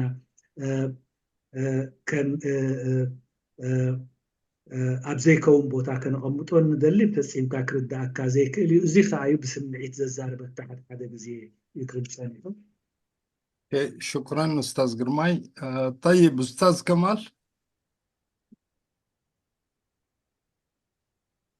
يسمع دلو؟ يا تسمع الله كان مرحبا شكرا بمجمريا يغني لنا أستاذ محمد سعيد مفلس كم إن صالح حيوتي نقول لهم تساتف تقع ونتاو سلامتا يقرب نحن بساعة زي تاريخنا نقل دلو እቲ ታሪክ ከዓ ከም ትረድኦኻ ክትወስዶ ናይ ግድን እዩ ግን ናይ ፍርድን ምንፃግን ምቕባልን ኣይኮነን እሱ ከዓ ክዛርበና ዘለዎ ኣይኮነን ብዛዕባ ታሪክ ናይ ሓልሓል ኣብ ብዙሕ ገለ ይፅሓፍ እዩ ግን ከም ዓይኒ ምስክርነት ነርና ዝብሉ ሰባት ሕጂ እዞም ክልተ እዚኦም ኢና ዝሰምዕ ዘለኹ ንመጀመርያ ግዜ ብዙሕ ነገራት ብዛዕባ እቲ ናይ ዝነበረ ስትራቴጂካሊ ውግኣትን ቅድን ጌጋታቱን እንታይ ከም ዝነበረ እንታይ ደፋፍኦም ከም ዝነበረ ነቲ ኩነታት እውን መብርሂ ሂቦም እቲ ሕቶይ ዝነበረት እኳ መምህር ግርማይ ወሲድዋ እዩ ኦልሬዲ ናብ ካልእ ሕቶ ሽፍቲ ክገብር እዩ ሕጂ ግን እዚ ጌጋታት እዚ ይፍፀም እዩ ድሓር ንውግእ ኩሉ ግዜ ወላብቲ ድሓር ዝነበርናዮ ኸማን ነፀላእኻ ክንዲ ዕፅፍናትካ ገሙቶ ዕጥቁ ከዓ ክንዲ ዕፅፍናትካ ገሚትካ ውግእ ምስተኣቱ ንዓወት የረጋግፀልካ ይኽእል እዩ ናይ ዝብል ስልትታት እንኳን እንዳፈለጥና ኮለና ተመሳሳሊ ጌጋታት ተገይሩ ንምሳሌ ኣብ ሰንዓፈ እስማዒል በርሱዳን ተሰውኣሉ ደሴም ከምዚኣ ናይ ሓልሓል ኩነታት እያ ነይራ ስለምንታይ እቶም ተጋደልቲ ብከባቢ ሰንዓፈ ዝነበሩ ገና ፀሓይኪ ዓረበት ኮላ ናብቲ ከባቢ ከተማ መፂኦም ስርዓት ግብሩ ምስ ተረኣየ ክትህረም ምዃና ተፈሊጡ ወፃኢ እቲ ፀላእ ዝነበረ ሰራዊቱ ካብ ከተማ ውፅኡ ደገ ገይርዎ እቶም ተጋደልቲ ብቲ ከተማ ሰኣተው ብደገ ኮይኑ ደብዲቦም እዚ ተመሳሳሊ ከምኡ ጌጋታት እዩ ግን ኩሉ ግዜ ከዓ ንውግእ ወላ ገምጊምካ ክትኣቱ ከለካ ናይ ገዛእ ርእሱ ሕግን ባህርን ስለ ዘለዎ ይቕይር ከምቲ ስኻ ዘውፅኻዮ ቅድታት ክኸደልካ ኣይክእልን ስለዚ እዚ ጌጋታት እዚ ወላ ክሳብ ሕጂ ዝምዕቡል ግዜ ንገብሮ ዝነበርና ውግኣት ገለ ጌጋታት ከምኡ ይመፅእ ታሪክ ኮይኑ ክነዛረበሉ ከዓ ናይ ግድን እዩ ሓደ ካብቲ መግለፂታት ግን ሎሚ ብዝያዳ ዑመር እዛዝ ከም ሰብን ከም መራሕን ከም ሓሳብን መጠን ክሳብ ክንደይ ከም ዝነበረ በዚ መግለፂታት እዚ ወሲድና ታሪክ ብዝወሓደ ታሪክ ናይ ዑመር እዛዝ ብዙሕ ፈሊጥና ኣለና ወይ ፈሊጥ ኣለኹ ክብል ይኽእል እየ ንምሳሌ እቲ ሓደ ካብኡ ነፃ ዘውፅኦ መሪሕ ናይቲ ኩናት ኮይኑ ክኣቱ ከሎ ቦታን ሽመትን ንምሓዝ ከም ዘይነበረ ኸመን ኣብኡ ይምለስ እዩ أنا بتمكرتاتي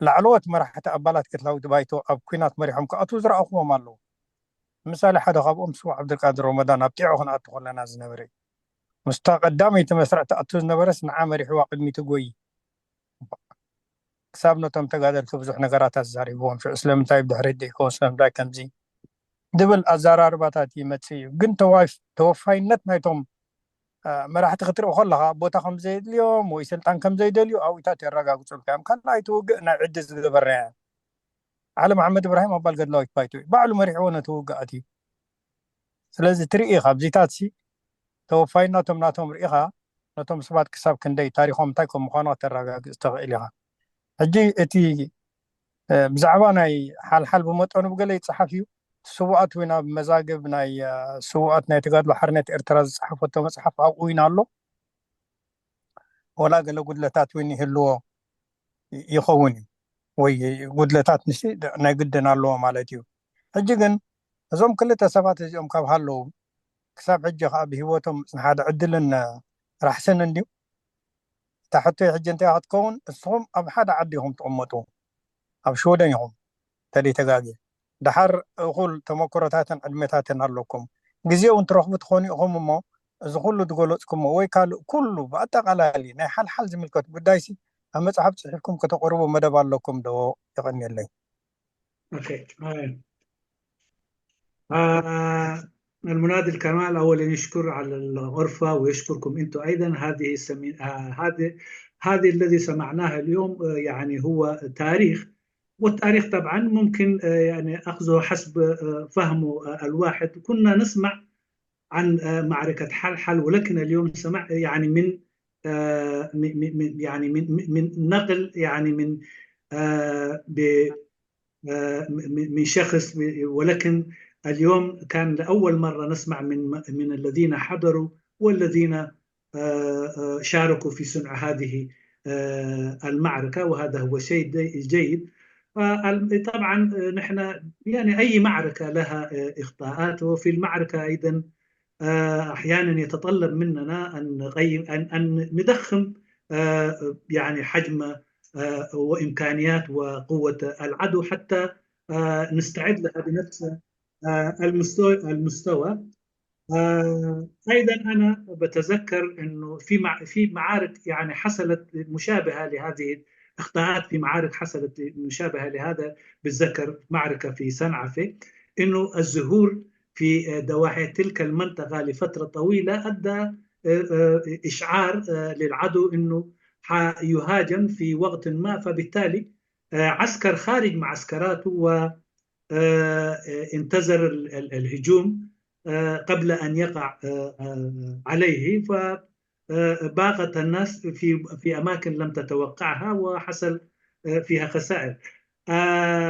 ولكن اليوم الشيء أنا اللي عرفته هو أنه أنا تعرفت عن قرب من خلال سردكم عن القائد عمر حامد إزاز ودخوله للمعركة بنفسه. هذا إن دل يدل أن هذه هي قمة في التفاني، والناس لا ترى إلى ماذا، لم تنتظر شيء لغدا، لم توفر شيء لغدا. فبالتالي هذه أيضا كانت تحصل، أنا رأيتها أيضا ما الذي أنتم ذكرتوه عن القائد عمر إزاز، أيضا أنا رأيتها بأم عيوني أنه الشهيد عبد القادر رمضان في دنكاليا في معركة عدي كان يتقدم صفوف المقاتلين في المعركة. أيضا في أحد معارك من معارك دنكاليا أيضا الشهيد علي محمد إبراهيم أيضا، الاثنين هم طبعا أعداء المجلس الثوري، وكان رأيته أيضا يقود المعارك بنفسه. فقيادات من هذه المعيار كانت موجودة في الساحة، وهذا هو دليل على تفانيهم وعلى تقدمهم صفوف المعارك مع جنودهم أو قبل جنودهم. أنا سؤالي هو أنتم اليوم يعني إنه هم وثيقة حية أو موجودة على قيد الحياة التي حضرت هذه المعركة، والذي صنعت والذي كان لها دور في صنع هذه المعركة وتجارب المنطقة ككل. فبالتالي وأيضا موجودين في قطر واحد أي في السويد. فهل يا ترى حنرى منكم أنه تدونوا هذه المعلومات في كتاب وتملكوه للأجيال القادمة؟ هل في هذه شكرا. هذه معلش أنا داير أرد فيه لأنه أولا شكرا كمال على تعليقك، وكلامك كان جيد جدا، والكلام اللي قلته مظبوط يعني. وقبل ما أنا أجي في الرد، حسب بلغني قبل شوية إنه أحد أبطال معركة حلحل اليوم توفى في سويسرا، واسمه إدريس محمد علي الشهد، يمكن صالح يعرفه. نتمنى له الرحمة والمغفرة. حقيقة يا جماعة في حاجة أنا دائما بقولها، هي شنو هي؟ أنت ما ممكن تلتحق بالثورة وعمرك 16 سنة وكل عمرك في النضال، وبعدين يعني في اللجوء والهناية، وفي نفس الوقت تكون عندك إمكانيات بتاعت كتابة، يعني تصدر كتاب مثلا. المسألة دي صعبة هي بالنسبة لي على كل حال. لكن أنا دائما بقول نحن اليوم موجودين، بكرة ما موجودين، وده سنة الحياة هي. عشان كده أنا بقول دائما لما ألقى فرصة زي الندوة دي، الناس تسجل هذا التاريخ. في ناس كتبة، في ناس تكتب، في ناس عندها إمكانيات بتاعت إصدار كتب. نحن أنا شخصيا ما أتحمل ما لا طاقة لي به، يعني ما أقدر أصدر كتاب اليوم. ربما هناك في مذكرات بسيطة على حسب إمكانياتي المتواضعة، ده الواحد ينقل منها. لكن أنا دائما بقول لشبابنا ولمثقفينا، التاريخ قاعد ينتهك أو يسلب. عليكم بكتابة التاريخ من أفواه الناس اللي كانت في الفترة ديك. نحن اليوم موجودين، بكرة ما موجودين، وإذا نحن ما كتبنا معناها ما حيحصل شيء.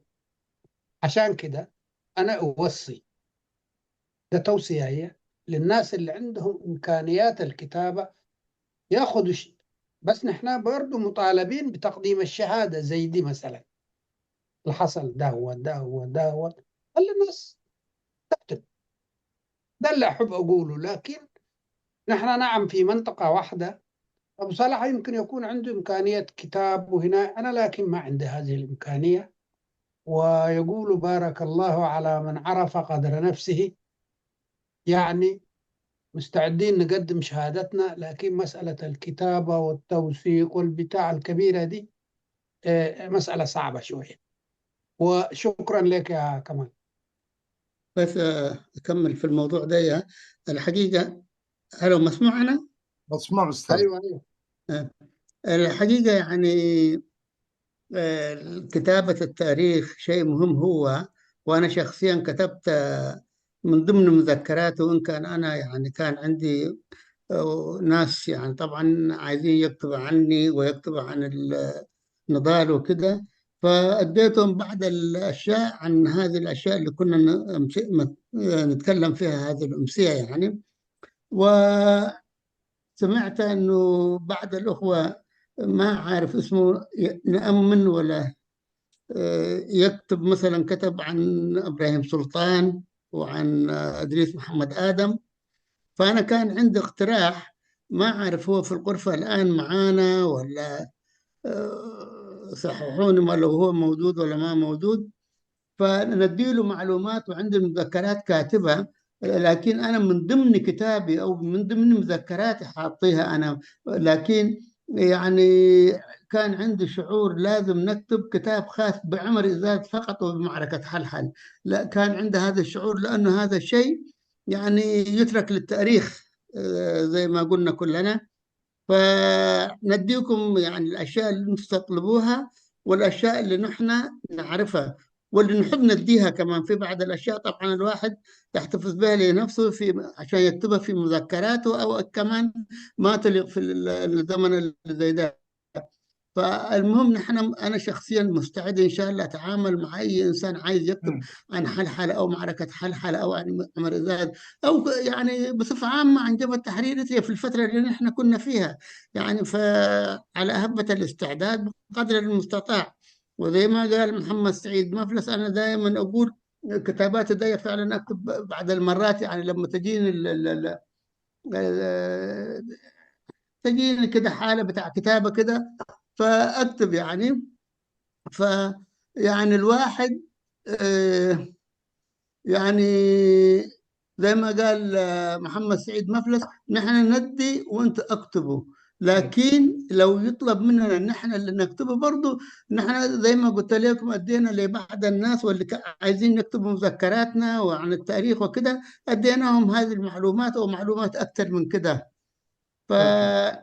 فأنا كان عندي اقتراح ذاته وكنت أحب أسأل عن الأخ اللي كتب عن إبراهيم سلطان، وإن كان أنا ما حضرت في الندوة بتاعته اللي عملها، وعن إدريس محمد آدم. وأنا طبعا الناس دول عايشتهم لما كنت اتدرب في سوريا، وبعدها لما كنت جندي عادي، وبعدها لما كنت في المسؤوليات وفي الوفود الخارجية، أعمامي ومناضلين وقواد وكل شيء. فيعني هم كتبوا عنهم وهم يعني في أشياء كده أنا شفتها فيها غلط أو تقصير يعني، لكن يعني أنا ما حضرت فيها فأقبلها زي ما هي أنا طبعا. فلو في ناس مستعدين يكتبوا فقط عن عمر إزاز زي ما كتبوا عن إبراهيم سلطان وإدريس محمد آدم، أنا شخصيا مستعد. أوكي. ተመሳሳለይ ናይ ክልቲኣቶም መልሲ ከማል ነቲ ዘቕረብካዮ ሓሳባት ይቐኒየልና ብጣዕሚ ድግፎ ፅቡቅ ሓሳባት እዩ። ከምኡ እውን እዚ ዘሎ ነቲ ክፅሕፍ ዝኽእልን ነቲ ክትርኽ ዝኽእልን ታሪክ ናቱ ኣፀሓሕፋ ስለ ዘለዎ ንዕኡ እንተደኣ ሎሚ እንተደኣ ዘይመጊብዎ ወይ ንዕኡ እንተደኣ ዘይሓቢርዎ እቲ ታሪክ ክጠፍእ ይኽእል እኳ። እንሆ እኳ ደኣ ሕጂ ሓደ ሓበሬታ መፅዩኒ እድሪስ መሐመድ ዓሊ ኣሸና ዝተባህለ ካብ እቶም ኣብ ውግእ ሓልሓል ዝወዓሉ ኣብዚ ዘለኽዎ ዓዲ ሎሚ ዓሪፉ። ስለዚ ህይወት ሎሚ ኣላ ፅባሕ ዘይክትሉ ትኽእል እየ። ኣነ እውን እንተኾንኩ እዚ ዝገልፆ ዘለኹ ብንእስነተይ ዝተኻፈልክዎን ዝርኢኽዎን እዩ። ሕጂ ካብኡ ኣትሒዝካ ስጋብ ሎሚ ጌና ኣብ ከርተትን እየ ዝነብር ዘለኹ፣ ግን ናይ ምፅሓፍ ክእለት ኣሎኒ ኢለ ዓቕመይ ዘይኮነ እኽእል እየ ክገብሮ እየ ኣይብልን። ግን ድሕር ክብለሉ ዘይኽእል ዝኾነ ይኹን ፀሓፊ ወይ ተራኺ ክፅሕፎ ዘድልዮ ሓበሬታታን ሓቅታትን ብዘሎኒ ክምግብን ከምኡ እውን ኣብ ከምዚ ዝኣመሰለ ኣጋጣሚታት ተረኺበ ናተይ ተሳትፎን ናተይ ኣበርክቶ ከበርክትን ድልው እየ። እንተ እታ ምፅሓፍ ግን እዚኣ ካብ ዓቕመይ ንላዕሊ እያ። ስለዚ ዝኾነ ይኹን ክፅሕፍ ዝተበገሰ ግን ካብ ንዕኡ ዝፈልጦ ዝሰማዕክዎን ዝርኢኽዎን ዝነበርክዎን ካብ እዚ ሓቅታት እዚ ኣብ ሕቑፉ ናይ ምቕማጥን ከም ዝውንኖ ናይ ምግባርን ፀገም የብለይን። ሓበሬታ ከስንቕ ድልው እየ ይብል። ከምኡ እውን ያና ሳልሕ ሓዮቲ ኣነ ብወገነይ ፀሓፊ ምፅሓፍ ታሪክ ኣገዳሲ እዩ። ነገራት ተደኣ ዘይተፃሒፎም በኒኖም ክጠፍኡ ስለ ዝኽእሉ፣ ከምኡ እውን ንጠምዘዝቲ ታሪክ እውን ንምጥምዛዝ ክጥዕሞም ስለ ዝኽእል እቲ ሓቀኛ ታሪክ ክፅሓፍ ኣለዎ። ኣነ እውን ብወገነይ ተዘክሮታተይ ዝፅሓፍክዎ ኣለኹ ንዝኾነ ክፅሕፍ ዝደሊ ወይ ክፅሕፍ ዝብገስ ድማ ነዚ ተወክሮታተይ እዚ ከም ናቱ መሳርሕን ናቱ ስንቅን ገይሩ ክወስዶ نكهبو دلو يقدم حجوين نخم زحاتتوني زهاب كله أب زيز زحلف أوان وين بزعبا تاريخ وت إبراهيم شيخ إبراهيم سلطاني وشيخ إدريس محمد آدم من بنأمن زبها لسبت صحيفة أنا كوير إخوان تصحف كي قال نجارات عبوك من لعزل له نجار علو بالقل ما يكونن تصحيف زلو سلازي كم عينة تكون كصحف زدلي سبات حجيب زعبان عمر إزاز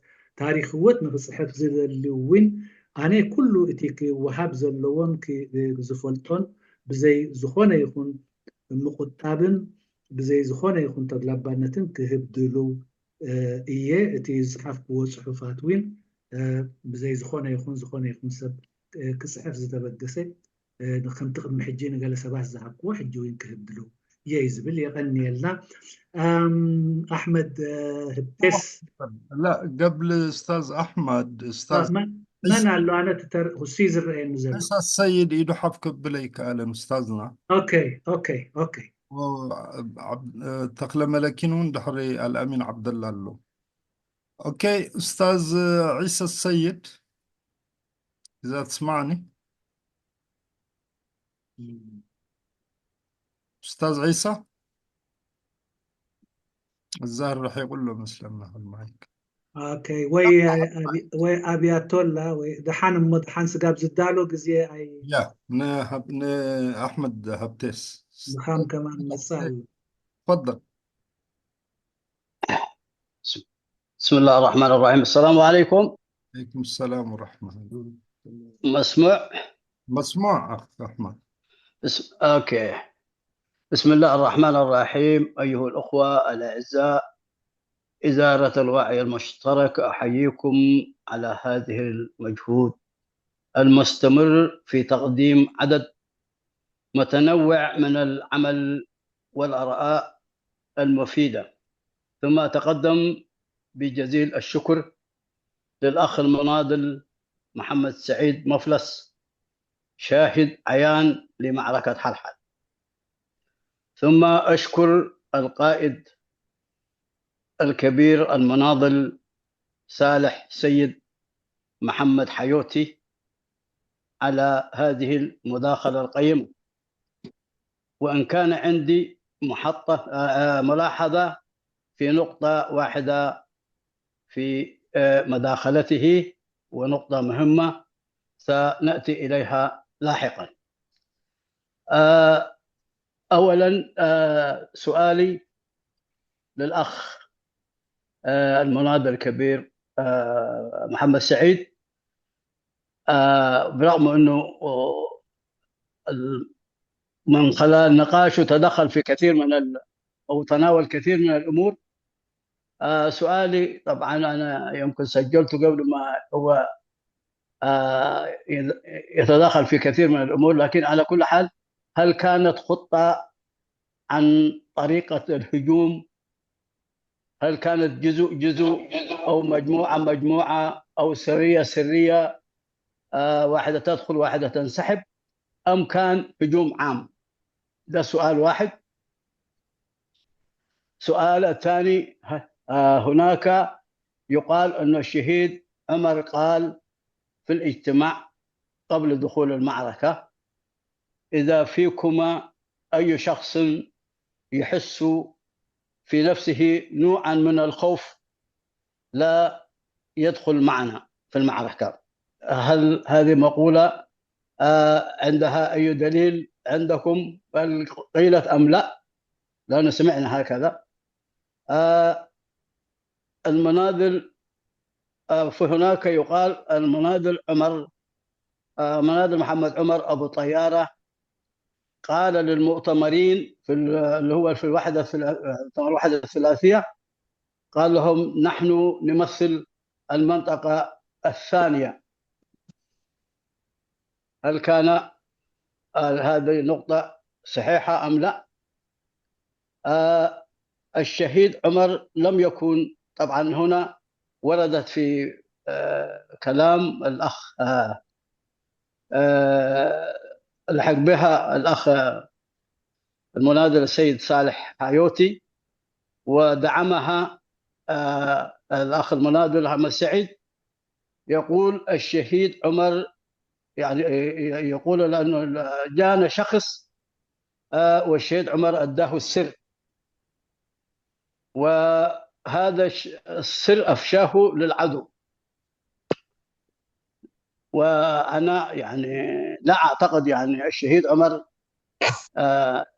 كان قويا لدرجة أنه يبلغ حاجات خاصة عسكرية هامة لواحد شعبي عادي مراسل، حتى وإن كانت يعني التعامل بينهم أن يديه يفشله سر لدخول معركة. وأنتم كما ذكرت الشهيد عمر كان نبيها وذكيا كما وصفتموه أنتم وغيركم قالوا هذا الكلام، فلم يكن هذا. فهل ما هو الدليل على هذا الكلام؟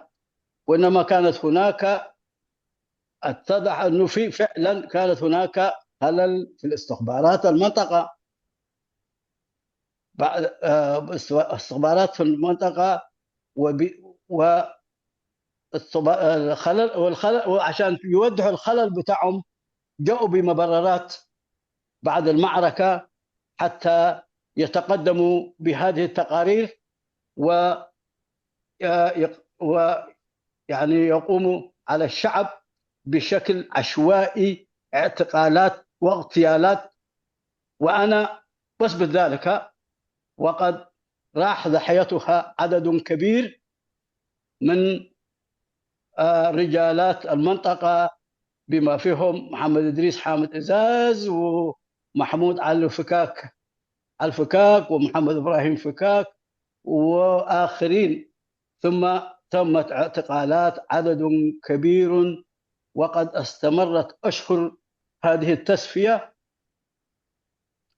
حتى تم تدخل من القيادات الأخرى لإنقاذ هذا الشعب. ثم بعد ذلك توقفت الحملة بعد مجهود جهيد. وشكرا. شكرا أستاذ أحمد. ترجمة أولا. حيترجم أستاذ عيسى، بعطيك بعد ما نخلص. اوكي.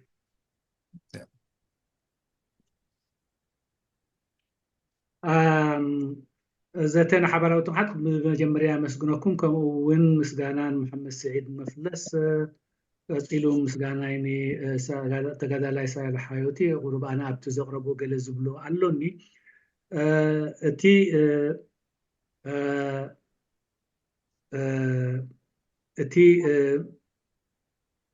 اتي زكاي ابتوق تقدامي تحطو ابتي زكاي زنورو اتي متقعتي ويتهجم حادة دحر حادة ديونيرو ويس إنا تباراريخا بمبرئي نيرو مالت حادة حيلي هاجم دحريو اندقينا يوصي دخل كالا حيلي أتو ويس بقصالي اتحادة حيلي هاجم قصيلو خاطخال اي حيلي سعبو بمبرراي زي بلو كمز ديونيرو كالا اي كمتي زبهال عمر إزاز أبتي زقبرو أخيبا قدمتوق أبزي زفره انتلو مسانا ويترف أبتوق أيوتو زبل كوبو زبل زربات زاريبو دينيرو. سالساي أبو طيارة أبتي زتقبري ناي وحدة سلاسية ناي أروتا قبائي مالتيو نخال أي كفلي نحنا إنانو كلهم يلو يبهال إزي حتى ديو كالي اتي كلتي خاتكم زتسمع معكم لو عمر إزاز نحادي سب مستيرو أكافيلو تسب دمانة تستيرنا إد صلاة كم زبصيح غيرو ويزرقحو. سلازي سوء عمر إزاز سقاب كندزي وتي بخلو تقلسو أنا حكوم كإلا عبي والتهدر مستوعلي أبحيق وزتمت سب سقاب كندزو دو يواهي نيرون زترا سب مستير نايتوق نتوق كيف الشيل بزخ المنقدي كهبو بدحريقو اتي اتي زنبري قدلت نمشفان ابت كبابي ابلعلي هزبي ብዙሕ ነገራት ተኻይዱ ከም መሐመድ ሓምድ እዛዝ ይመስለኒ ከምኡ እውን ካልኦት ዝተቐሰሙ ኣስናን ብዙሕ ናይ ሰባት ሂወት ናይ ምጥፋእን ናብቲ ቦታታት ብዙሕ ምክልባትን ምብስባስን ተራእዩ ስጋብ ንገለ እዋን ቀፂሉ ብድሕሪኡ ግን ገለ መራሕቲ ካብ ካልእ ወገን መፂኦም ነቲ ነገር ጠጠው ኢሉ ይበሃል እዚ ኸ ስለዚ ኣብዚ ትህብዎ መልሲ እንታይ ኣሎ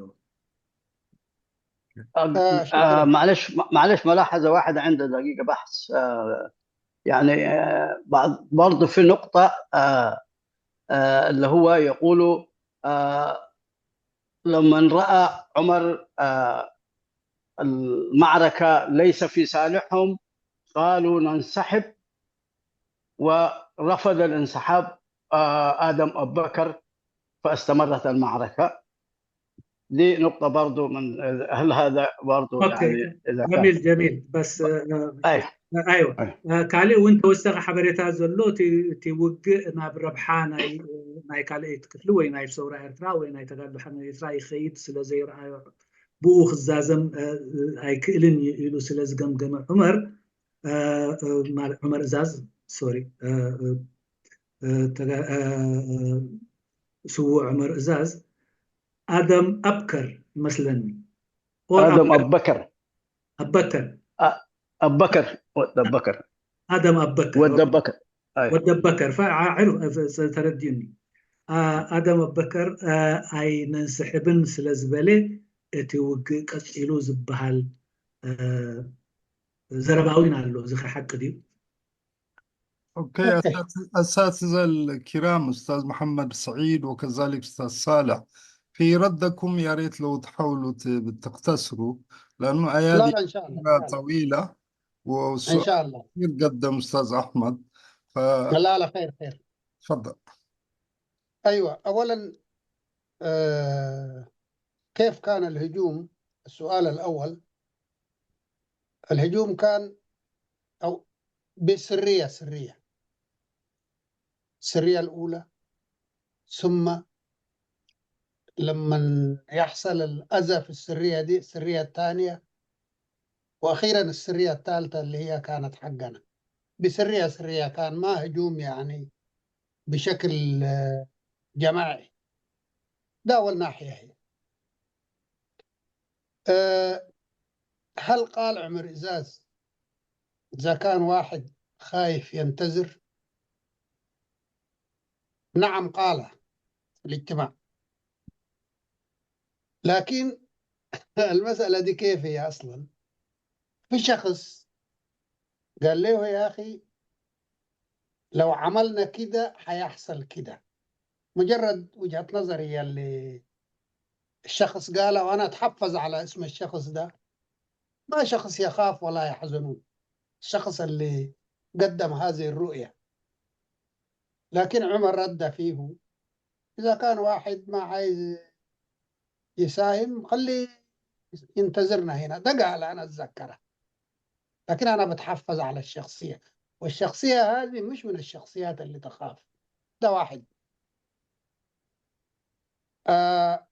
في هنا موضوع السر أنا ما قلت الكلام ده عمر أفشى سر ما قلته الكلام اللي أنا قلته أولا صالح يعرف طبعا أنا ذات حتى اسمه ما كنت بعرف لكن جانا شخص ونحن في الاجتماع والجماعة رجعوه عمر قال لهم خليه يفوت يعني كان واثق منه يعرفه ما بعرف وما في زول سأل لعمر في الاجتماع ليش تفوتوا ما في حد قال له كده عشان كده أنا ما قلت أصلا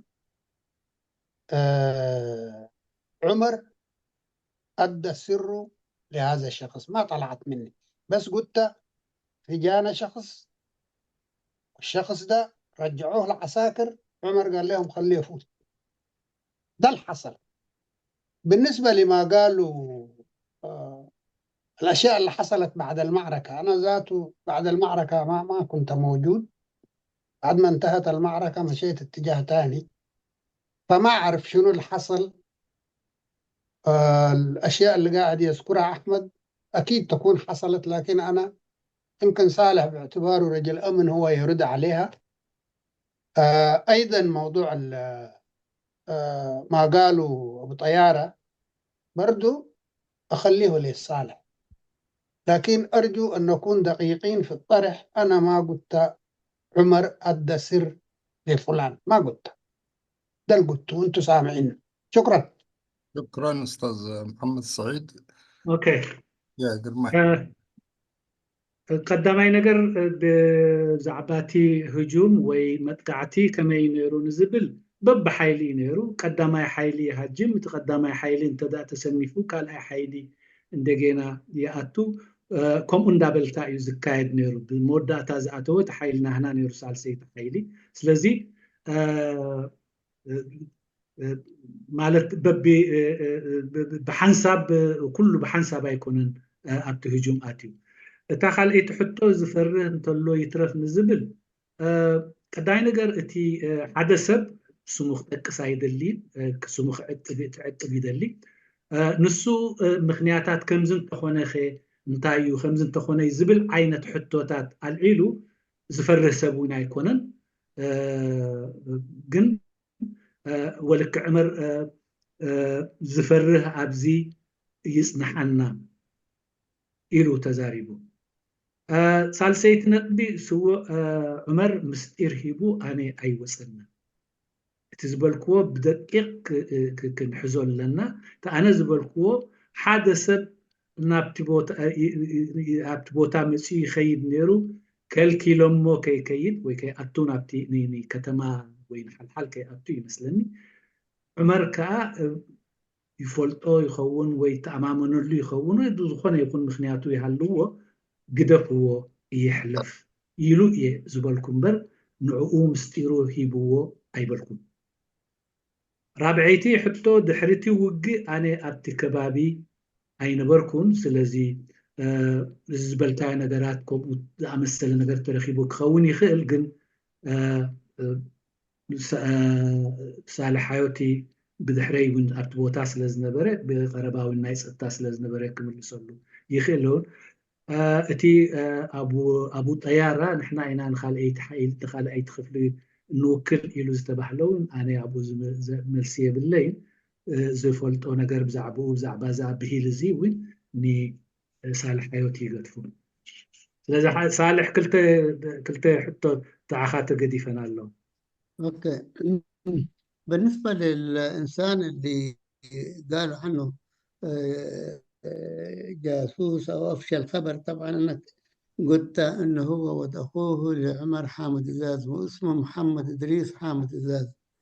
والرجل ده طبعا انا قابلته انا ايضا في المنطقه الثانيه، يعني في اتجاه عدف وكده، فكان طبعا يتردد علينا، وكان من الناس اللي يعني من المراسلين او اللي يجيبوا الاخبار وكده كمان يعني.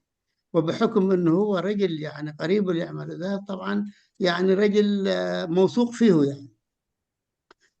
وهو اللي افشى السر، وقلت الكلام ده انا، هو اللي افشى السر، لكن مش انه عمر يديه سر. عمر كان يعني يكلفه بمهام، وكنا نكلف بمهام كتار من المراسلين، ونكلف بمهام كتار من اللجان الفرعيه واللجان العليا، ونكلف وحتى في اللي كانوا في المدن لجاننا كنا نكلفهم بمهام، حتى مش في كرن وبس، ومش في ضواحي كرن، ومش في ضواحي حلحل وبس، حتى سميت لكم حتى في أسمرة يعني، وفي أماكن تانية الناس اللي يعرفوا أسامينا ولا عايزين يتعاطفوا معنا ولا يثقوا فينا.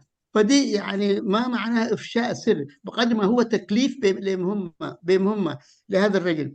بالنسبة لأبو طيارة، أبو طيارة حقيقة يعني كان عنده طموح يكون رئيس المنطقة الثانية، وكان عنده طموح يكون بعد محمد إدريس حاج، أن يكون يعني بعد استشهاد حامد عواتي، وبعد محمد إدريس حاج، وبعده أبو بكر محمد إدريس يعني، وبعده محمد عمر أبو طيارة. وكان له حق أن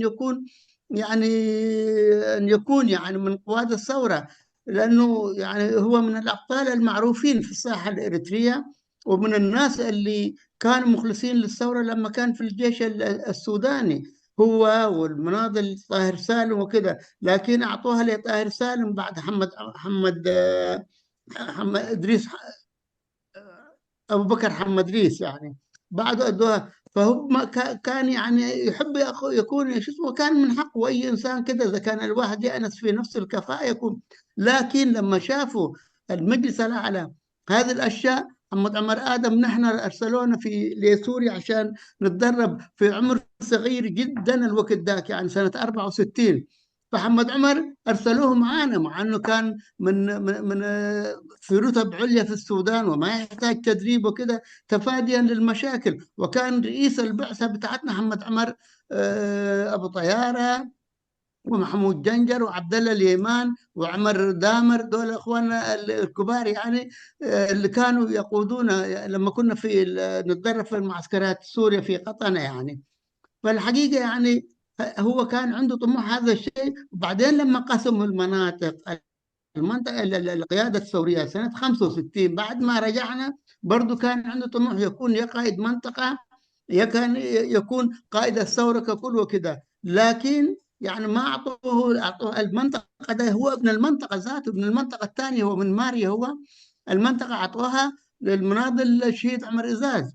وهو أعطوه سرية اسمها سرية التعاون بنيابة محمد إبراهيم بهدوراي، وكان فيها 3 قوات فصائل، أبو بكر محمد جمع من ضمنهم مثلا محمد إدريس أبو بكر، وإدريس أبو بكر أخوه الحسن أبو بكر يعني.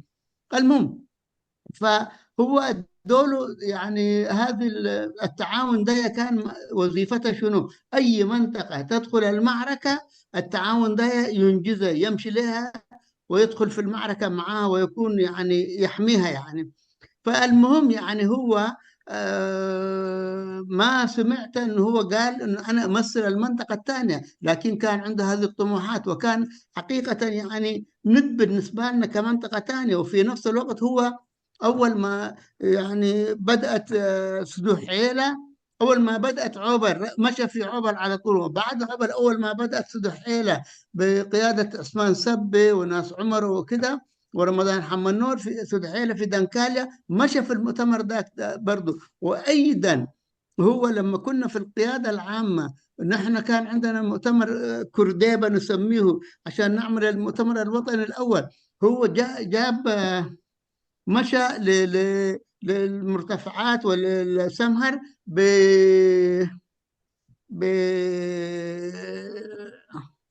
صحفيين، يعني صحفيين إيطاليين يعني. فهو كان يتحرك حقيقة ضد المنطقة الثانية وبعدين ضد القيادة العامة برضو زي ما قلت لكم. لكن رجل كفؤ ورجل شريف ورجل مناضل ورجل مخلص وله الحق عشان يأخذ أي مسؤولية. ولكن للقيادات وللناس اللي كانوا يشتغلوا معاه يناضلوا معاه عندهم رأيهم، والرأي ذاك أنا ما ممكن يعني أقوله حتى لو من مثلا، حتى لو يكون عندي تخمين، لكن وما ممكن اقوله لانه انا ما في الفتره دي ما كان عندي مسؤوليه وكنا صغار نحن. وفي نفس الوقت هم يعرفوه الناس دولك يعني ليش ما وصلوه الطموحات اللي هو كان عنده. ف والناس دولك للاسف الشديد كلهم يعني ابهاتنا واعمامنا انقرضوا، يعني زي ما تقدر تقول زي ناس اللي كانوا يعيشوه زي طاهر سالم، زي عمر إزاز، زي محمود ديناي. آخر مسؤول بالمناسبة، هذا آخر مسؤول بتاعت الجبهة اللي كان قبل المناطق، آخر رئيس جبهة تحرير إريتريا في الميدان اللي كان محمود ديناي هو. وبطيارة كان يعني يرى أنه هو تكون مسؤوليته كمان. فدي يعني أمور كده الناس ذات ما ممكن يعني الناس يعني مهما يكونوا اللي كانوا معانا واللي كانوا ضدنا واللي كلها كانت ناس مخلصة لإريتريا، كل الناس كلها كانت مخلصة لإريتريا. لكن البوصلة كل واحد كان عنده بوصلة معينة، وكان يعني يشوف بمنظار أو نظارة معينة غير النظارة اللي الإنسان الآخر اللي يشوف بها. واضح عنكم؟ شكرا. تفضل. اوكي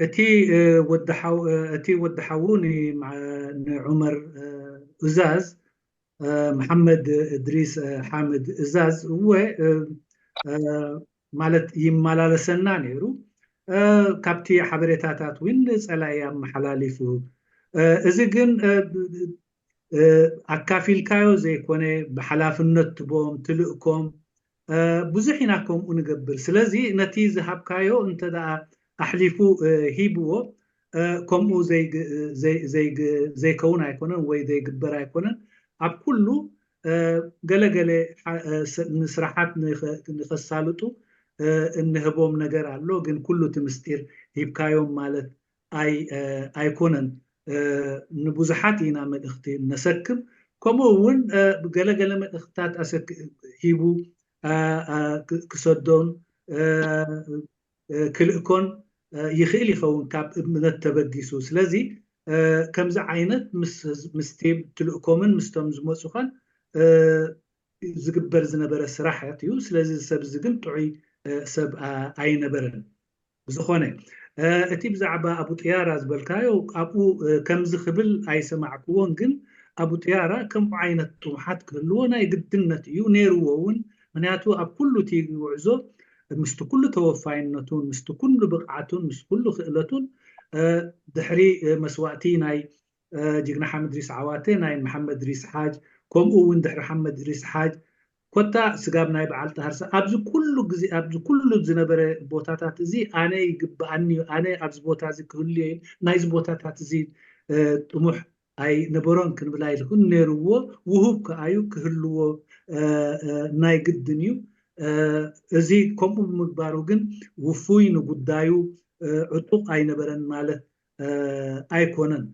سقاب نسوريا خن كيدن كلنا نحنا أشتينا جينا وتعبراو تمهرت زي كسمنا جن مسانا نسوريا وين تلاقون السوس أتوم وانتي نتي بوتاز نتي ميداز مرحوز نبرو قال كابتي نايم سحب شجرات نخد حنوم إلى مخون نابو سيدهم مو أب قال أي تكفلوين ودت خفليو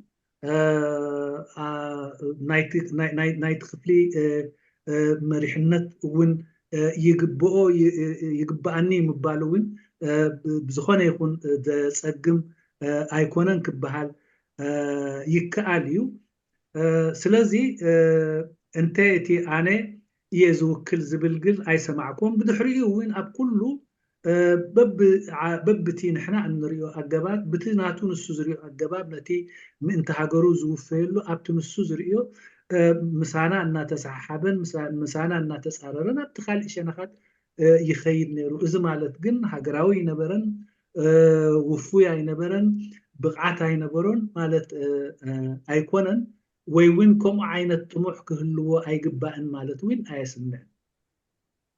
اوكي شكرا استاذ قرماي وشكرا الاساتذه. استاذ عيسى السيد دحين الزهر فاتح المايك حقك. طبعا كله كنت داير اقول له قيل، بس الحقيقه معركه حلحل كانت مؤلمه جدا لانه جابوا الجثث في كرن، وانا الايام دي كنت في كرن نازل مزرعه اولاد كرن من الغردات قرماي، واحد من طلبات النجواه هو.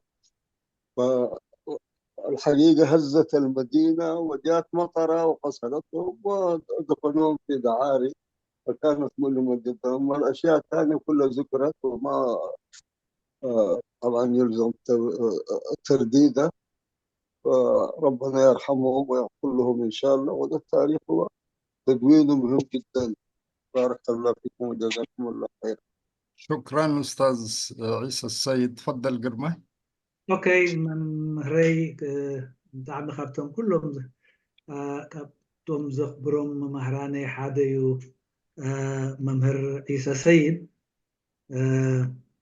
زخرتاتي كاب زخرتاتو نحناوين بدرجة ناي هاجر كنحسب كاب زعتقونان كاب زقبرونان ممهراني نيرو لكع انتاي بالسنيحو هو تزترخبي انا وين افكرن تكل حزمو زمصو مالت اب ايدوم كبصح زخاله ناي سوقات كم تقول لك زي زقبروهم بريسام السوات ناي سوقات ريساب كرن أمشيمو آب كرن قال محلتات دحري مزرقحهم دحري يوين فتهري زناب غيرو نتي كله ناتاتهم دمن كالئن حسيبو آب دعاري كم زقبرو تغيرو تي توقع عبي كسارة زنبرو وقي نيرو ከምኡ ድማ ሎሚ እውን ኣብ ዝኾነ ይኹን እዋን ንምስናዶ ብዝግበር ዘሎ ፅቡቅ ስራሕ እዩ ክስነስ ዘለዎ እዩ ኣብ ታሪክ ከዓ ክሰፍር ክፍለጥን ንወለዶታት ክመሓላለፍን ዘለዎ እዩ የቀኒየልና ይኽብል ፀሪሑ ነዚ استاذ قرماي باي ذا واي عيسى سيد حوي باي I know فلت والسكاي اشتراكات قال مرق كفلن كلو كره مستعتهم ممهران كابهم قربتي إذننا تسرق نيران تاي 5000 أبو قال مالس بعد ساعتهم يوم قربتي سمعيتنا هقر يحضروا لنا اللي علمونا شوية كنا نسرق السمع منهم ولكن كانوا يطردونا يعني ولكن احنا سبقناهم في الميدان المهم هم ربونا واحسنوا تربيتنا و يعني نكون لهم كل الاحترام. طيب اوكي استاذ فيشالي سمعت الله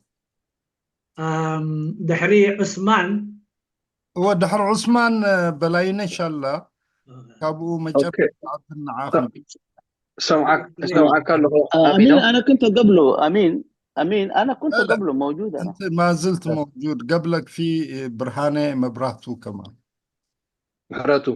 محرته سوري يا امين سمعك حنت جن انا اقدم قدمي من زرابي حنت لو خبلاز دلسي اتم نزارب زلنا وين حتى زلنا سي دارجا قليش كابتر استوين دي تزارب لينا نزارب زلنا مو تكزينا فرق ليتي حليفو هجي السوق نقطوا لنا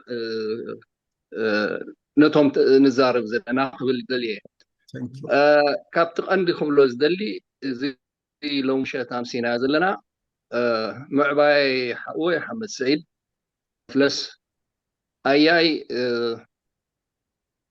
حيوتي أنا ميدان كله نحيوتي نخرك بزح سعرتات في التنيرة في اللايد معها بعل حيوتي على خرار صبوق يروس لازم هارني نخرجوا في التنيرة جين كرهوي كالكون كلتاشين عصرت حدا جين أبجر من تراخينا مالتي زعما يبايتو كابتاش ما قلس لازنبره لو مخ من رخاونا يمسجن بزعبا وقع حل ويحل كن ترخ انتر أخوينا حل نعناني إرتراويان أب سورانا زي كونس أبتم أب حقوتاتنا قدمي إذو نورو عبا أقداس بوتان استراتيجيكا بوتا مخانون أب تاريخنا مزقوبيو ويد ما هاني قال نايك التاريخ قال خاني حجون مسحتي بزح في اللاي أمنوتو خمزي حيوت حجي توصل سنة سال حيوت توصل سنة حي أمنوتي تتصحف وزلو أو وين حيوتي خمزة هذا قال سميع إيه حجي إزي نجرزي حل أبي أقدر سبوتاي إتشعو سوسد استراتيجيها نزع أقدر سبوتازي قل في زخانة في اللاي كا نساحل كون كساب السودان أمونغو خرنكا أبي استراتيجي سلزخانة نزي كتحاز انت تخيلوا كابتي أبار كاز خيز زنبرة أقدم خمان نسخ وسد كم زلوا عمر إزاز زار ولني رزولو على خرار نجرهم نايم أميران كلنا كم وين توم علمتنا زنبرو مالتيو على ود عمره زياتهم كلهم زيهم كلتا محمود زبهالو ناي عرمرم زنورو زياتهم كانوا قرنا خلو ناي عمر إزاز تاريخ قرنا نيروم مالتي سلازي كاوت حزنا نفولتو نيرو لو مجين كندا قداسنا عي زيهم كلتا عبا حوين أيين ናይቲ ጉዳይ ምንባሮም ገለ ተራ ተጋዳላይ ኮይኑ ገለ ከዓ ብሓላፍነት ደረጃ ክገልፀልካ እንከሎ ካብዚ ዝዓቢ የለን ምክንያቱ እዚ ኣብቲ ሜዳ እንከለና እውን ዘይረኸብናዮ ተጋድሎ ሓርነት ኤርትራ ምስጢር ትሓብእ ማለት ኣይኮነን ሕባእ ኣይነበረን ኩልና ንፈልጦ ኢና ግን ከምዚ ገይሮም ክገልፁልና እንከለዉ እዚ ታሪክ እዚ ንክሽፈን ዝገብር ዘሎ ጥራይ ሻዕብያ ጥራይ ኣይኮነን ንሕና እውን ብስንፍናና ታሪክ ነጥፍእ ከም ዘለና ክንኣምን ክንክእል ኣለና እዚኦም ሰባት እዚኣቶም ብህያው ምስክሮም ከም በዓል ኣቦይ ሰረቀ ኣብዝን ከለዉ እሞ ምስ ሓምድሪ ሰዓወተ ዝተቃለሱ ሓንቲ ከይሓዝና ዝተረፍና ሓንቲ ከይሓዝና ከይንተርፍ ከዓ ሕጂ ኣገዳስነት ኣለዎ ስለዚ ነቲ ተባህለ እቶም ዓቕሚ ዘለኩም ክትጎዩ ዳ እምበር ንዓኣቶም ሃቡና ኢልካ ክጉየ ዝከኣል እውን ኣይኮነን ክብል ኢለ ካብኡ ዝተረፈ ንሕና እዚ ሎሚ ነካይዶ ዘለና ወይ ድማ እዚ ሰሙን ነካይዶ ኣኼባታት መን ኢና እንተደኣ ኢልና ምናልባሽ 2% እውን ኣይከውኒ ወይ 1% እውን ኣይከውኒ ዕድሚኡ ትሕቲ ሓሙሳ ምሳና ኮይኑ ዝካየድ ዘሎ ለዚ እቲ ታሪክ ንሕልፎ ዘለና ንሕና ናብ ነብስና ዳ እምበር ናብቲ ወለዶ ይኮንና ንሕልፎ ዘለና እንተ ደኣ ካብዚኣቶም ሰኒቕና ክንፅሕፎ ክኢልና ግን ከነመሓላልፎ ስለንኽእል እዚ ኣገዳስነት እዚ እቶም ዓቕሚ ዘለኩም ተገዲስኩም ክሰርሕሉ የማሕፀን ብዝተረፈ ብጣዕሚ ሕጂ ከዓኒ ሓዮቲ ካብ 2011 ድሕሪ 13 ዓመት ከዓ ብከምዚ ምርኻብና ከዓ ደስ እናበለኒ ዕድሜኻ ክነውሕ ከዓኒ ብኣካል መሊስና ክንራኸብ ከዓ እናተመነኹ የቀኒየለይ يغني أستاذ فشالي قرماش. اوكي السؤال اولا هو كان عنده توصيه في الشارع يقول والسؤال يجب ان يكون على الاشياء التي تم ذكرها والاشياء التي تناولها برضو انا اثني على هذا التوصيه لانه الخروج منها سوف يسنينا او ينحرف بنا الى اتجاه غير مرغوب او يعني ليس فيه فائده. الشيء الثاني طبعا اليوم التقينا بالاخوين ويعني وهم كانوا يعني ليس يعني معلومات من درجه ثانيه بل معلومات من حضر ومن شاهد ومن سنع. بالحقيقه لقائي مع الاخ المناضل حيوتي كانت للمره الثانيه واذا اتمنى ان لا تكون الاخيره. يعني ولكن حل يعني لها تاريخ لها مكانه في تاريخنا القديم ليس تاريخ الثوره فقط حتى ما قبل الثوره حل هي يعني لها تاريخ في اريتريا هذا يجب ان يكون مفهوم. الشيء الثاني انه هو موقع استراتيجي حتى لو كان انه الاحتفاز بها قبل تامينها قبل تامين المناطق الاخرى اللي كانت جنبنا يعني اشياء كثيره وكان عجل بالنصر باعتبارها منطقه استراتيجيه وكان هذا الكلام حسب ما سمعت انا من الاخوه علي كرار واخرين انه الشهيد القائد عمر عزاز كان يردد هذه المساله وكان يردد مساله اهميه استراتيجيه حل من الناحيه العسكريه وانتم اليوم ايضا اكدتوا عليها. اليوم طبعا اللقاء بكم كان مثمر جدا وكان مهم جدا وملكتونا معلومات عن الحادث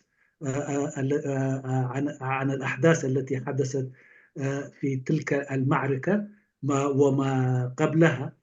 وأيضا أنا هنا أود أن أشير وأؤكد أنه من يطمس التاريخ ليس هم من لا يتفقوا معنا في هذا التاريخ أو من الذين لا يرون هذا التاريخ هو تاريخهم أيضا بل من يطمس هذا التاريخ هو نحن أنفسنا لأننا متقاعسين من تدوين تاريخنا فبالتالي الذين يكتبوا يجب أن لا ننتظر حتى يعطونا من لديهم هذه المعلومات أو من لديهم هذه الوثائق وبالذات الوثائق الحية بل يجب أن نذهب إليهم وننتزع منهم هذه الوثائق وندونها في صفحات التاريخ.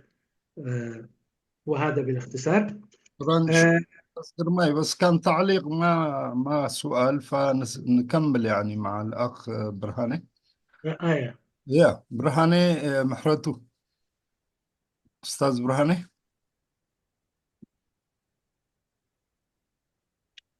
أستاذ برهاني تسمع أنت لها؟ هو سمع لكم. يا جو هيد. اوكي انا مجمرتا بحندبتي جزاءتي مفلس አሎ مفلس كعب زعبا تاريخ زارب አሎ ኢሉ ፍሻለ ደው ኢሉ ብደገ ከለኹ እዩ ደው ኢልለይ ኣትየ ከዓ እታ ዳኣት ኩላ ሰዓት ጀሚረ ክሳብ ሕጂ ዋላ ሓንቲ ሓለፈንን ኩሉ ወላተ ኢድ ትርጎም ነበረ ብግርማይ ኩሉ እዚ ተኸታቲለዮ ብጣዕሚ دخرع تاريخي حد هزبي بدي تاريخ دخوني يكون مسرتي يقولون تاريخون دحري تبتينو ولا حنتتي نعو خقصلو دخل نقر يلن نحنا خابز درجة بس احنا سلدلنا جاءتهم منذم عبيت أركاناتنا إرترا لومي اتد نبرنا حل ديونا دخوني يكون أنا تقدر لا يسلدني دي نبركو كل ذي حجز خاتكم تزاربوا لدلهم أنا خم أبال تقاد لحنيت إرترا أبال محبر من إسي كوينة بجرمن كابسو عن 4 سو عن 5 جميري إتقالي سلو كلنا خأدارقا مبزحتنا زي سماتها بالدريو دلخون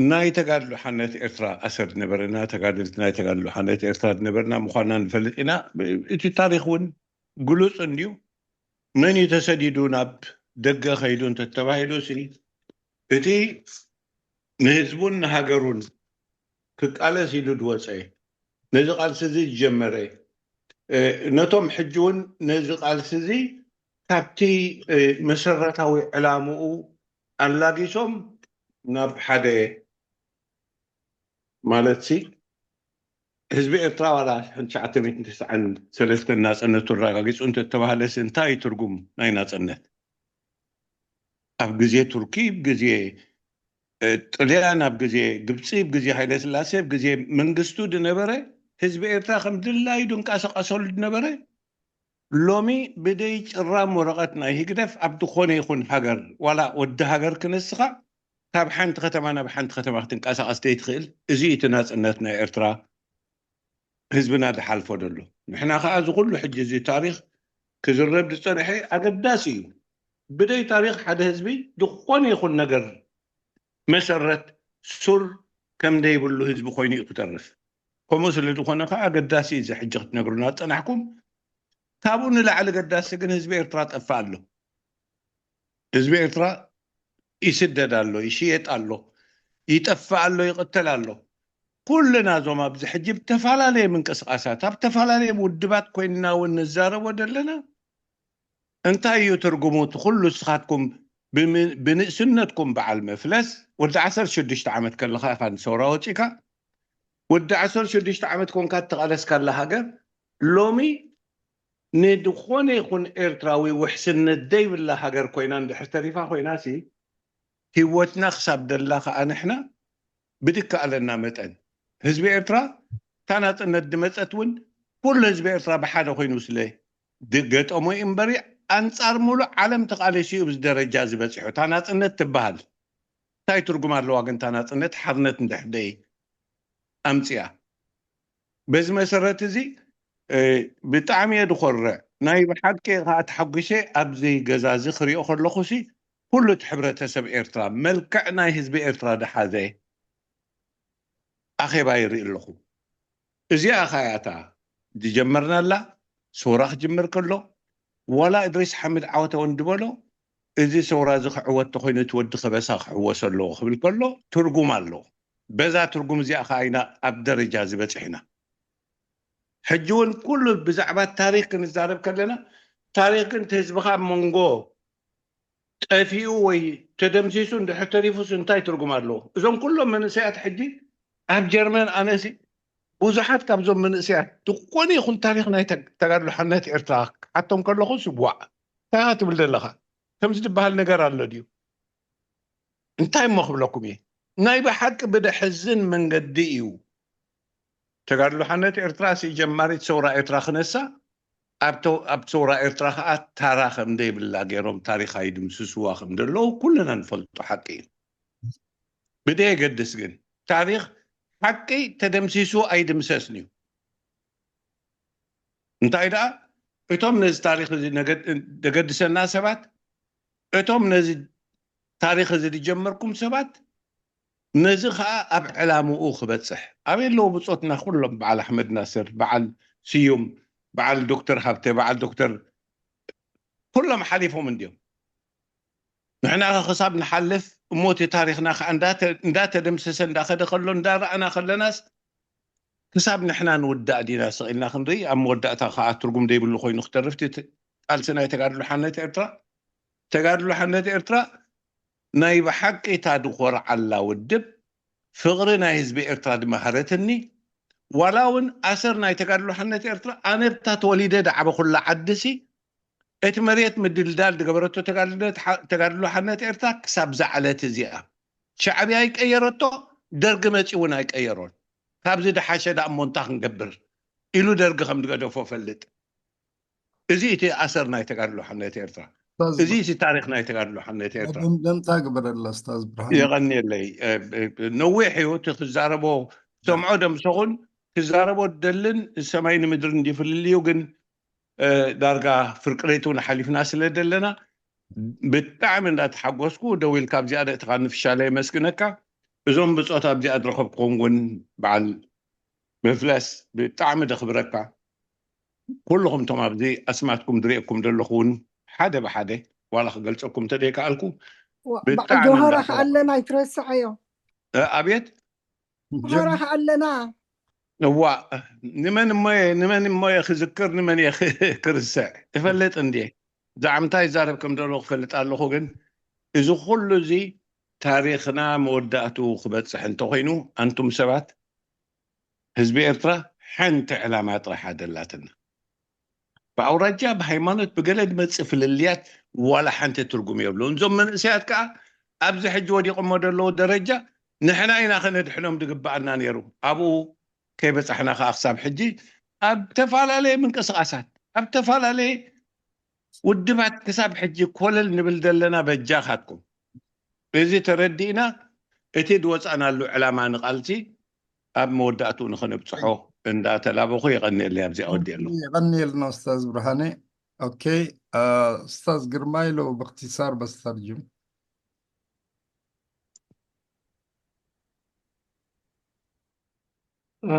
اوكي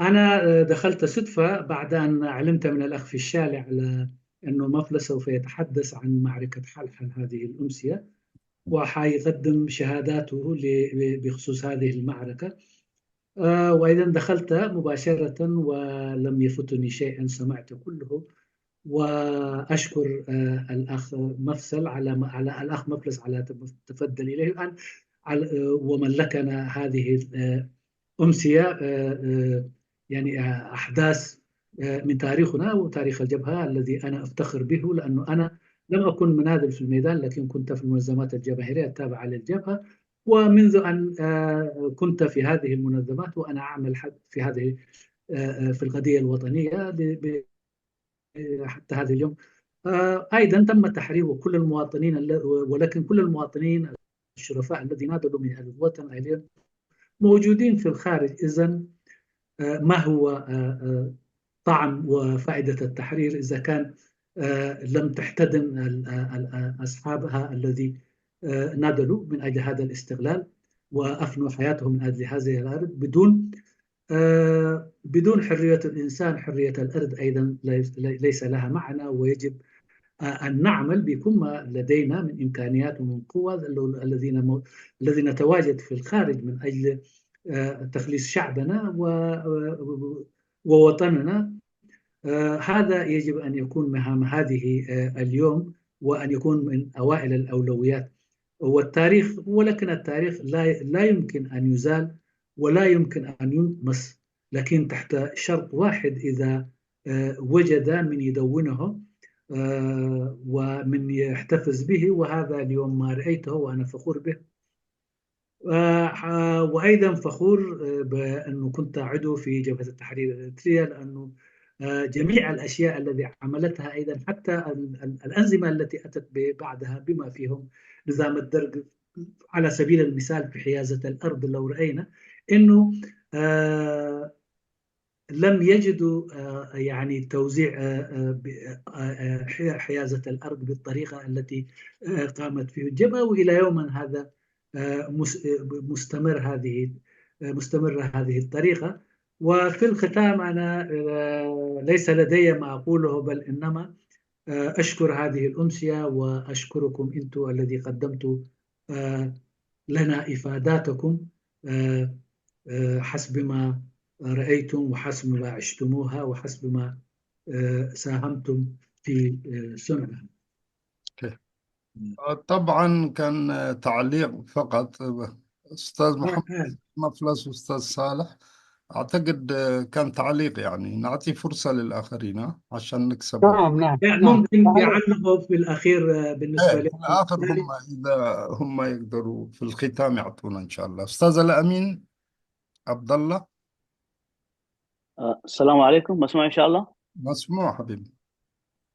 أولا أحب أحييكم، أحيي غرفة الحوار الوعي المشترك لهذه الأمسية. فعلا أمسية من طراز خاص، لأن هي فعلا تاريخ شعبنا، وتاريخ فعلا زي ما تفضلوا دائما هناك في انكسارات وهناك في انتصارات، وعلينا أن نتقبله. وأكيد يعني تجربة الثورة الناس استفادت منه. يعني برضه أحيي، أنا يمكن ما حقول ما عندي سؤال ولا كده، أحيي الأستاذ المناضل محمد سعيد ملفص، وأيضا أحيي المناضل صالح حيوتي بصراحة لصراحتهم وبشكل بدون تحفز، يعني تحدثهم في مسائل تاريخية، وأهم من ذلك أنهم على استعداد أن يملكوا كل الوثائق يعني الوثائق لديهم، حتى أن مثلا توثق هذه التجربة، تجربة حلحل أو التجارب اللي مروا بها هم. فأنا أحييهم في هذه، وأنا أقول الكرة الآن في ملعب المثقفين، ونحن إشكاليتنا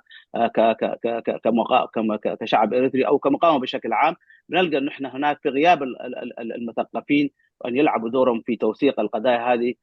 يمكن هذه المسائل من الأشياء اللي احنا تنقصنا، وأنا أحييهم بصراحة على رحابة صدرهم، وأنه أيضا تحديثهم بدون تحفظ بصراحة، يعني أحييهم. ويمكن قلما تجد أن الناس تتكلم بدون تحفظ، وحتى بذكر أسماء يعني بعض الأشياء اللي هي كثير من الناس تتحفظ عليها يعني. فأنا أقول مرة ثانية أحييهم، وأقول أنه أشكرهم على هذا، وأنا أقول الكرة في ملعب المثقفين الآن، والناس الكتاب أن يلعبوا هذا الدور، وأيضا والمؤسسات أي كانت.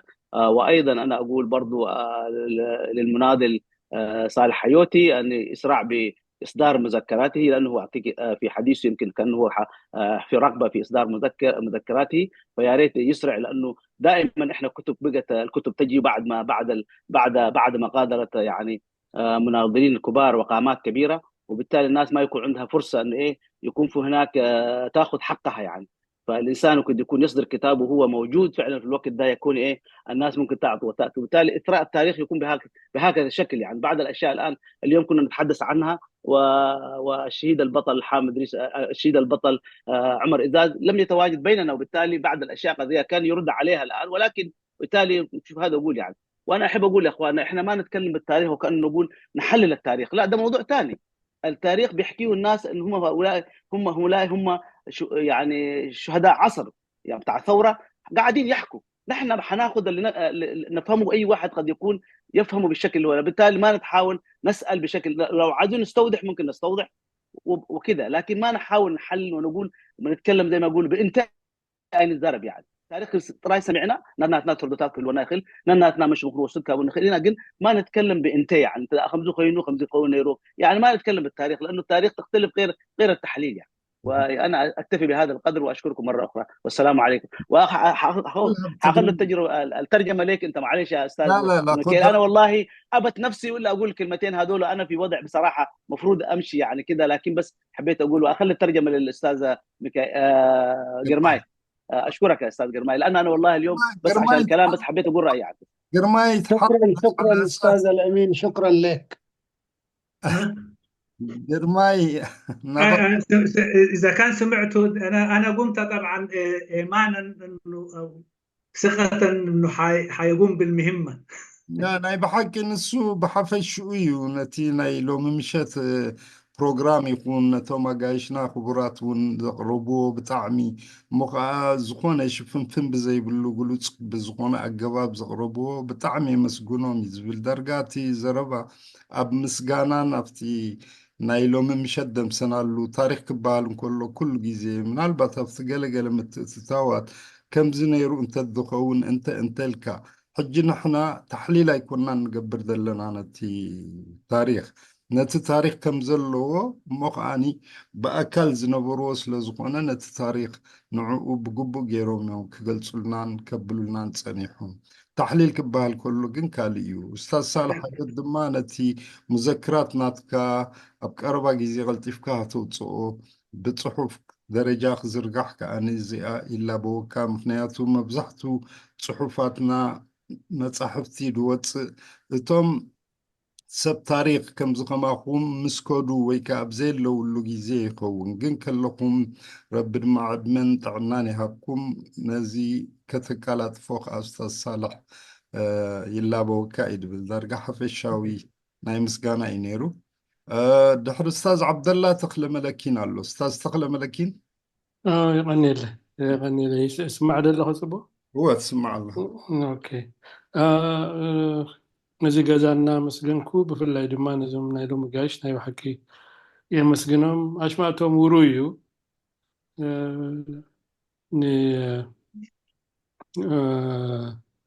ኣወይ ሳልሕ ኣብ ቀብሪ ናይ ጀንጀሪና ተራኺብና ኣብ መጀመርያ ግዜ ርአዮ ማለት እዩ ብማልመ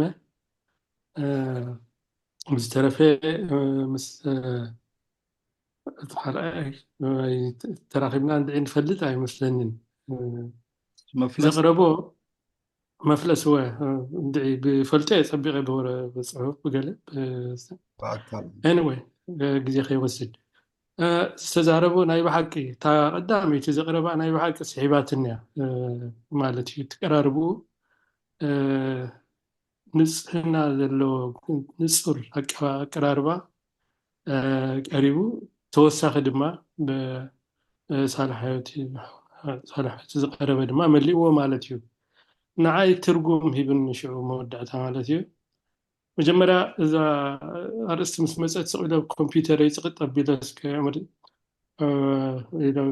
ምስ ፀሓፍኩ ናይ ጋዲ መፅእኒ ቅድሚ 13 ዓመት ዝፀሓፎ ይብል ኣብኡ 49 ስውኣት ነይሮም እዩ ዝብል ብፕሮፓጋንዳ ክኸውን ይኽእል እዩ ድሓርቲ ትሪንቲ ድሕርቲ ኣብ ጂራፊዮር ምስ ቃሎም እቲ ትሪንቲ ንፅብሒቱ ተኽስን ገለ እንተገይሩ ተኸቢሩሉ ድሕሪኡ ኣብ ካፕቴን ማዕሪግ ከም ዝበፅሐ እቲ ሽዑ ዝመርሕ ዝነበረ ንመልሲ ንሓደ ዝፀሓፈ እዩ ኮማንዶስ እዮም ስዒሮሞ እታ ሃገር ስለ ዝፈልጥዋ ስለ እቶም ኮማንዶስ ደቂ ዓዲ ስለ ዝኾኑ ሳቶም ስለ ዝኾኑ እዮም ተዓዊቶም ዝብል ዝፀሓፈ ነይሩ ንዕኡ ዝመለሻ ኣንወይ እሞ እዚ ክልቲኡ ናይ ክልቲኣቶም ኣረኣያ ተሓዋዊሱ ኣብ ሓደ መደምደምታ ጥራሕ እዩ ዘብፅሓኒ ኣነ ማለት እዩ ክሓቶ ድማ ዝደልለ ድሕሪኡ ማለት እዩ ማለት ኣብቲ እዋንቲ እታ ናይ ቀሮራ ብገዛ ዒዳ ብገዛ ወሲዳ ዝሰዓረት ነይራ ዝተዓወተት ነይራ ማለት እዩ ብካሊእ ሸነኽ ድማ ንሓድነት ዝኸውን ኣኼባ ንምክያድ ኣብ ምድላው ዝነበሩሉ እዋን ማለት እዩ ስለዚ ኣብ ከምዚ ዓይነት ኩነታት ዕውት ዝኾነ መንፈስ ንምፍጣር ዝወሰዶ ስጉምቲ ዶ ክኸውን ይኽእል ኢለ ከዓ ትደሊ ማለት ሓደ እቲ ምዕዋት ካብቲ ናይ ቀሮራ ተበጊስካ ትሪኦ ከለካ ካልኣይ ድማ እቲ ኣኼባ እውን ኣብ ዓወት ዝተመርኮሰ ፅቡቅ መንፈስ ዘለዎ ኣኼባ እውን ክኸውን ይኽእል እዩ ካብ ዝብል ዶ ክኸውን ይኽእል እዩ እዋዕ እዚኣ ስቀልጢፋ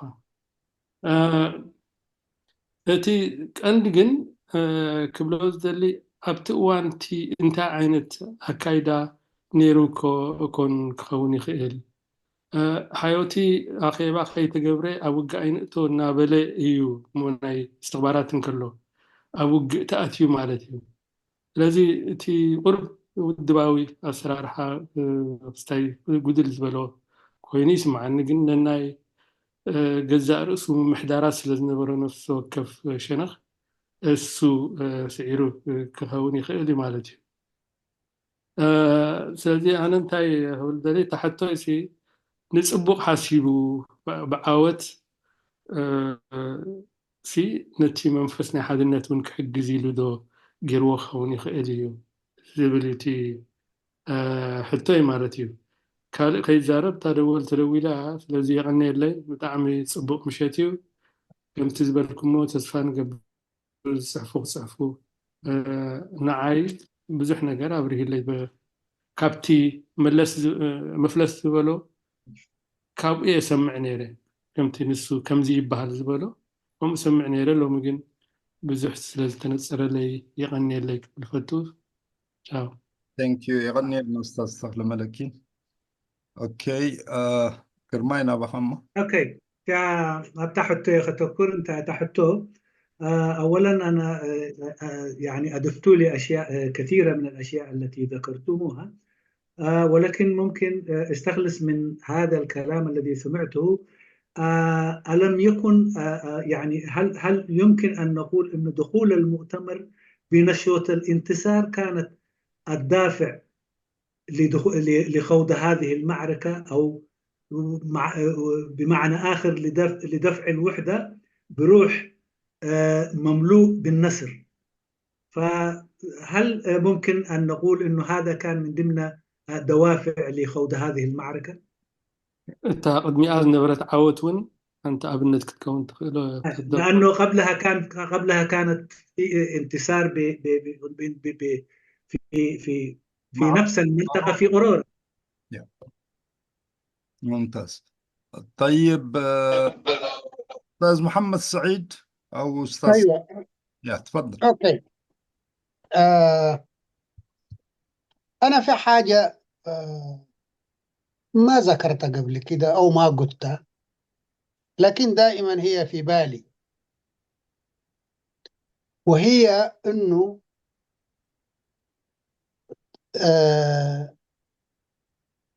القائد عمر إزاهز يعني ربما كان يعتقد أنه معسكر حلحل ده يعني ما له هذه القوة اللي يجابه بها هذا الهجوم. أول ده ناحية مهمة هي أنا دائما تخطر في بالي يعني لما نتكلم معاك ذاته لما نتكلم معانا يومتها وكأنه النصر ده شيء مؤكد يعني ده شنو هو أنه أنت يعني قيمة عدوك عشان تعرفها ضروري هو لكن الثقة الموجودة في النفس والثقة اللي موجودة في الجيش وبالذات زي ما ذكر أستاذ تخلي كان قبلها طبعا معركة قرورة معركة كبيرة كانت السرية الثالثة انتصرت فيها وغنمت كل ما كان في المعسكر فهذه الأشياء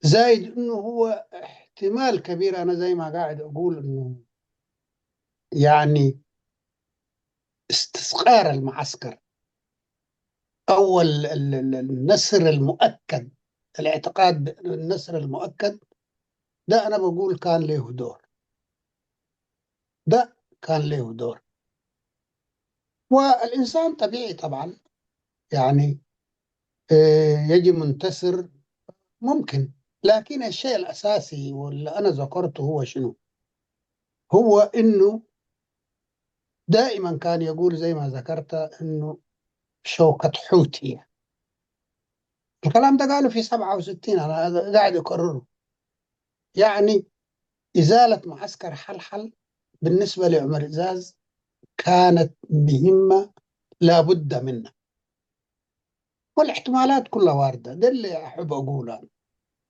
شكرا. تفضل قرمي.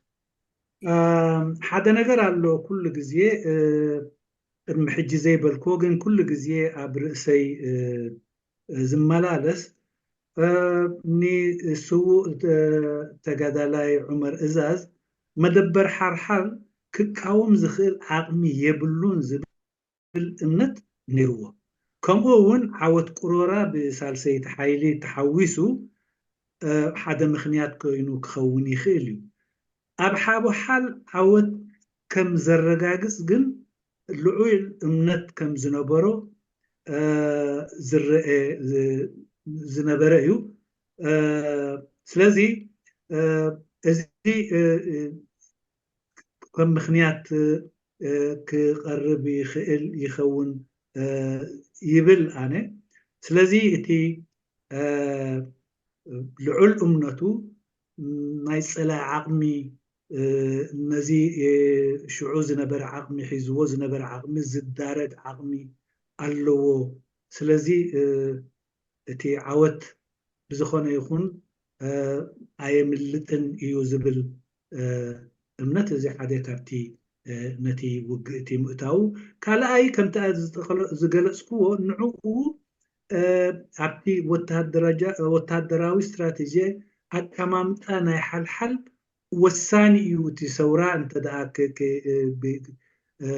أبزي كم عبي انكفات كوينو أسيرو قتيرو حيزو وزلو انت دا الجيسو تكلو زنبري قل في بوتا خم مخانو مثلا كله اتي كراخب زخيل كفلتات يخون ومحدارات يخون ويتنا إرترا أو رجاتات يخون بزي سقم ناي سنكن ناي عدكن مملاسات كهلو يخيل يلو أبتي وتادراو استراتيجي بو ملكة يسرع وانا فزي يتخبلو زخيلات.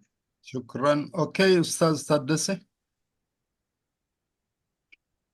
اوكي ምናልባት ድሕረት ዝሓተትኩካ ምናልባት ብዙሕ ሰብ ከይድሎ ኣነ ንክልተ ሕቶ ኣለዋኒ እተን ሕቶታት ክንምዝራበይ ሓደ ሓደ ቆና ብዝርእቶ ሲ ነቲ ናፅነት በዚ ናይ ሕጂ ዘሎ ስርዓት ኣተኣሳሲርካ ዘይኮነ ናፅነት እዩ ገለ ዝበሃል ምቁንፃብ ሰምዓ ኣለና እሞ ናፅነት ብሓደ ወለዶ ብሓደ ስርዓት ወይ ብ20 ዓመት ዝግመት ኣይኮነን ናይ ወለዶታት ዝኸይድ ብዙሓት ስርዓታት ዝቀያየሩሉ እዩ ስለዚ ንዓና ይጠዓመና ድሕሪ ሕጂ ዘሎ ወለድና ደቅና ንዕኦም ዝጥዕሞም ኣይመስርቶም ማለት ኣይኮነ ስለዚ ከምዚ ዓይነት ኣረኣእያ ብዙሕ ዳገብ ሰሚዕና እሞ ናፅነት ምስቲ ስርዓት ዝገብሮ ዘሎ ገበን ጌርና ኣይነተኣሳስሮ በበይኑ ኣብ ሕቶይ ክምለስ ምናልባት ኣብዚኣ እውን ትደጋገም ኣላ ኣነ ከም ታሪክ ንፈልጦ ማለት ጌጋ ድዩ ዓሶት እያ ኣይንፈልጥን ንሕና ዘይነበርና ኣለው ምርእዛዝ ንሓልሓል ዘጥቅዐ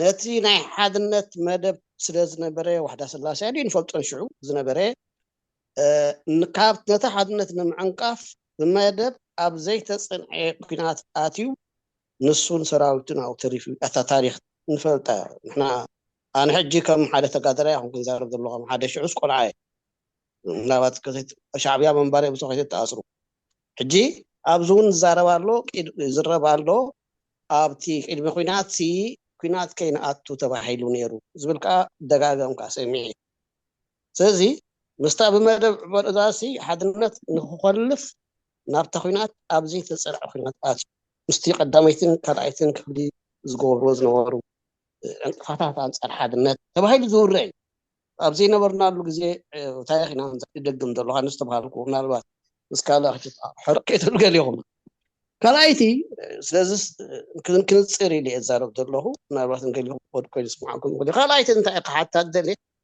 እዚ ቁርብ ውፅእ ትብል ትኽእል እያ ትምልስዋ ተደኹም ትምልስዋ ትምልስዋ ተደኹም ትገርፍዋ ትኽእሉ ኢኹም 10 ዓመት ኣብ ታሪክ ናይ ሓደ ብረታዊ ቃልሲ ኣዝዩ ነዊሕ ኣዝዩ ነዊሕ 10 ዓመት ካብ 1961 ክሳብ 1971 ዓመት ዝነበረሉ እዋን ሰውራ ኤርትራ ኣይሰጎመን ሕጂ ኦፍኮርስ ክሳቱን ካባይ ስለትሕሽ እየ ዝዛረብ ዘለኹ ኣነስ ኣይነበርኩሉን كباي سلو تحشوا أوز نوركم سبات اللغم مو بزع بازان بريف نيشتو دونجي حتى سلو زلغم نالبات مسيلو زيا انت نصركم انت اي نز 10 عامات برتاو اساس ازيو نوعي سلام እንታይ ኢለ ይሰግሩ ከዓ ምናልባት እዚ ኦፕሽን ኣዳኻል ኣይትሕቶ ተቐዳመይቲ ግን ኣነ ምስ ታሪክ ዝፈልጦ ኣብዚ እውን በጫ ዝብሉ ዘሎ ንገዳበት ሓደ ከዓ ንሪኦ ኣለና ምስኩት ኣስራ ኣቢሉ ሕፅር ዝበለ ጉዳይ ተሃበና ፅብቕቲ እዚኣ ፅብቕቲ ثانك يو اوكي جميل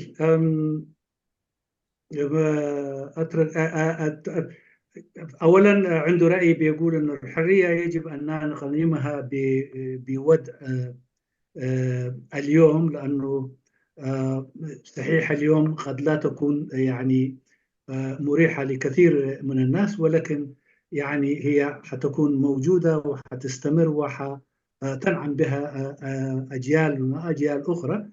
ويجب أيضا أن لا نربط الحرية وجرائم النظام. هذا هو رأيي. الشيء الثاني هو بيقول أن نحن سمعنا في التاريخ أنه هذه معركة حلهل كانت معركة غير مدروسة وتم خوضها للتهرب من الوحدة، وهذه المعركة الغير مدروسة التي دخلها الشهيد عمر عذاد كبدت الجيش يعني خسائر ثقيلة. هذا هو اللي نسمعه بيقول. اوكي، ولو انه كثير من الكلام كان يعني الرد كان فيه، كنا نتكلم حول هذه المسألة. ملو مشيت عبزيا قداي زي انا نزارب نيرنا بزح ملسي ستايت واحد بخون كن حجون تخونه كابتز ورد خال ملسن تداها اليوم وينعو انت دا اخذوا مخينهم. تفضل استاذ. شكرا. مش اخوينا قدوفا سوري دحن معلش. لا ممكن لا خلينا اولا اتفق معاه في النقطة الأولى انه الاستقلال ما يقاس بنظام. أنا أتفق معه في النقطة دي. النظام اليوم فيه بكرة ما فيه، ده متفقين عليها. الشيء الثاني ما في حاجة. السؤال الثاني أو تعليقه على الموضوع، نعم زي ما هو قال كان يقال كده ونحن قلنا الكلام ده، ولذلك ما في حاجة جديدة نضيفها. لكن يعني كشاهد عيان احنا قاعد نتكلم والواحد قناعته معاه. أنا أختلف معاه في النقطة الثالثة، واللي هي يقول خلال عقد من الزمن ما حصل حاجة. أنا بالعكس يا قرماي تقول قريتها ضمن الدباجة بتاعت المقابلة، ركزت في النقطة دي، واللي هي لولا العقد الأول من النضال الإريتري لما وصلنا إلى هذه الدرجة. أنا داير أكلمه كده يعني بوضوح. خلال 10 سنة الأولى هزم جيش التحرير الإريتري فيلد فورس البوليس، هزم جيش التحرير الإريتري نبالبال، هذه الفرق اللي كانت تجي. هزم جيش التحرير الإريتري قوة كانت تسمى نايلون وطور سراويل. يعني بعد ما تنسى نجل عباس نعم، وباند شرقي وهايكوتا. لحظة يا أخوان. فاللي عايز أقوله لولا العقد الأول في الثورة الإريترية لما وصلنا إلى الاستقلال كده باختصار شديد. لأنه هذا كان العقد الأول كان بمثابة أنه تمهيد كامل. يعني بعد كده تجي 71 75 ده إضافة جميلة وقدرنا نوصل لما وصلنا له. فالاستسقار بالنسبة للعقد الأول في الثورة الإريترية شيء ما صح ومفروض ما نقول. شكرا. أنا يعني قدامي نقر أبتي قدامي زبالكايو رئيتو السامامة عوه كمتي زبالكايو عيونا سنت بتي سرعات زعتن و بناتو تكبارات زعتن أيكونن اتخالي وين كمزي تباهلو زبالكايو وين زتباهل ايو جن أنا اتي زرع إخوان اتي زفلتون يزقرب اتي كابزي انتاي كوسد يخيل سب انتاي كالعلي يخيل ناتو عقبت ايو زي ابو ولا حنت ستايب اللين ابتا حنت زي سام عكاجن ابتي مجمر تاع 10 عمت زي تجبري نجر يلن زبل جن ابزي اي سما معن مخنياتو ابزي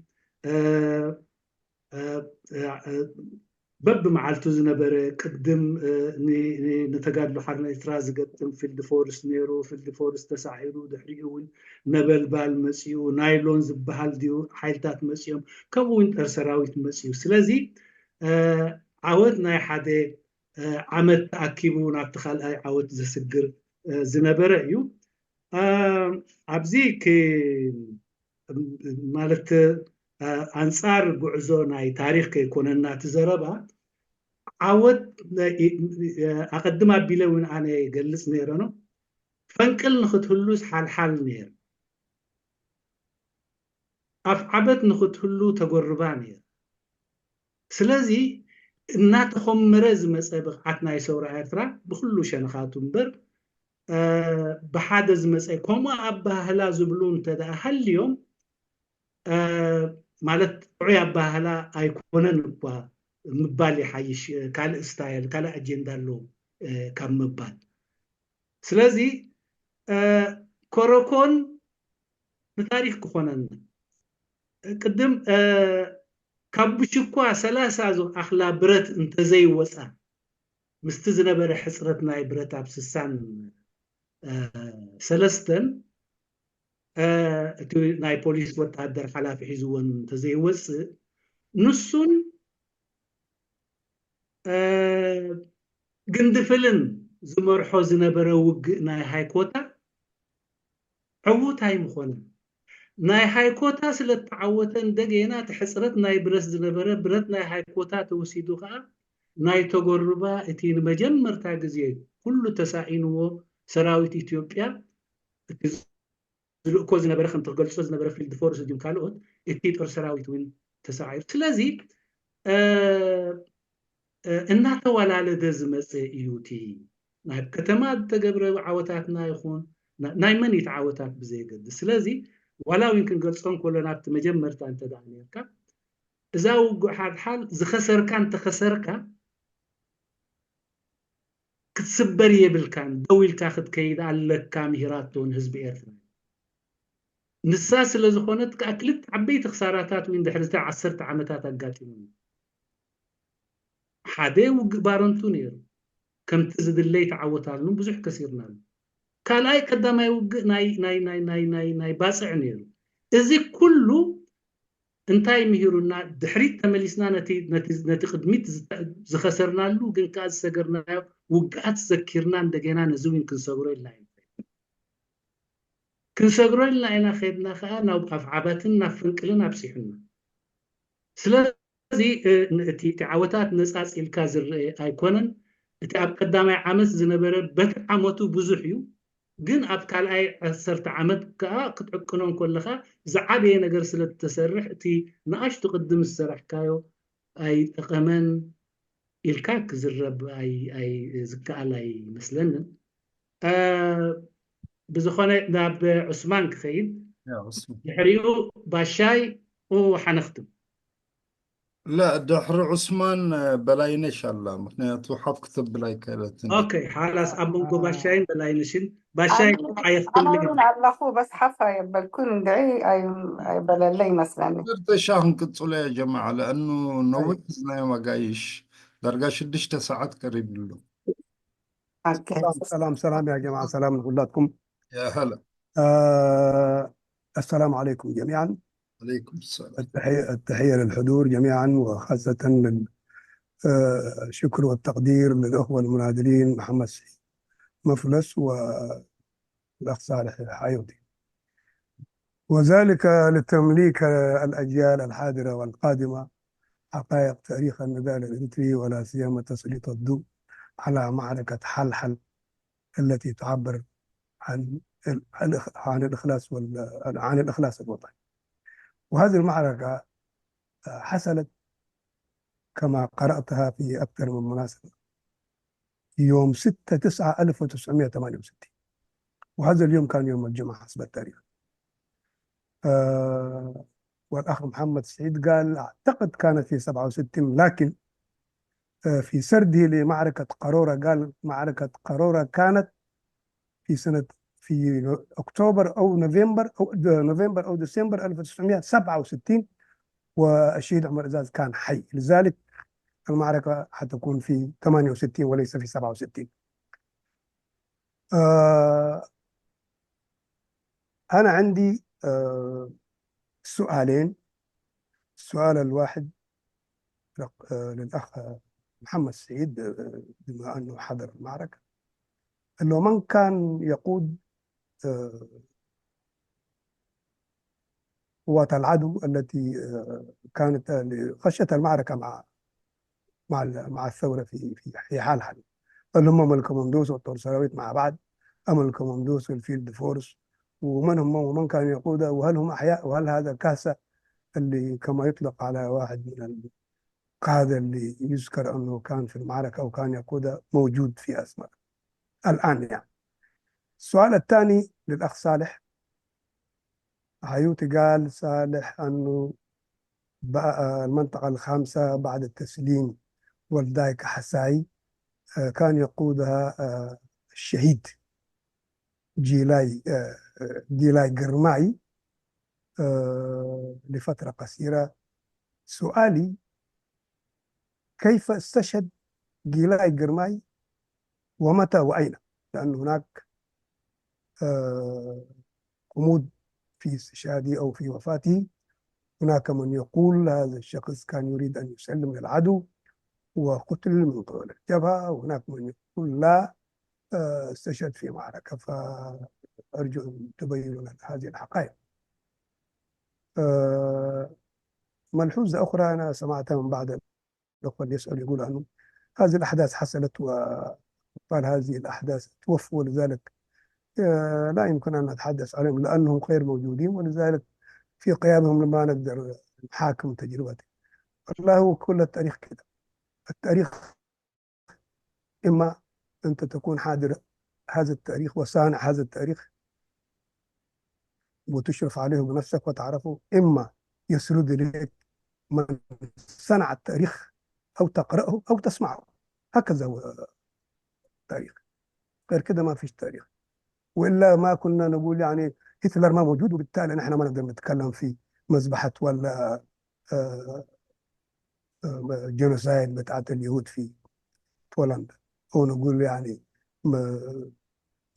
موسوليني ما موجود وبالتالي ما نتكلم فيه، ما هو موسوليني اللي قتل بالملايين. ذلك التاريخ أنت تسرده كما هو، هذه شهادة. هذه الشهادة أنت تسرد التاريخ وتعطيه للأجيال، والأجيال يستفيدون منها يأخذوا منه تجارب.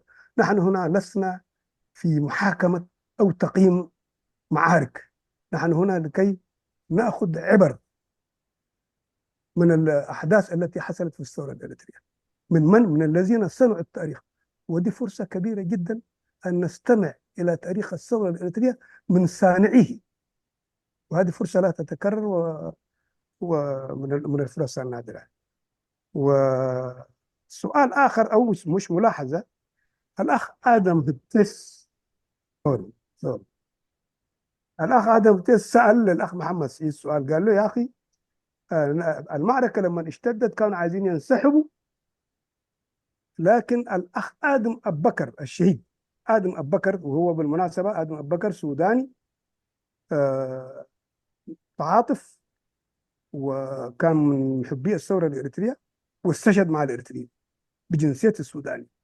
آدم أبو بكر الشيخ كان سوداني بجنسية، لكن كان زميل الثورة الإريترية واستشهد من أجل إريتريا. لذلك هذا الشخص يجب أن يذكر، لأنه اللي عايز أتأكد منه، هل آدم أبو بكر قال نستمر في المعركة بينما قالوا الآخرين لا نستمر، لا ننسحب؟ هو سأل كده آدم أبتيس، لكن لم تجيب على هذا السؤال اللي قدمه الأخ أحمد أبتيس. هذا ولكم الشكر، ونستمع إلى أجوبتكم، وشكرا جزيلا. أبو عفان، أبو عفان أنت ما تتنازل مني يا يسعفنا بالتجرينيا الحلوة. أنا التجرينيا بتاعتي تعبانة يعني. طيب مجمرة سلام نقول لكم أحوات أبزر لهم بحلف غاني أغاشنا لومي إذا عد الرخيب ما ينزل لنا خمس بال تاريخ ويبقى لها توعلو ويخاء زو علي ينقرا كاهم زبالي لو من إحنا زو علو ينقرنا لهم على كاب زند علي عدل يلين مال كالي علتنا يوقع حال كم تزن ببكو بشحن شعات مسلم سمانيان سمانيان شدشت سوري سستان شو منطقة بعلة شدشت سبتمبر 1968 عربي والمال علة مالتي يقن سستان شو منطقة مخانا أبزح عدل رخبكو أبو بيبوي مال حتى ناتي زنبري مسقانا أخانا حواتنا تقادلت مسانا زمسيو حاو محمد سعيد وحاو صالح نعم مسقانا قريبا السمكة إذي لو مزقو بروز اللو أبز مسعومني نحدش ولدو تاريخ كملخو أبز مسانا زمسيو مسقانا يقبون حتى ناتي انتاني حادي بشنخنا يسألائي من ينزل بريت مراحي والسراوتين كماندوس نيروم ويفيلد فورس كماندوس نيروم من نيروم كاسا زبال مراحي نيرو سيز زكايدو زبال من يكاسا أبي لو بزيادة خبرنا مالتي ويخرج أبو سلنا بزح سلنا مالتي كاليت حتى زحتت كوا بزح مخنيعتات سوق جيلاي جرماي وداك حسائد مسهبه بقرب جزبوت وحجز زنبري سوء إلو قديس وحونا سال حيوتي إزارة بكل حتوي سوء جيلاي جرماي أبي تسويه مع تسويه بخمي تسويه يغني لي. شكرا أستاذ عثمان. أوكي في أسئلة عشان تجاوب عليها أستاذ. أوكي أنا حخلي بتاع جيلاي أستاذ صالح لأخ صالح، لأنه أنا ما بعرف ذاته، لكن بحاول إنه أجاوب في الأسئلة الثانية. أولا يعني اللي كانوا في المعسكر طبعا خليط أمة، قليل من الطور سراويت وأغلبهم كومانديس كانوا. قائدهم شوف الحاجة اللي في وقتها تمسكها ما تنساها. بعد المعركة مباشرة هذا الراجل شنب الكاسة هذه كان ايش يسموه، شهلقة ولا كده كان. بعد هذه المعركة بعد هذه متولقة بعد هذه المعركة طبعا تمت ترقيته، شفت كيف؟ وده رجل إريتري، هو ده الوقت ذاك اللي عرفناه هو، ولا زالت مسمرة هنا. يعني أنا قلت مثلا وجودي في إريتريا وصرفه للمعاش وكده سمعته خبر، لكن ما عندي دليل، ما عندي دليل ثابت إنه هذا الموضوع صح. لكن أنا أثر معي لما سمعته. فيما يتعلق بأدم بكر، الكلام اللي سأل منه أحمد بتيس، أنا كلام زي ده ما بعرفه. يعني عمر قال انسحبوا وآدم بكر رفض، أنا دي ما بعرفها، لأنه سريتنا السرية الثالثة كانوا يقودوها نفرين، محمد عامر في المعركة دي ذاتها، محمد عامر وآدم بكر، وسريتنا دخلت آخر زي ما قلت لك. وآدم بكر من ضمن الشهداء بتاع السرية بتاعتنا هو. لكن قصة إنه الشهيد عمر قال انسحبوا وآدم رفض، ده أنا لأول مرة أسمعها. وبالطبع أنا أعرف إذا عمر أصدر أوامر ما في واحد ينكرها، ما في واحد يعترض عليها في الفترة دي. فده يمكن ما أعرف من وين جت، ما بعرف. لكن آدم كان قائد السرية، يعني قائد فسيلة هو كان، ومحمد عامر برضو قائد فسيلة، لأنه قادة السرايا ما قائد السرية ما كان موجود، اللي هو العم عبد الله ديغول ونائبه صالح فرج علي، ديل الاثنين ما كانوا. فالسرية كانوا يقودوها زي ما ذكرت محمد عامر وآدم بكر. محمد عامر طلع طبعا، وآدم بكر استشهد من ضمن الناس. فده ما بعرفه. أما بتاع جلاي ده أنا أخليها لصالح، وباختصار لو رد فيها يبقى كويس. شكرا. شكرا أستاذ محمد سعيد. تفضل قرماي. اوكي. ሻምበል ካሳ ኤርትራዊ እዩ። ኣነ ካብቲ ኣፀቢቐ ዝክሮ ምክንያቱ ኣብቲ እዋን እቲ ካብ ዝሰማዕክዎ ናብቲ እዋን እቲ ኣብ ሓንጎለይ ካብ ተሳእለን ዝወፅእ ኣይኮነን።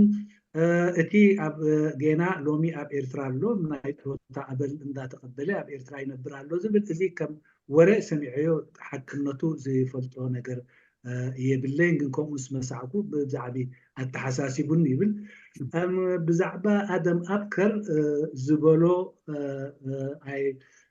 ነንስሕብን ኣየንስሕብን እየ ዝብል፣ ግን እዚ ኣነ ፈፂመ ኣይሰማዕክዎም ብርግፅ። ኣደም ኣብከር ምሳና ምስ ሳልሰይቲ ሓይሊ እዩ ነይሩ። ካብቶም መወዳእታ ዝኣተወና ናብቲ ውግእ ኢና።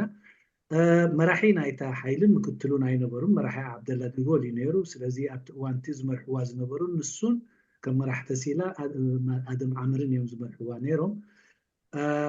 እቲ ዝተባህለ እንስሓብ ተኣዊጁ ወይ ተኣዚዙ ንሱ ኣይነንስሕብ ኢሉ ዝብል ግን ኣይሰማዕኩም። ግን ኣነ ካብ ዝፈልጦ ዑመር እዛዝ ንዝሃቦ ትእዛዝ ኣብቲ እዋንቲ ብዝኾነ ይኹን መልክዕ ብካልእ ክንፀግ ወይ ብካልእ ተፃራሪ ክስታይ ክመፆ ተኽእሎ ዝነበረ ኮይኑ እውን ኣይስማዓንን።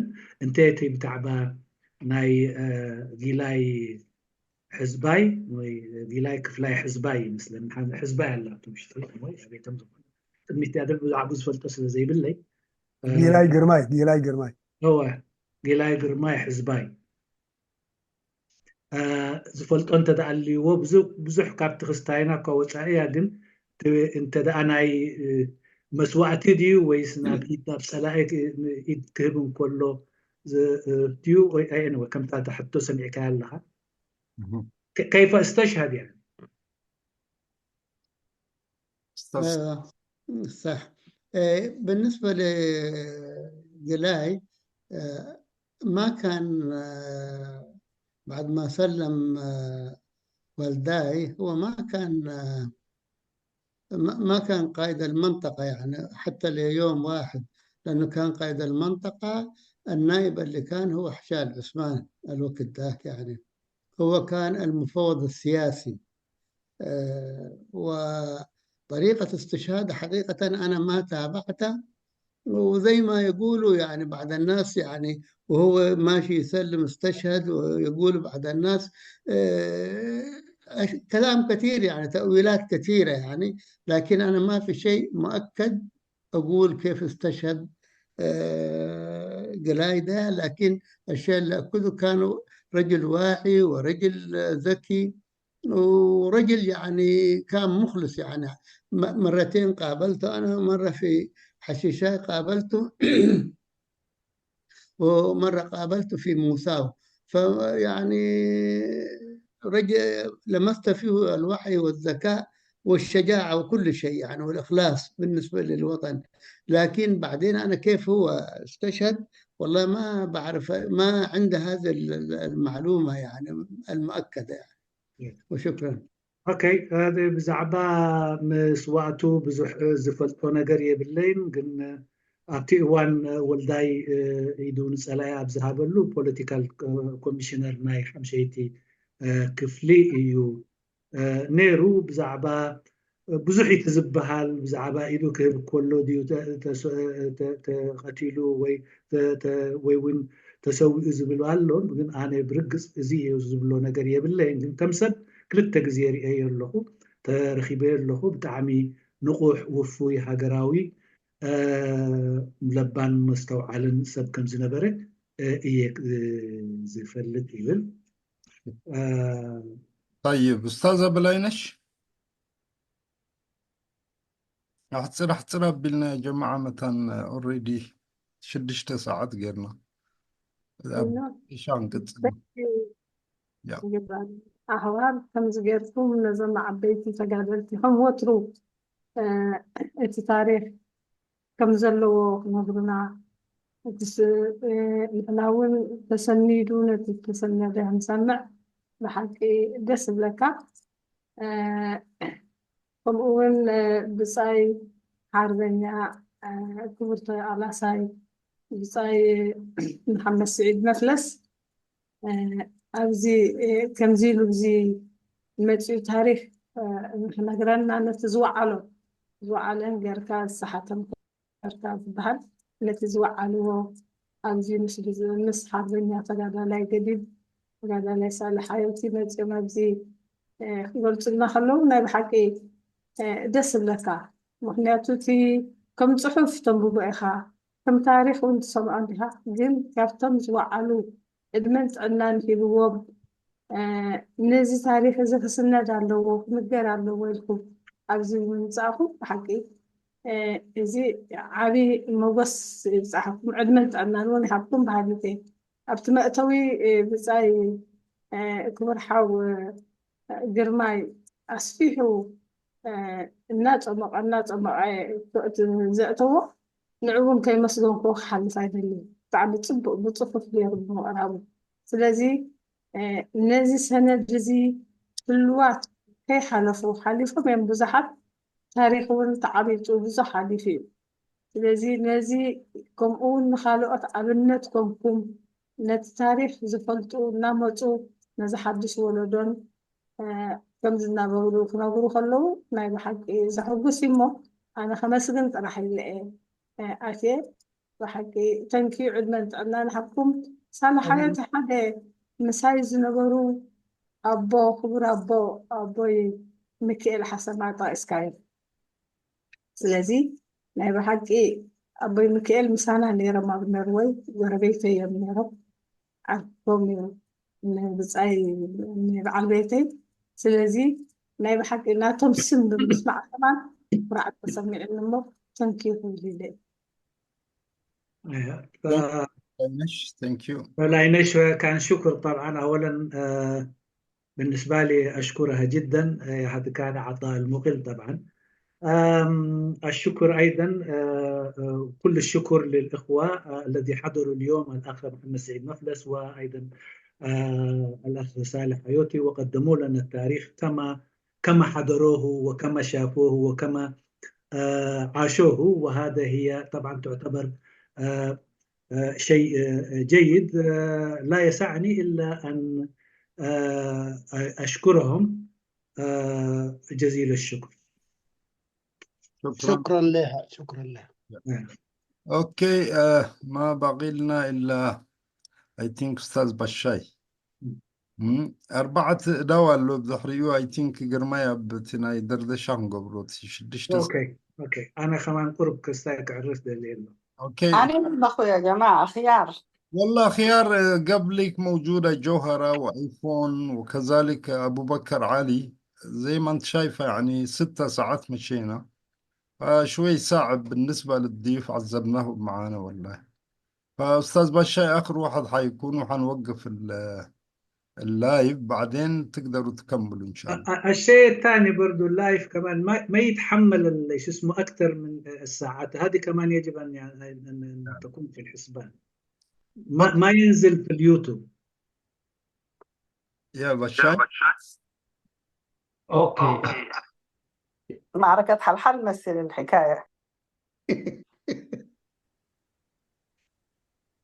يجمر له؟ قد እሺ የቀኒልና ገዛና ሕዋር መጀመርያ ምስጋና ከም ዝኣመሰሉ ጋይሽ ምቕራብኩም ብድሕሪኡ ድማ ንክልቲኦም ኣጋይሽና መሓመድ ስዒድ መፍለስን ከምኡ ድማ ሓየውትን ብጣዕሚ የቀኒየልና ከምቲ ዝበሃል ዝወዓለ ይንገርካ ብሓደ መንገዲ ብካልኣይ መንገዲ እውን ኣቦታትና ዝብልዎ እዝኒ መሰታ ቀዳሞት እውን ይብሉ እዮም ሕጂ እቶም ንሰምዕ ዘለና ብምስማዕ መዛንኹም ክንከውን ኢና ማለት እዩ ንስኻትኩም ከዓ ናይ ዓይኒ ምስክር ስለ ዝኾንኩም ከዓ ዝወዓለ ዝነበርኩሞ ትነግሩ ኣለኹም ይኸውን ኣሎ ማለት እዩ ስለዚ ንሕና ብሓቂ ሃብታማት ኢና ታሪክ እንድሕር ክትፈልጥ ክኢልካ ድማ ሃብቲ ተዋህላ ኣለኻ ማለት እዩ ብዛዕባ ሃገርና ብዛዕባ ቃልስና ብፍላይ ከዓ ምናልባት ሰባት ክሪቲክ እንድሕር ምፅኦም ከምዚ ይበሃል እዩ ከምዚ ይበሃል እዩ ከምዚ ይኮነን ከምዚ ታደሰ ክሓቶ ዝፀንሐ ወይ ከዓ ከምዚ ኣቐድም ኣቢሉ ድማ ዓላ ዓንተር ዝሓተቶ እንተተረኽበ ክፅላእ የብሉን ምክንያቱ መልሲ ጥራሕካ ክትህብ ዘለካ እምበር ትፈልጦ ጥራይካ ክትዛረብ ዘለካ እምበር ንክሪቲክ ክትፈርሆ ወይ ድማ ክትነፅጎ ኣድላይነት የብሉን ባህሪ ናይ ቃልሲ ንሱ እዩ ድሕርና ፖለቲካ ኣቲኻ ልዕሊኡ እውን ፀገም ክመፀካ ስለ ዝኽእል ምኽኣል ጥራሕ እዩ ዘድሊ ማለት እዩ ሕማቕናትና ግን ዘይንኽእል ምዃንና እዩ ሓንቲ ፅብቕቲ ነገር ካብ ስዒድ መፍለስ ዝሰማዕክዋ ኣነ እውን ዝጥቀመላ ነገር እንታይ እያ ሽዑ ዝነበረ ብንእስነቱ ከሎ ዝነበረ ነይርዎ ማለት ይርእዎ ሕጂ ከዓ ክመዝኖ ከለኹስ ኢሉ ከምዚ ኮይኑ ይረኣየኒ እዚ ሕፅረታት እዚ ነይርዎ ይብል ኢሉ which is very good ብጣዕሚ ዝነኣድ ዘረባ እዩ ኣነ ንባዕለይ ከምኡ ዓይነት ተረድኦ እዩ ዘለኒ ምክንያቱ ዋላ ክሪቲሳይዝ ክገብር ከለኹ ነቶም ዝነበሩና መምሃራን ናይ ቀደም እውን ወይ ተቃለስቲ ናይ ቀደም ሽዑስ ሓደ ነገር ነይሩ ንኣሽቱ ነርና ተመክሮ ይነበረናን ንጋገዮ ብዙሕ ነገር ነይሩ ክኸውን ይኽእል ሕጂ ክንሪኦ ከለና ኸ እንታይ ንብል ኢለ እየ ዝሓቶም ወይ ከዓ ኩላሃና ንጋገ ስለ ዝኾንናሲ ሕጂ ክንመዝን ከለናሲ ከመይ ንሪኦ እቲ ንቀደም ዝነበረ እንታይ ጉድለታት ነይሩና ምክንያቱ እዚ ድማ እንታይ ምእንቲ ክጠቕመና ንሕጂ ክንቃለስ ገና ቃልሲ ዘይውዳእ ስለ ዝኾነስ ምእንቲ ክጠቕመና ማለት እዩ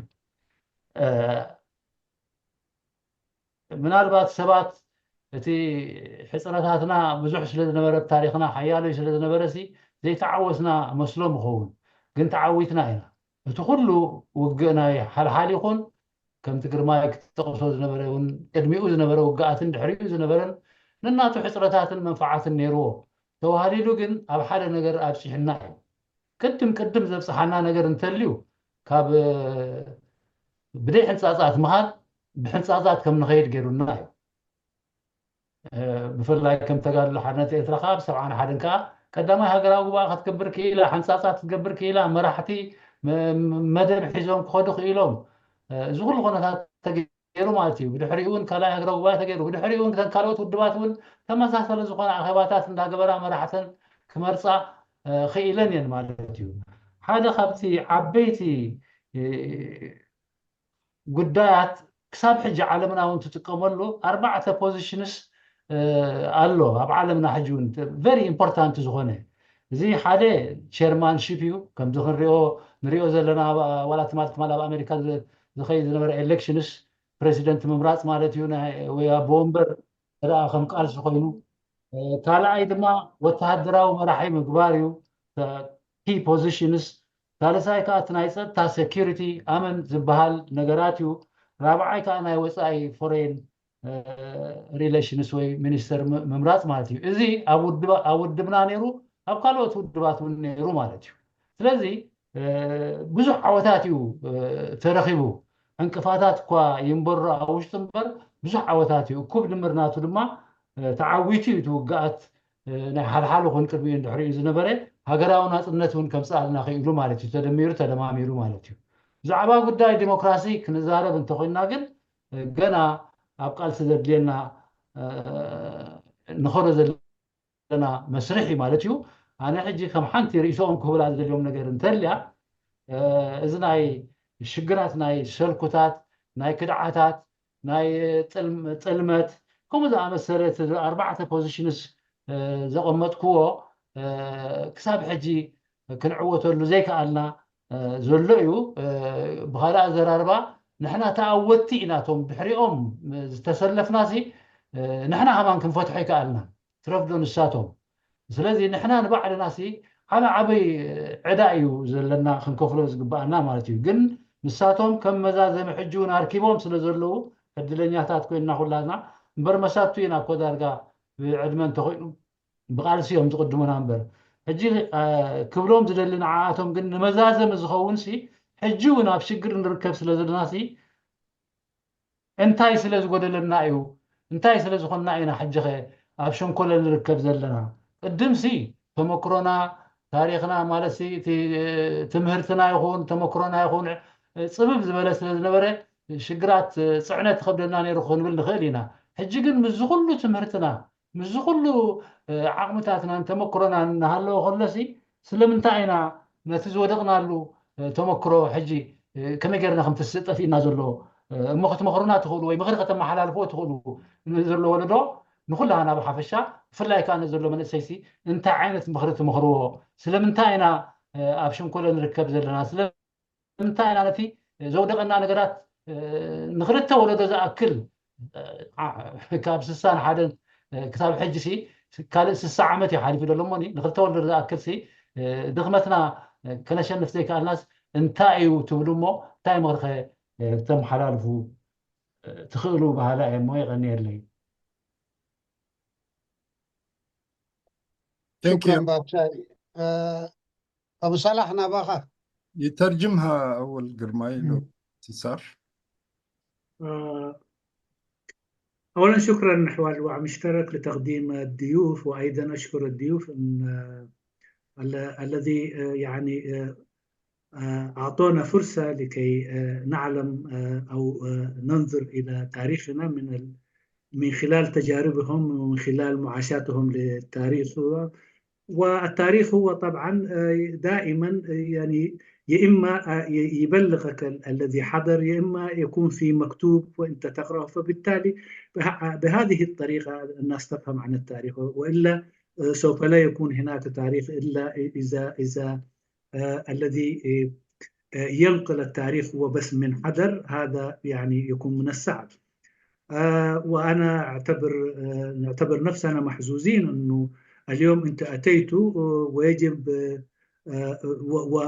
وملكتونا أشياء يجب كان أن نمتلكها ويجب أن كان أن نعرفها ونصحح مفاهيمنا للتاريخ وأيضا أنا هنا أجب أنوه أنه عدم الانزعاج إذا أتى نقد لما نطرحه كل ما نفعله هو في نقد للأشياء والنقد هو مفيد جدا أن نراه كنقد بناء وأن نقدم له الإجابة التي نراها والتي نقتنع بها والتي نراها هي الإجابة الصحيحة.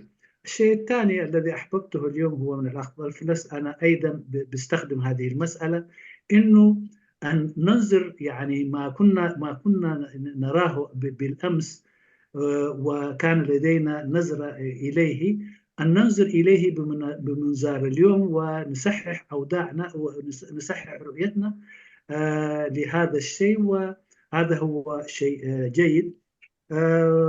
بالنسبة للتجارب طبعا هي التجارب المتراكمة التي توصلنا إلى وضع متقدم. وهذه ليس نحن لوحدنا بل كل شعوب العالم، إنه تجربة معينة كانت قبلك وثم تاني أنت تضيف عليها ويجي الآخرين يضيفوا عليها يكون عندك هرم من التجارب وهرم من الانتصارات. وأيضا في نضالنا هذا هو الشيء اللي حدث، إنه ما كنا نعقد مؤتمرات، بدأنا نعقد مؤتمرات. فمؤتمر الذي بدأناه في مؤتمر أول في 71، الناس الثانية برضو حزبنا أيضا قامت بعقد مؤتمرات وحلقت إياها من خلال المؤتمرات. فبالتالي إنجازاتنا هي مرتبطة ببعضها البعض، فلا يمكن فصلها عن بعضها البعض. لا يمكن أن يكون في إنجاز بدون إنجاز رقم 2 بدون إنجاز رقم 1. ولكن اليوم أيضا في ذلك الوقت أيضا في حديثكم كنتم تتناولوا أنه الاختراق التي حصلت والتي كانت تحصل، والمعلومات التي كانت تنقل للعدو وتكون تسبب مشاكل، خسائر معركة وخسائر أخرى. اليوم أيضا نحن نعاني من هذه المسائل.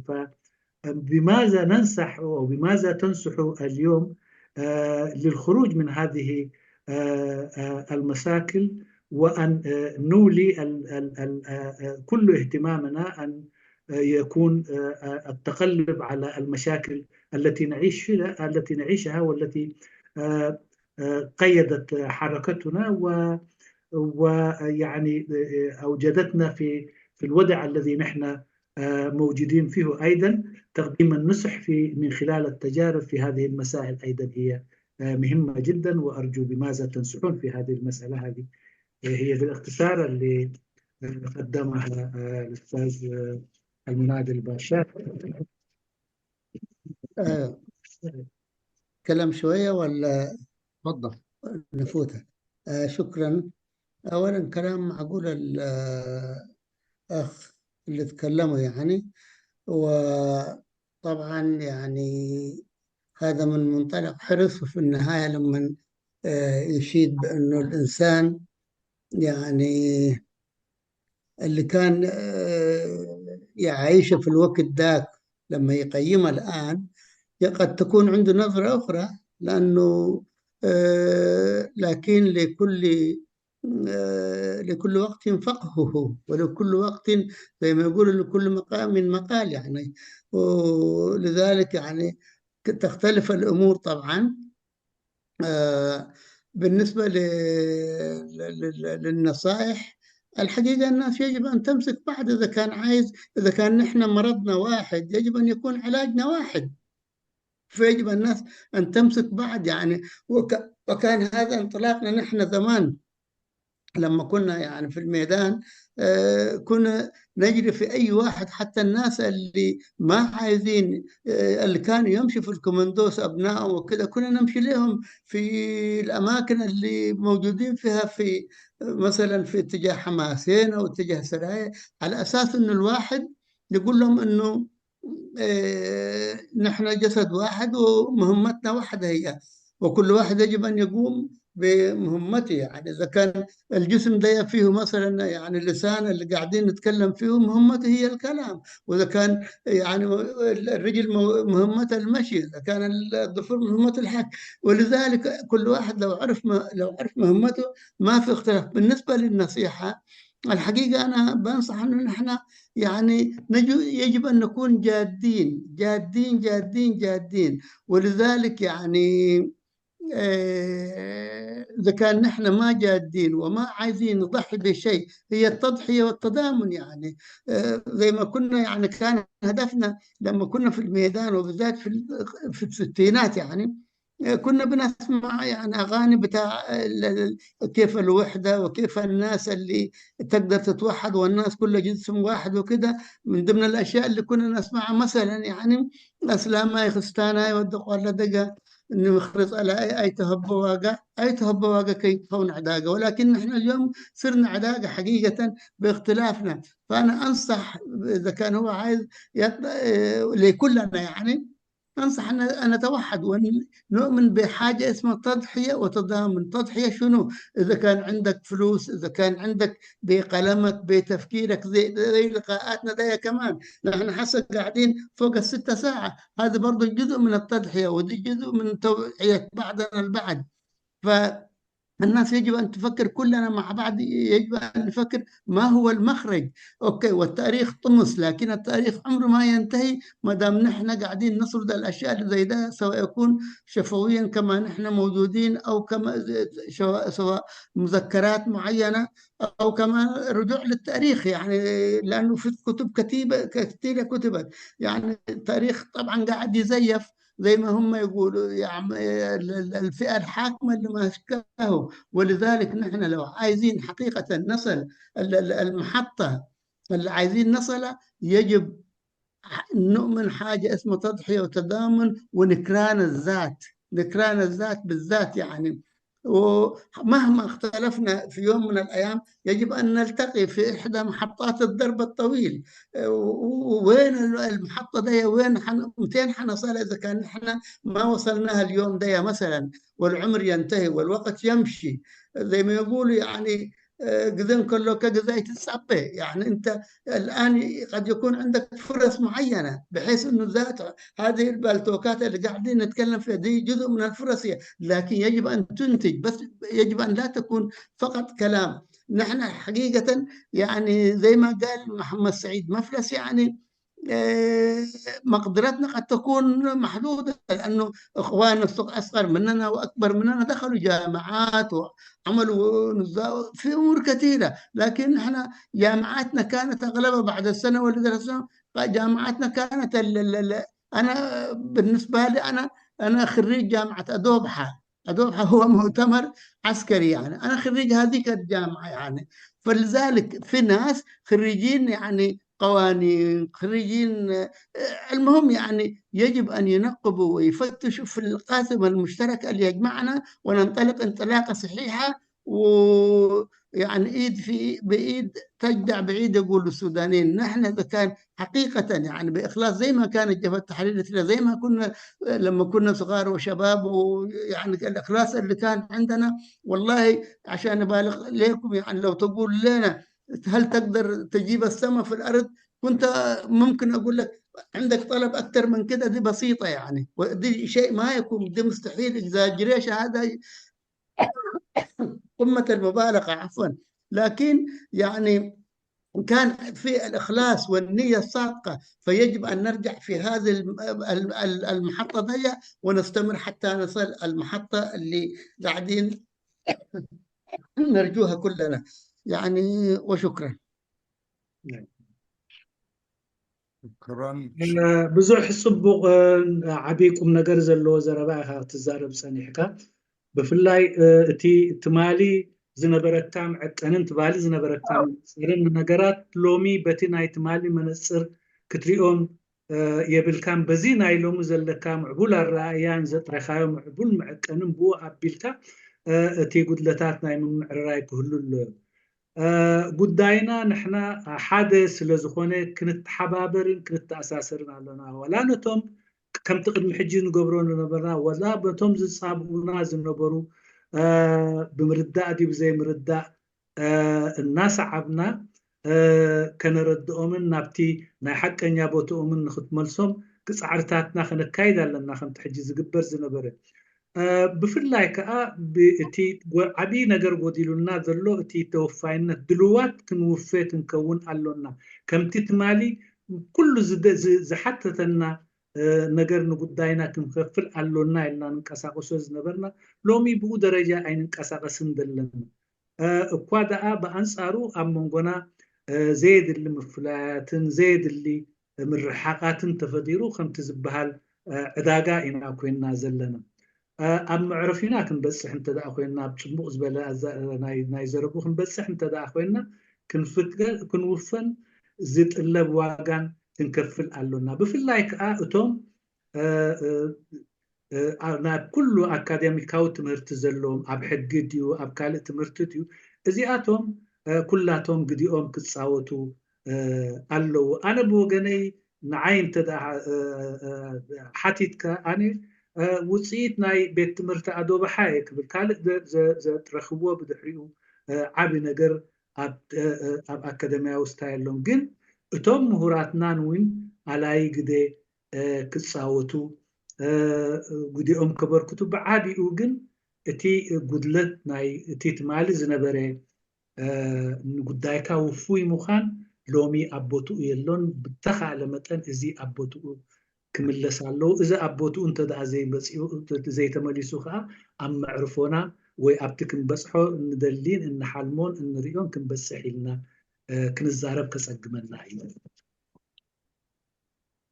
طيب اوكي امين شعدل قال كهبو ولا ايوه صلاخه لومي أنا مش بتحت بقى تود أي أمين معاري طبعا طبعا عثمان آخر يلو تزاريبي وقرماي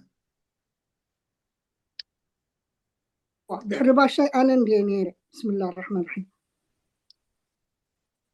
قرماي نبقى أنا كنت بعد من اسمه ما أتكلم كثير كمان أنتم عارفين في الغرفة تفضلي كان قرماي هو يزيد فضلك حبيبي نايلومي مشت هيرو وي مريح خانعي بقى خجمري ناي بحكي كابل بي حاسبيات انيحه اي زاربن يتفلتو يهم ابز غزا كابد مسرتات حيزن سهم الله قدم كمسغنو يفلتو نزغزانا زغبرو زلو قالسي قليل هونن بقليل زغمت ايكونن بزح واغا دخفللو دلي امو شكرا نجزا حوار كبل يدلي دقي مدما نقر ما يحوي بفلاي قصلي بفلاي نقر ما يحوي لهم مشت ليبرال كوينو نخلنا كتر نفذ الزربة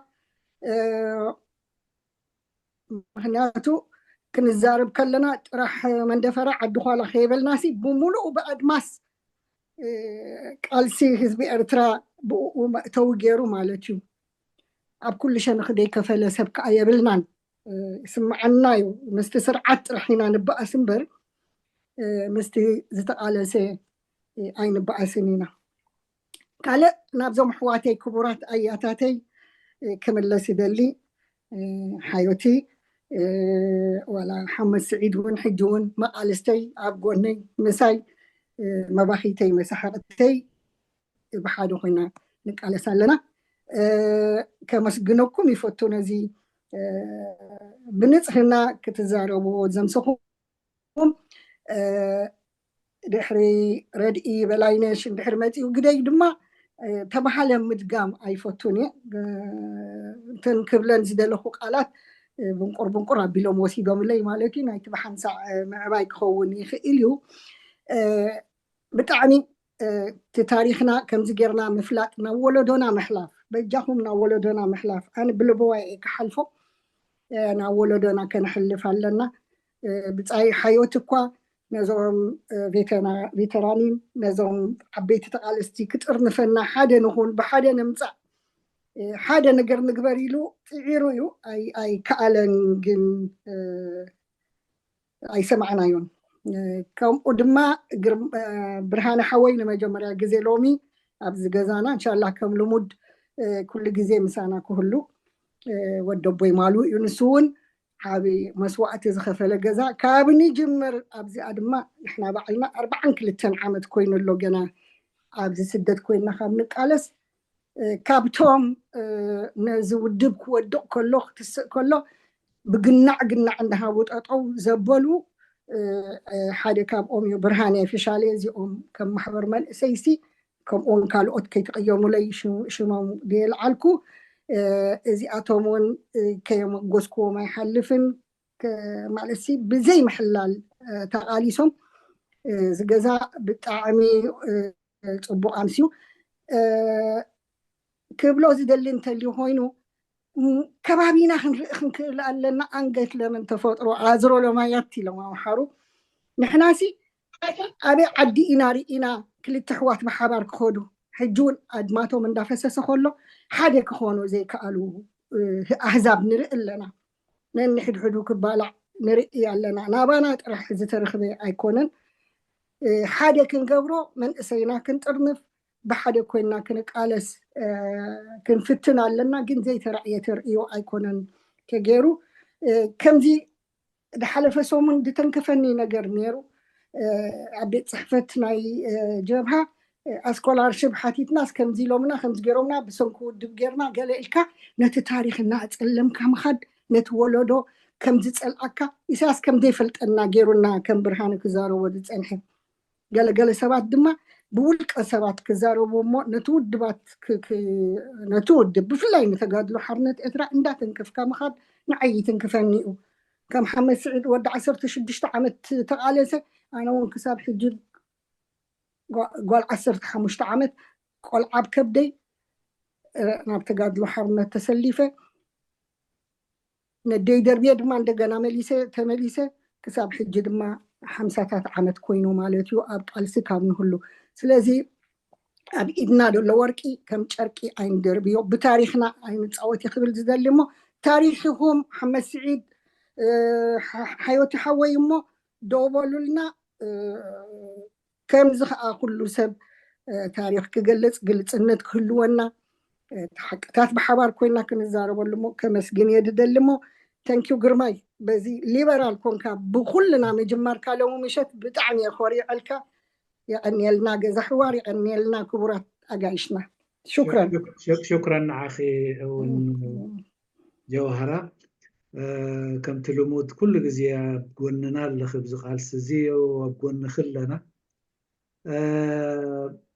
الأخت جوهرة طبعا تشكر الغرفة كالعادة لما تقدمه من تضحيات لكي يعني بتقديم ضيوف مختلفة في مجالات مختلفة واليوم أيضا قدمت لنا هذه الضيوف اللي هو الأخ مفلس الذي تكون له كل التقدير والاحترام، أيضا المنادي الحيوتي.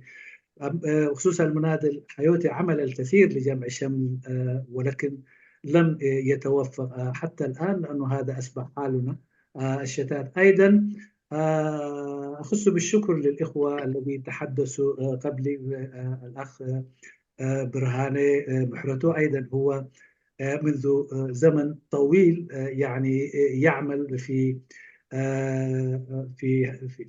البلد اللي أصلا نتواجد فيه ولا زال يعمل ويستحق هذا الشكر. طبعا تمليك التاريخ هو جميل جدا لأنه هنالك أيضا في أناس يقوموا بتشويه التاريخ وبتشويه سمعة التنظيم. أو بالذات أنا كنت أسمع الأسبوع الذي فات إنه الجبهة كأنه يعني كانت يعني تقوم بأشياء ببيع بعض الأوراق للناس لكي يعني لحل مشاكل اللجوء إلى ما شبه ذلك. لكن هذا ليس هو نحن كمقاتلين في الجبهة. أنا صار لي يعني زمن طويل إنه كل حياتي يعني مثل ما كان بيذكر الأخ مفلس أيضا أنا في رعيان شبابي خرجت إلى الميدان ولا زال أنه أعمل في الهم وأنشط في الهم الوطني. فلما أسمع أن يتناولون الآخرين بهذا السوء وبشيء لم أفعله بل أنه بشيء أعطيته حياتي، بالحقيقة أنه يعني تحس بإحساس يعني غير جيد.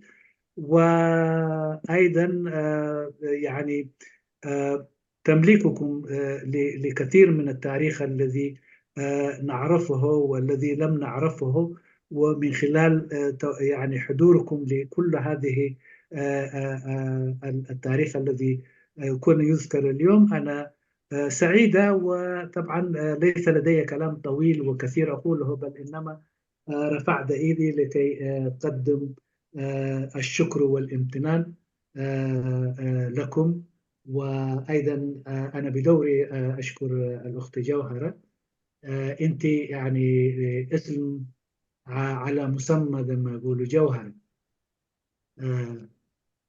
شكرا حبيبي، هذا من ذوقك.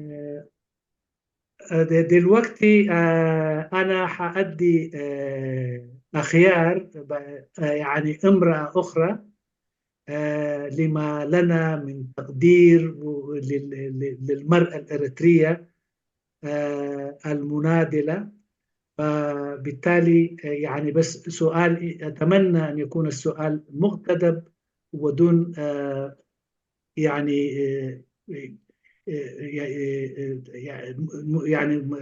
يعني دون مدخل طويل، والباقين طبعا هنواصل في الدردشة. تفضلي أخيار.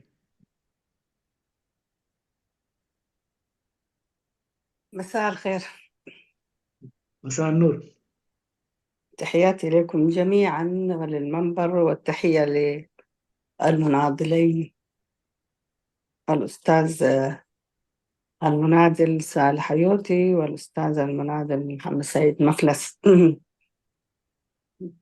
طبعا أنا جيت متأخرة لكن شوية تعليق اللي عندي. المعركة بتاع الحل يعني يقال يعني اتقال عليها الكثير يعني من الحكاوي، وأصبحت معركة كبيرة وفيها لغز كبير، وربما كان هناك اختراق أيضا يعني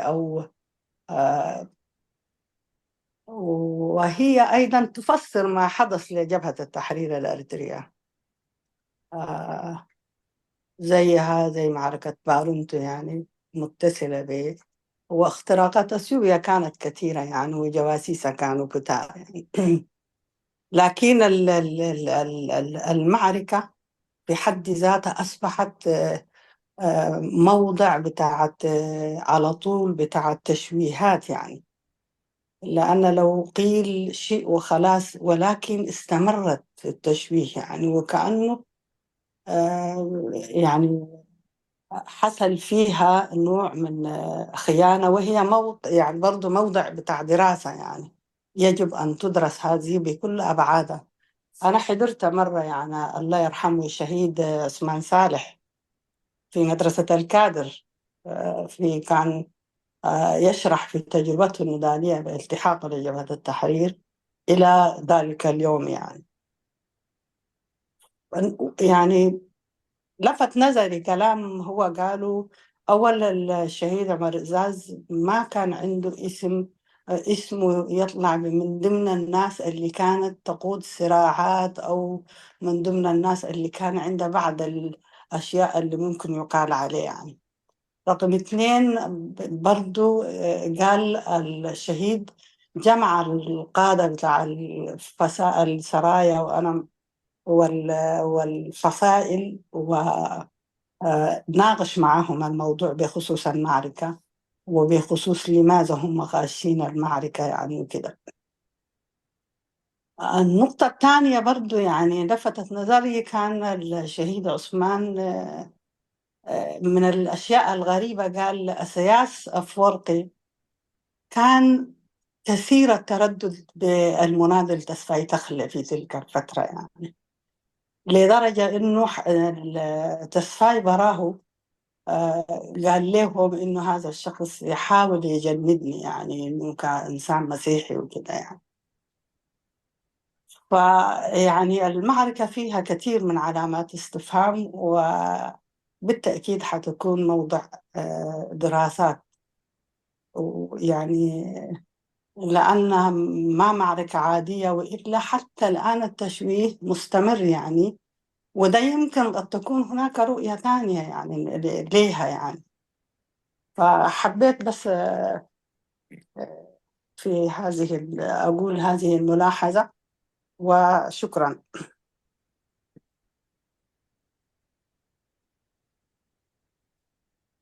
أوكي، بمجمرتا سلامتا نيجزا كومون كبرات عقايش دحيروكو أنت مساكو قال حتى تقرب بقداي وقع الحال بزملتك بزعبا زو جزي بزح أصحابي حسابات بهلات قريب يو بزعبا الحال كم كله تي أبصورا زقاتم زنبرة سلكا ناي سلائي أقاتيمو يو إلكا تزربي كاليو سلازي كمتي خمون كمتي أبكال مع وقعات ونزرعنا كمون أكتبوا بارنتو أبزرعنا سلازي ناي سلائي إيد ناي مسلا أبتي ناي حل كنتا قدانيرو إيو قالي سو عثمان يعني مثل سو عثمان أبيت مرتكاد الكابز قلصو ني بزعبة عمر إزاز العلو كزارب كله عمر إزاز نجزاب سو أبتي أب سورة إرترا كاب أبت زرئيز نبرة مسحبات سمو زي سم سب أيكونن نايكم أسب كم زي نبرة يجلس كم أون ني وقع الحال متعاون كمتي بزح زفال عليه كونن كابت زمر كوبو نتي نتقادلتون مرحنتاتون أكيبو بزعباتي وقعتي كم زي جلس أتجلس كم أون أبزي قدمي زينا يزو زي بزح زياد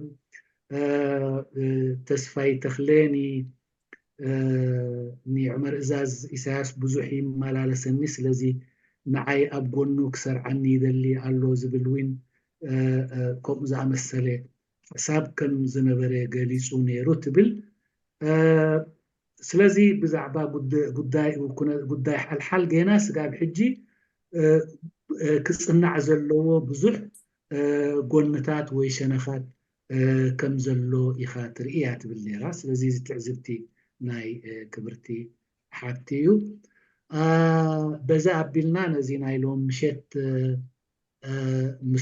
بزح أخريتان زوم الدل حدا يقوى بعدل زي رخبيتهم قال أدحى حدا أدل رخيبكم يركم قل أبتيناي دردشة وأبتيناي أسالي كنت تصلينا مالتي خلا يكون راح قايشنا أخوانينا قرب استيكون لنا كنت تصلينا سقاب تزل حسابات من الله سلزي بمجمرتان لبوانا أقايشة لأني ممكن مش دقيقة ولا بدردشة ولا خلي جن كي كذا ترى. أوكي خلاص أوكي دكتورة سعدية حسنين برضو هي أمرة قومت لنا قدم ما فوق نيره لبوان كالو بو خب كال عدس لزلخو بناتيك أكاونت أتي لهم. أوكي أول سلام كلاتكم ويغني لنا فترة حوار نتتيم نزارين مقبارهم نقاش شخ أنيني عونا سهل حيوتي وسعيد مفلس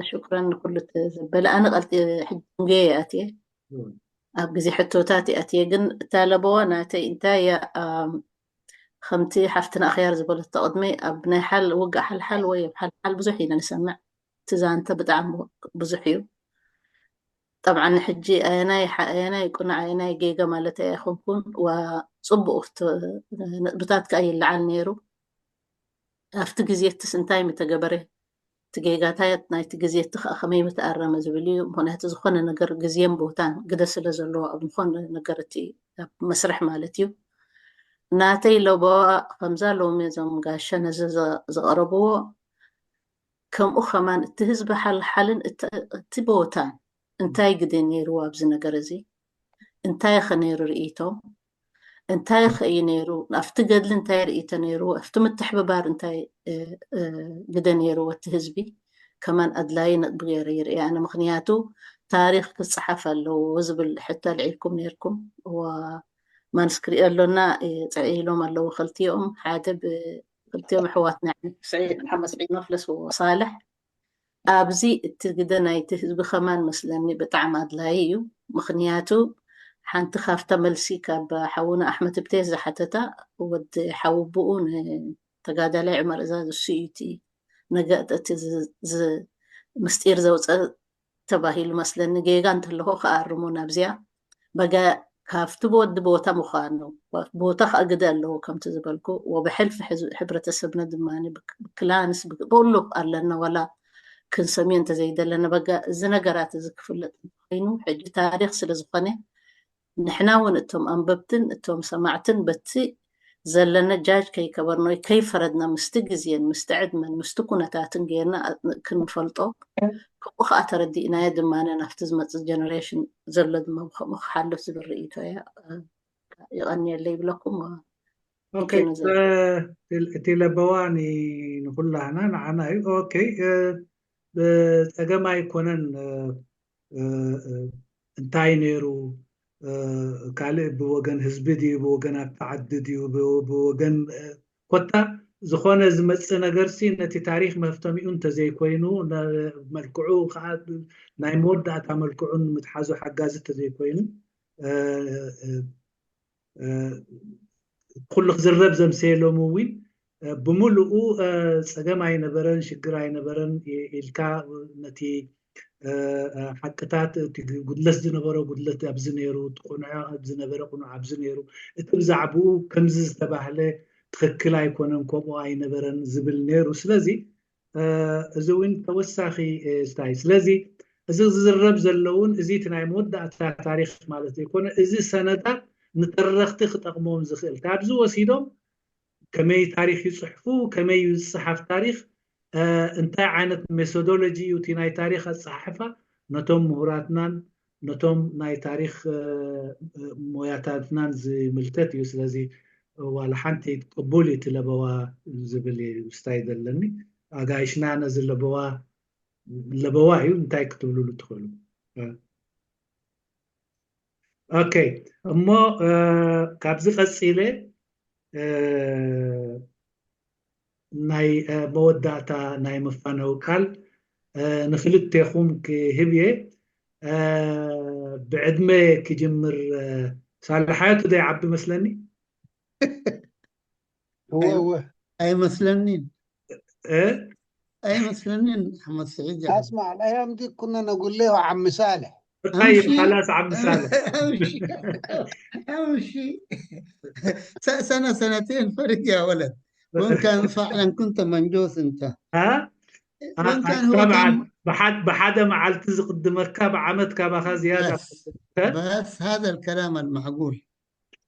الحقيقه اولا شكرا لك استاذ قرماي، حقيقه انت محاور جيد وادمين يعني منظم جيد حقيقه يعني، وانا اول مره أدخل معاك في هذه الأشياء وما كنت بعرف أن هذه المقدرة وهذه الطاقة موجودة ما شاء الله. يعني إذا أنت بشرتنا أو زرعت فينا روح، إنه في روح التحدي وروح العمل يعني.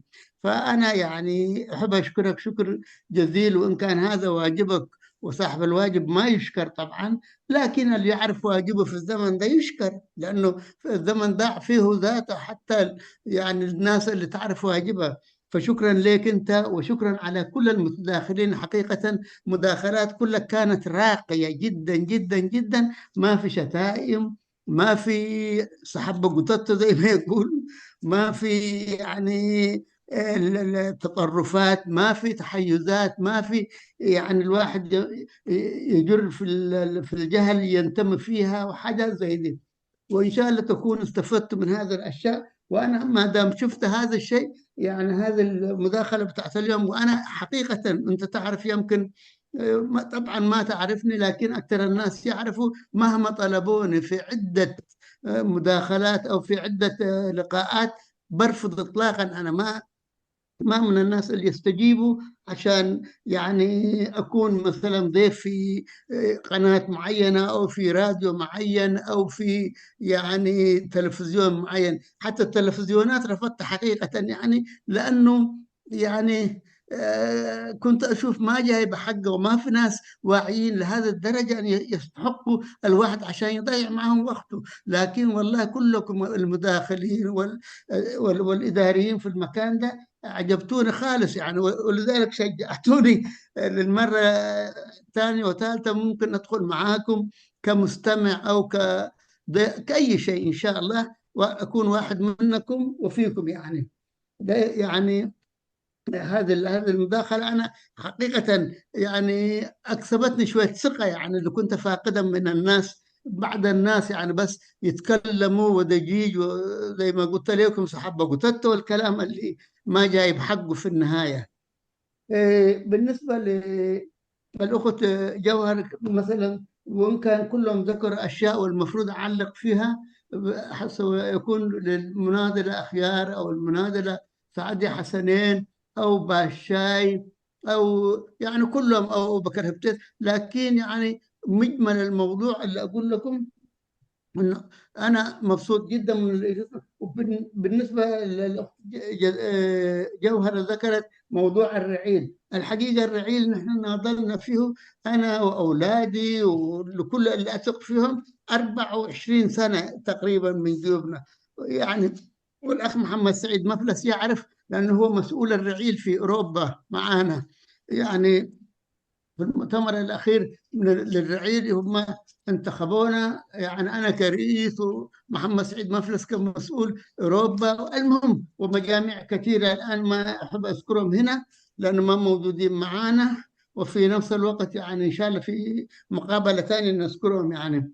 فالرعيل نحن لا زلنا وقاعدين وكونا الحمد لله وسجلناه وكونا يعني إدارة في أوروبا يعني. وعندنا طبعا الفروعات اللي في السودان واللي في مصر في بلاد مختلفة، وحسب مقدرتنا قاعدين يعني من جيوبنا الخاصة تقريبا 90% من جيوبنا الخاصة للمحتاجين قاعدين نعمل. فأرجو أنكم أنتم برضو تشاركوا معنا في هذا الناس الموجودة في أوروبا تتصل بالمناضل محمد سعيد مفلس وتنسق معاه الموضوع ده إن شاء الله.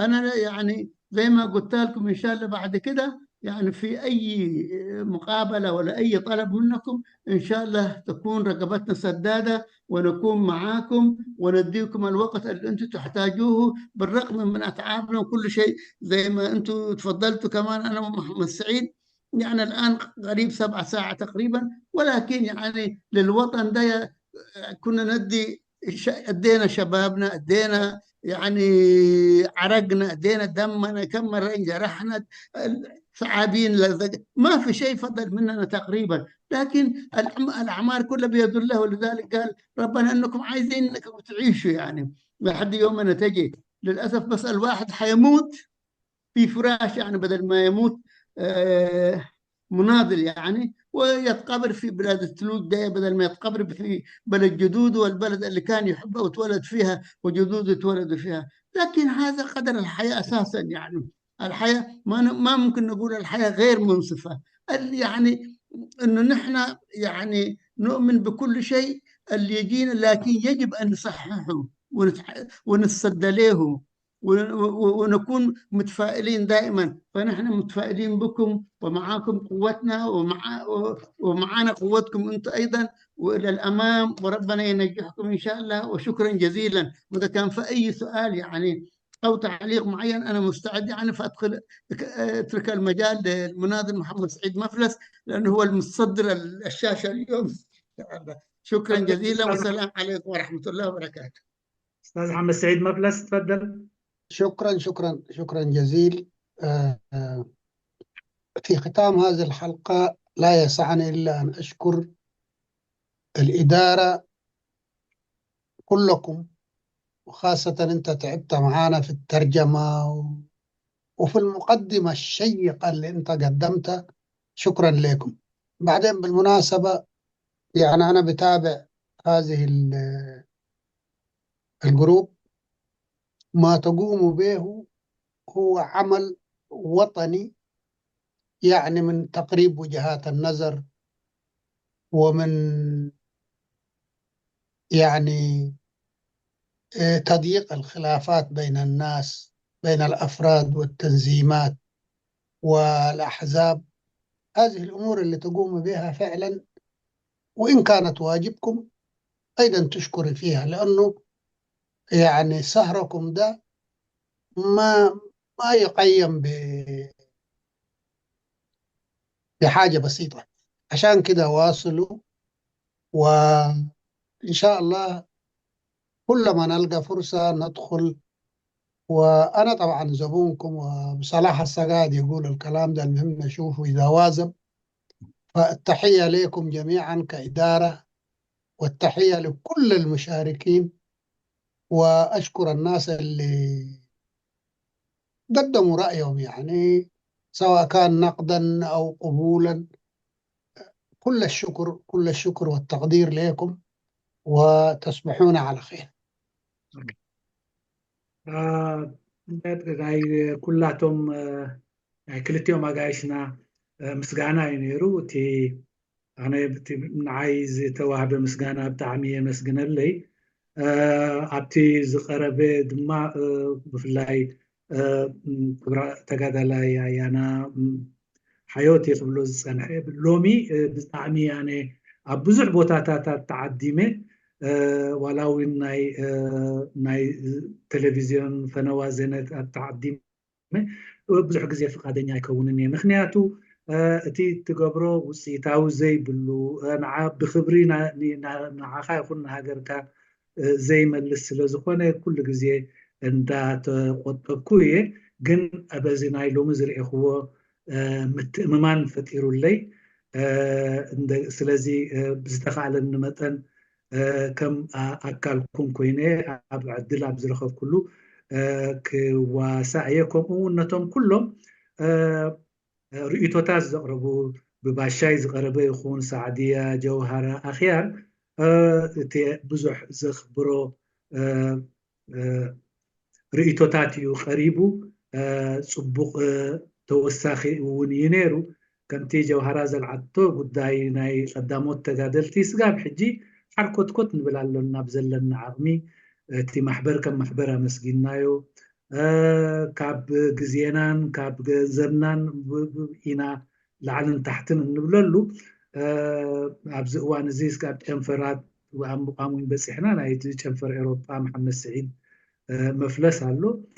ኣብዚ ምሳኹም ብሓቂ ን7 ሰዓት ምፅናሕ ብዙሕ ኣይኮነን። ካልእ ከማን ክፀንሕ ይግባእ እንተዳ ፍረ ሃልይዎ ኮይኑ ካልእ ክንገብር እውን እዩ እቲ ድሌትና ዝነበረ። ግን ከም ደሊኻዮ ኣይኮነን። ስለዚ ንሕና ድሌትና ሎሚ ሰብሲ ኣብ ዓዱን እንተነበረ ብዓዱ እዩ ዝኸብር፣ እንተሞተ እውን ሓመድ ዓዱ እዩ ክክደን ዝነበሮ። ግን እዚ ዕድላት እዚ ስኢናዮ ስለ ዘለና ነዚ ዕድላት እዚ ንረክበሉ ብሓባር ምክላስ ኣገዳሲ ኢሉ። ከምኡ እውን ኩሉ እቲ ዝቐረበ ሕቶታት ብጣዕሚ ቅቡል እዩ። ትሰማዓሉን ዘይትሰማዓሉን ብፍላይ ኣኽብሮትን ብዝመልኦን ነንሕድሕድካ ምዝንጣል ብዘይብሉን ብፅፉፍ ኣገባብ ክንዋሳእን ክንዘራረብን ስለ ዘምሰና ብጣዕሚ ካብቲ ዘሐጎሰኒ ነገርን ዘተባብዓኒ ንክመላለስ ኣብ ከምዚ ዓይነት ገዛ ንክመላለስ ካብ ዘተባብዓኒ እዩ ነይሩ ብል መሐመድ ስዒድ እውን ከምኡ ዝሃብካኒ ምስጋና የመስግን። ኣብ መደምደምታ እዝኒ ዘተን ሓበራዊ ንቕሓት ተካይድዎ ኩሉ እንትናዊ ስራሓትኩም ሓሳባት ንምቅርራብ፣ ንቕሓት ንምቅርራብ፣ ተረድኦታት ንምቅርራብ ኩሉ ትገብርዎ ዘለኹም ብቐሊሉ ዝግመት ኣይኮነን። ቀሊል ፃማዊን ኣይኮነን ዝግብኦ ነዚ ሰዓር እዚ። ግን ብዝኾነ ዋላ ንግብኡ ኢልካ ዝሕለፍ ኣይኮነን። ግብኡ ፈሊጡ ግብኡ ዝገብር እውን ትምስገን።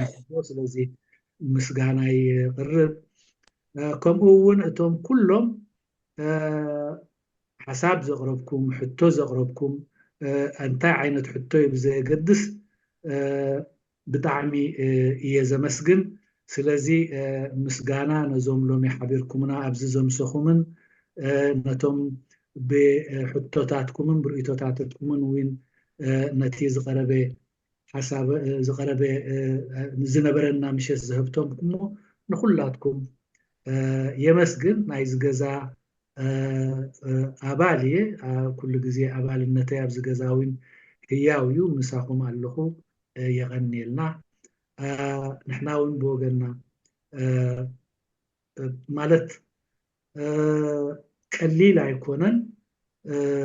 እዚ ሎም ምሻት ሳና ዘምሰኽሞ ቅድሚ ሕጂ እውን ኣብ ዝተፈላለየ እውን ቀሪቡ ኣሎ ስለዚ እዚ ክቡራት ኣሕዋት ከቕርብዎ ዝፀንሑ መፅሓፍቲ ታሪክ እዚ እዩ እቲ መሳርሒኦም ነዚ እዮም ኣብ ታሪክ ለዊጦም ከቕርቡልና ዝኽእሉ ንዓታቶም ከዓ ሓርኮትኮት ክብሉ ንዕድሜና ብስም እዚ ገዛም ብስም ዞም ኣጋይሽናን ንዓታቶም እውን ነቕርብ ብዝተረፈ ፅቡቕ ምሸት ይቐኒየልና ኣነ ንዓኻትኩም ሒዘ ሎም ምሸት ከም ኣቕራቢ ናይ ኣጋይሽ ኮይነ ምምሳይ ብሓቂ ሕጉስ እየ ነዚ ዕድል ዝሃቡኒ ኣሕዋተይ ምምሕዳር ዘተን ሓበራዊ ንቕሓት እውን ንዓይ ቀዲሞም ንስኻ ኣብዚኣ ሕለፍ ምባሎም እውን ንዓታቶም እውን ብጣዕሚ የመስግኖም ካብዚ ቀፂለ ኣሚን ዕቑባይ ተመሓላልፍዎ መልእኽቲ ነጋይሽናን ንገዛን እንተዳህሎ ንዓኹም ዕድል تفضل عقباي أرى كبرات أحوات قدايم تقادلتي بزهبكمنا ناينوح وانزل لكم تمكرو مو حبون نحن حسكم معنا بزرلكم حيلي بزرلكم فلتات بزرلكم تذكرو زي ناي كبري زقبو تاريخ لازم هاكم ناي أنينا لكم مو نعهم كأ سجانت أنكم مني أنينا يا أمينو أنا ون بوجناي ناي بحكي بتعمل تصبغ مشت أمسينا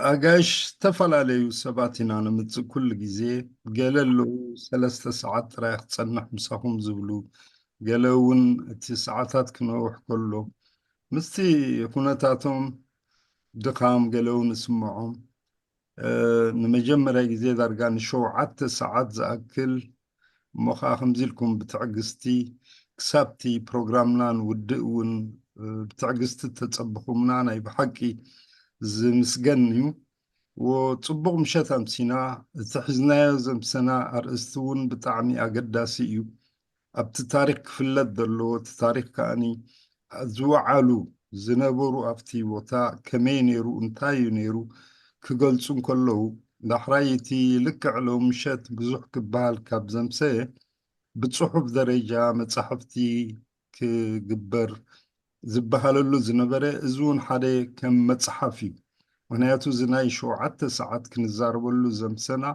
ريكورد قوينو اب فيسبوك زرقحلو اب يوتيوب ممكن زرقحينا قلنا بكل بوتاق بتصحن تدا قوينو كلهنا ابزي بحدا دمسنا مخالقتهم قدسات ازي يوتيوب ازي ناب كله زرقح كتتحبابرونا ونقرب من قدرة نحطت مالتي أستاذ صالح حيوتي والحمد لله على السلامة إنك تعرفت على غرفتنا والغرفة هذه زي ما انت شفتها يعني بكل أدب وبكل احترام دائم ندواتنا بتكون بنفس الطريقة هذه وإن شاء الله برضو حنتواصل معاك وحنجيبك كضيف وتقدم لنا عندك الكثير بإمكانك تقدمه وشكرا جزيلا لك وأستاذ محمد سعيد مفلس شكرا جزيلا لكم ويغني لنا يعطيكم العافية شكرا اوكي وقف اللايف وممكن ننتظر عقباي الضيوف لهم الرأي